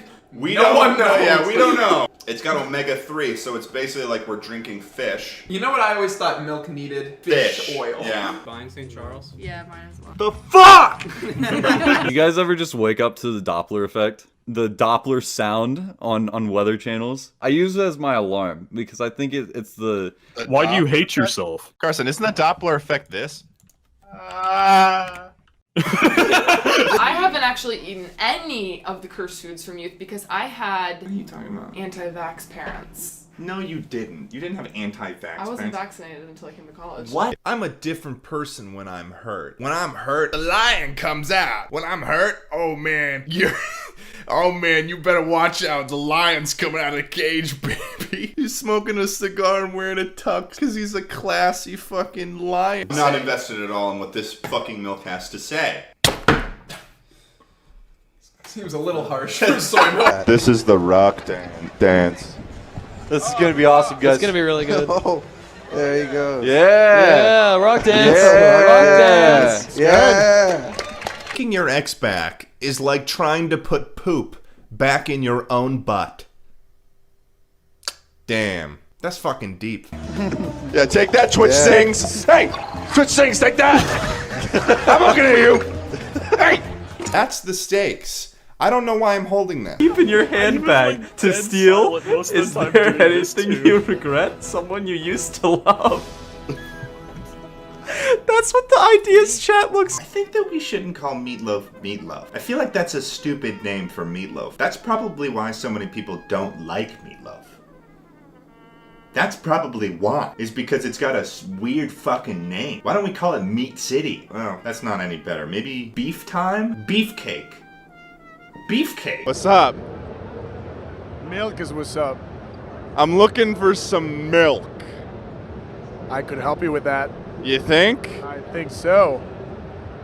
You've got a knowing gaze right now, and it's making me half worried and half excited for what's next. Do you really want to know what's next? I mean, there's What do you know? What do you know? It's dangerous, man. It's dangerous talks right now. You don't know what you're getting. Come over here. Come over here. So you know where the milk is, man? I've always known where the milk is. I've always known. Yeah, I know the source. The sewers? How did you know that? I crashed my milk truck into the Charles River. It flows right into the sewers. Dude, I know things. That's just how it is. I mean, you gotta come back when it's empty and like quiet down and everything, Yeah. and then I could hook you up. Okay, well, listen, I got a buddy who works at a local pub. His name's Pablo, all right? I need you to go to the local pub, talk to Pablo, tell him that the crow has found its milk jug, all right?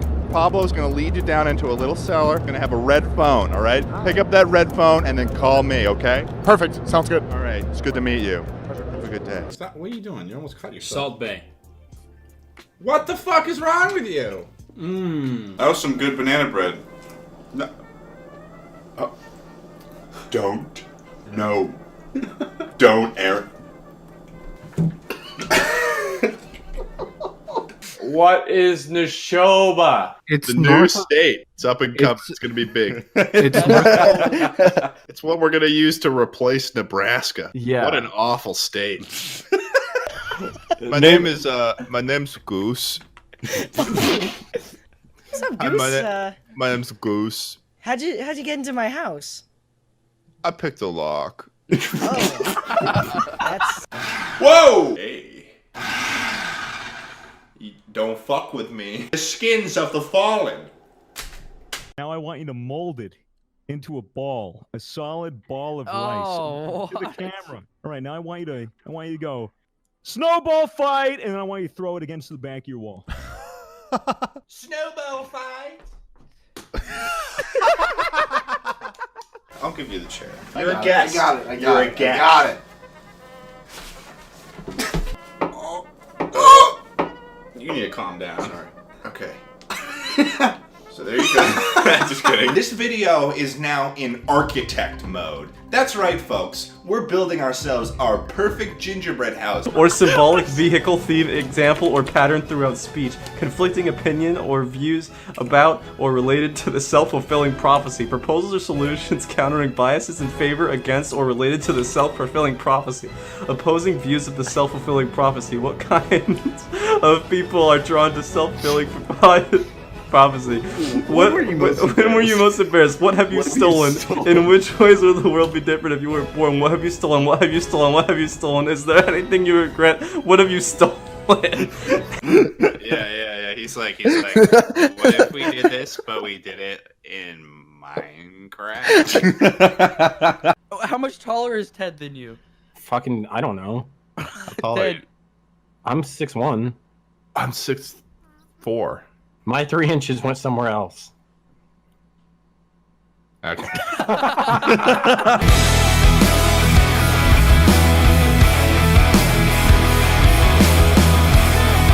We've got the things. Top text, don't forget. Bottom text, your purpose. Share that everywhere. Look what you've done. Caption this one, that circle is off center. Please scream. Caption this one, you enter high school bathroom, what you do?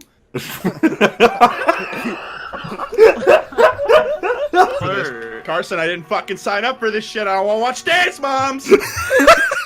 Everyone except them has to take a shot. I'm just not processing anything you're saying. All right, so let's start from the beginning. I think it'll make Let's more start sense from the once beginning, it Ted. happened. You owe money. Ted. Hey. Well, I'll be damned.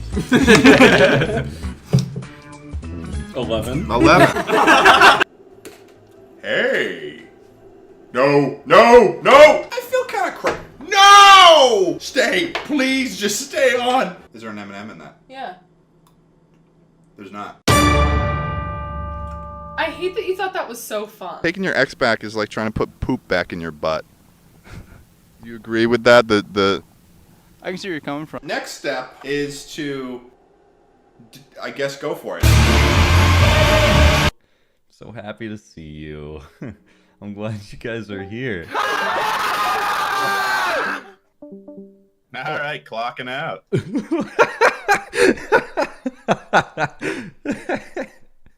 Gonna go chill under a tree. Oh, it's leaking onto me! I think there's a serious problem. There's so much liquid in this that essentially it's leaked onto my pants. Oh no! Oh god, there is pie mix everywhere. I don't really know what an ear looks like, so I'm gonna wing it. So Did you know that you have two of them? I can't see them right now, Ted. Just turn your eyes outside. All right.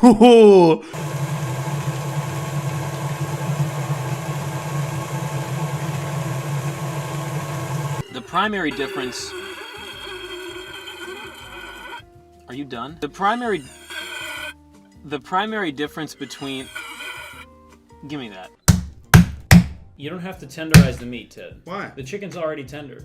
First we salt it, and then Moses, assault it. You're a good-looking piece of meat. You're a good-looking You're a good-looking meat, baby. Write about an experience that makes you very happy. What have you stolen? What are your thoughts about cooking? Your day so far? What did you steal? A teacher? A train journey? What do you keep in your handbag to steal? Is there anything you regret? Someone you used to love? That's what the ideas chat looks like. Oh! He's smacking it with a knife. Just you wait, Ted. Just you wait. What? Don't point it. Give me that. How much cash do you got on you right now? $5. Okay, how fast can you run?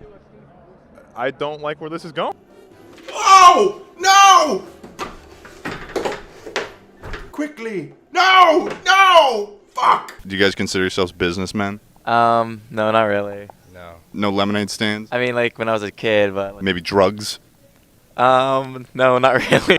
What the fuck? Okay, well, don't do it more. Get out of my home. Give you guys one more chance to redeem yourself and get a little bit motivated for business, alright? All right, sounds good, sounds good. Are you sure? Yeah, I'm positive. Are you high? No, I am not. Okay, fine. Yeah, no, this banana bread's pretty good.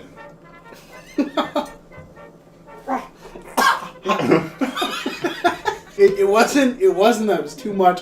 It was that the steam was you know, when the steam filled my throat. You saw the face of God in that moment, like. Any initial thoughts there? The main taste is in the middle. Correct. That's what makes it a little bit dry. Feeling How is it dry? It's water. It's literally the opposite of being dry. This is a conundrum, guys. I thought that if I came to PAX, I'd find gamers. And gamers means milk. Everybody knows that. Whoa, don't punch it. Like, you know, like You gotta smack it. Yeah. tenderize it, if you will. Grilling is an ability one is born with. One does not simply learn how to grill. It has to be in your blood, in your lifeline. In your soul. Get out of there. You're being evicted. There's this whole section about how to make a pie crust, and like, yeah, I could make a pie crust. That's something I could do. But then I could also just buy a Keebler crust from Wegmans, which is so much easier, so that's what we did. Oh, I can handle the heat, baby. Don't just do that. I can handle the heat! Holy shit! Ted, I'm sorry, the grill master's taking over. It took way too fucking long to handle any Wow! Holy moly. I didn't find any milk. It was hiding from me. I thought the photo said that this agriculture expedition would have a little bit of milk, you know, because it's a farmer's market. But like, I gotta say, it's mostly video game stuff here. This is the weirdest farmer's market I've ever been to. It kind of sucked. So, bye.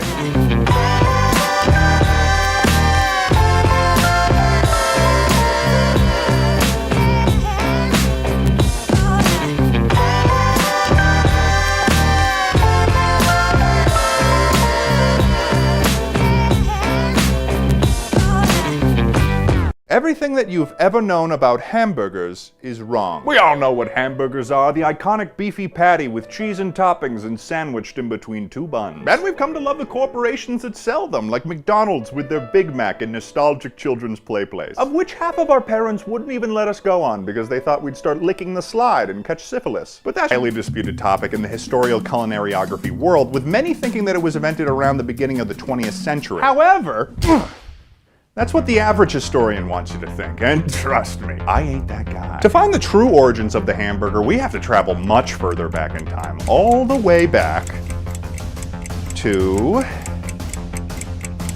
This is gonna take forever.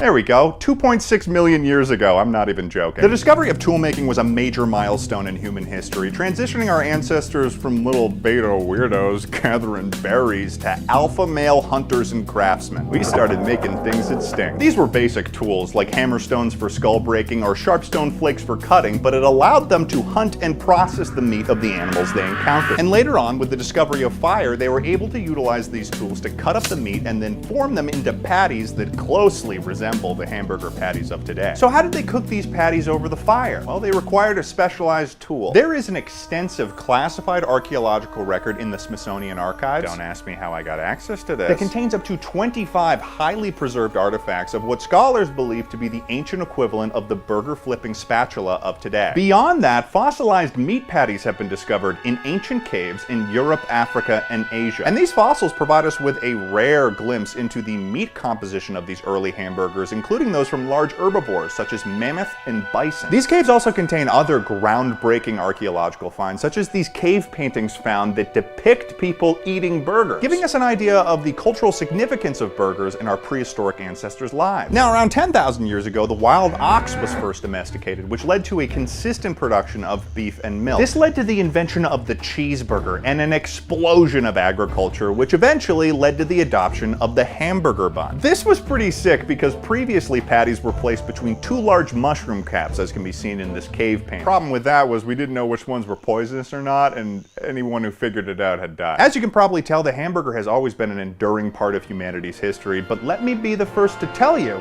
it didn't stop there.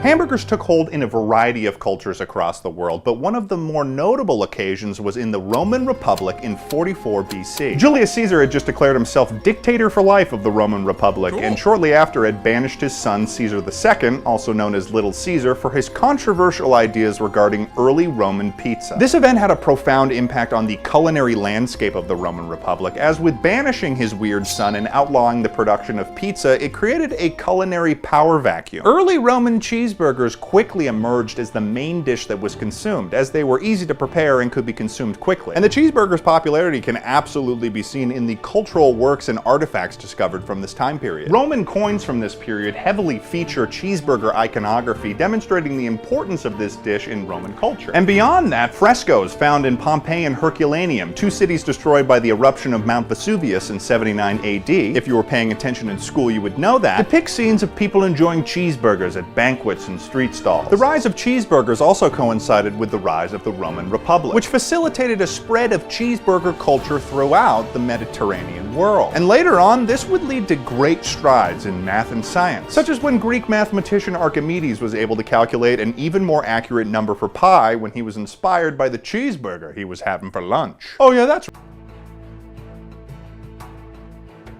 I'm in Ireland right now, visiting one of the most famous locations in Irish cheeseburger history. The McGillicuddy War occurred here, where they fought over the famous Irish Dubliner cheeseburger. These hallowed walls hold more history of the cheeseburger than I could possibly fathom, and it's really incredible to see it in person. But what I'm really here to talk about is the new gift shop that we opened at the museum. There's brand new items for you to get right now at incorrecthistory.com. The coast of these foreign lands whispers secrets into my ears, secrets telling me this is the best goddamn merch I've ever made. So head on over to incorrecthistory.com and get some sweet merch and a lesson in the history of cheeseburger culture. But who could talk about the spread of cheeseburger marches in harsh conditions? And another key element of the Danish army was their infamous berserkers. Look at that guy, he's scary. Don't want to mess with him.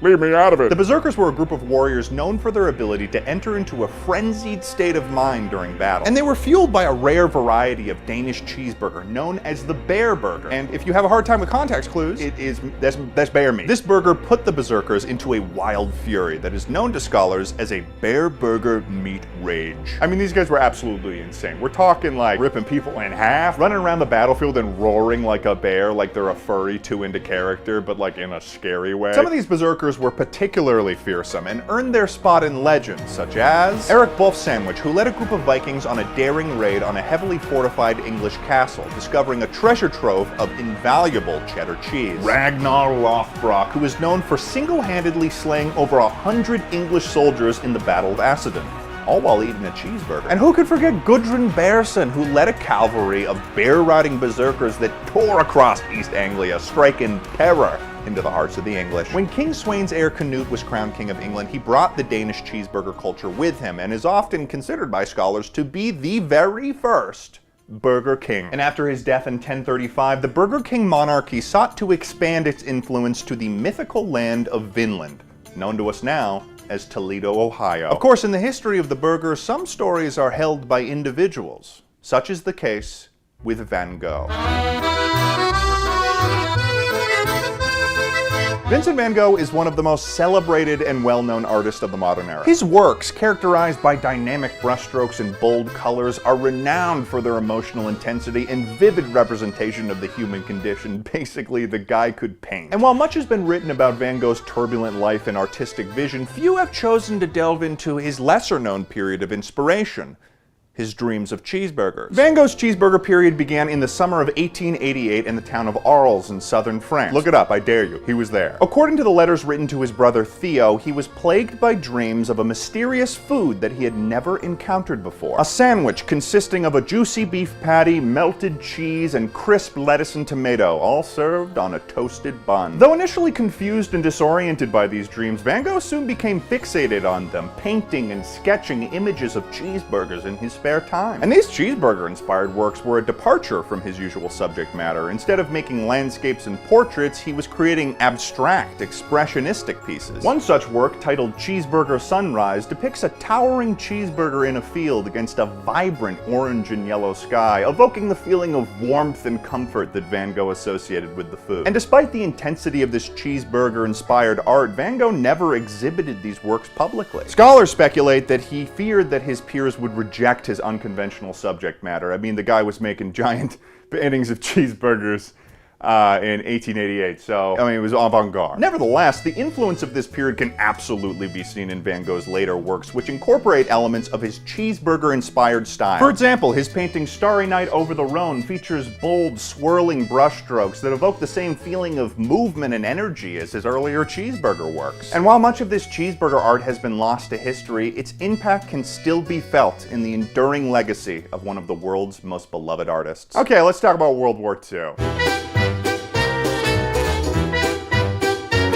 America is often considered to be a highly cheeseburger-centric society in modern times. And throughout the history of the nation, that could absolutely be argued to be true. However, it wasn't until America involved itself in the European theater in World War II that the cheeseburger really started to take hold of American society. Due to the massive demand that the wartime supply chain placed on American industry, the US government had to enforce food rations on the American public. Meat, cheese, bread, and various other grocery items were unable to be purchased without a government-issued food coupon. And this was due to the fact that the US government had figured out that cheeseburgers were the ideal food to properly satisfy soldiers on the front line. US Army soldiers were supplied with Type C rations that almost always contained cheeseburgers. And the strength and vitality that the American soldiers got from consuming these C-ration cheeseburgers allowed them to make great strides and turn the tides of the war. That's right, ladies and gentlemen, cheeseburgers beat the Nazis. Some soldiers even reported in these questionably obtained Pentagon files that they obtained a certain level of superhuman ability. Others simply reported having a noticeable increase in sweating, and this was later referred to as a condition known as the meat sweats. Either way, upon returning to America, these soldiers were celebrated for their bravery, and with it,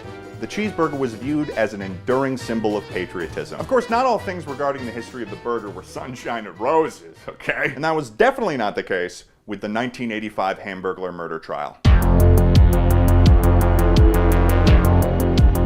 The 1985 Hamburglar murder trial was a significant event in American legal history that captivated the nation's attention. The case involved a notorious criminal known as the Hamburglar. Yes, he is real. The Hamburglar was accused of committing regicide towards the reigning monarch of the Burger King Kingdom, Burger King, as he was traveling in and out of his diplomatic trip to the White Castle. Allegedly, the Hamburglar had been witnessed snooping around the area near where the king had been killed by 5 guys who were traveling through the area for a checkers tournament. 2 of the guys, Allen and Wright, promptly called the police, while the 3 others, Culver Hardy and his brother Carl Jr., attempted to detain the Hamburglar until Officer Big Mac could arrive on the scene to arrest him. Let's just say this did not go as planned, as the Hamburglar would then steal the 5 guys' white Ford Bronco, leading to a 45-minute-long police chase that was televised live on news channels across the nation. It is estimated that over 91 million people were watching these broadcasts. Eventually, the Hamburglar was arrested and placed into custody, and the murder trial would begin. The prosecution's case was based mainly on circumstantial evidence and eyewitness accounts, which suggested that the Hamburglar was the killer. However, the defense team, led by Ronald McDonald and Grimace, suggested that the prosecution's evidence was flawed and that the Hamburglar had been wrongly accused. One of the more famous moments from this trial was when the prosecution pressured the Hamburglar to try on one of the critical pieces of evidence: a cartoonish red glove found at the crime scene. Some legal scholars like to argue that the reason why the glove did not fit the Hamburglar was because he was already wearing an identical red glove, but nonetheless, this resulted in the controversial acquittal of the Hamburglar. This entire situation would later be recounted by the Hamburglar in his biographical true crime book, I Killed the Burger King, or Did I? Hee hee. Despite everyone in the world mysteriously forgetting that the Hamburglar trials ever happened, Burger King would still continue its streak of bad luck with the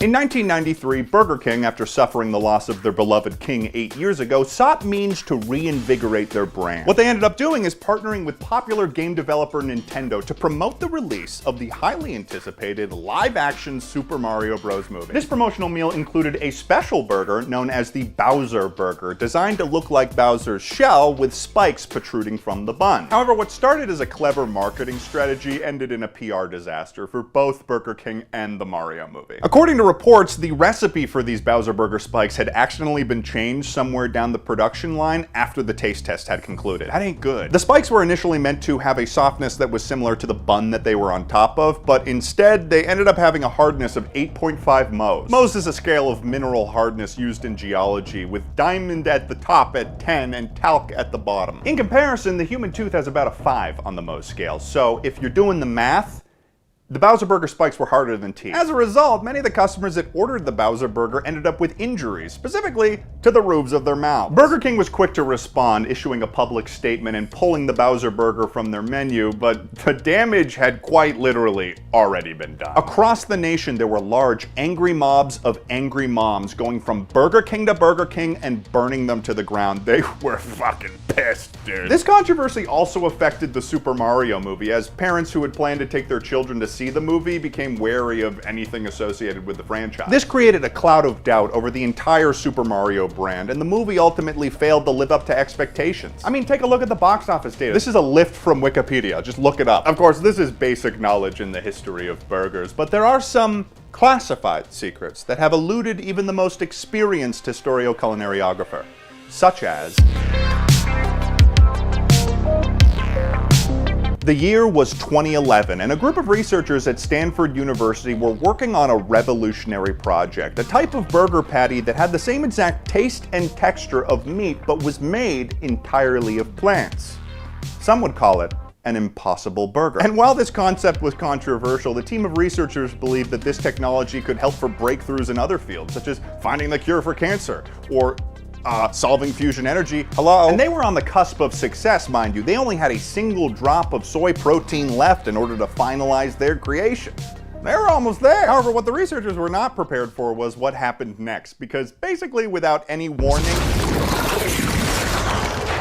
Hell Portal. Okay, listen, there's a reason why a lot of this history stuff gets swept under the rug, and that's because very often in the true history of things, hell portals open and demons emerge. I don't know what to tell you. It's a lot easier to do than you would think, and there's like 100 ways to do it accidentally, and most of the time when it happens, it's a huge pain in the ass. Especially because in this case, this was a class 5 epsilon hell portal, which is, oh god, that is not, because you've got goo-boos. You don't want to mess with a goo-boo. Greasy, sentient pillows with no cover. Those ants that ate the guy in Indiana Jones' Kingdom of the Crystal Skull, the movie, but like twice as much. It's not good. An entire pride of lions with male pattern balding and an ability to smell fear. That is real bad. That one goose that lives by the pond in the park, you know, the one that's incredibly aggressive and attacks children? Yeah, no, he's here too. Billy Mays, but he doesn't introduce himself, like in an egotistical way, as if we're supposed to know what his name is already, which is just fucked up, man. Emotionally intelligent frat guys. That's actually not that bad. Alternates. Bit of a niche reference, but if you know, then you know it's bad. Fat cactus again. I mean, look at the size of that. A perfect taco, except that there's razor blades in it. Halloween candy, except they're filled with marijuana and weed. A little nymph that follows you around and waits until you're in public and then starts just screaming racist shit in your voice. Big, tall giraffes, and they with a machine gun neck.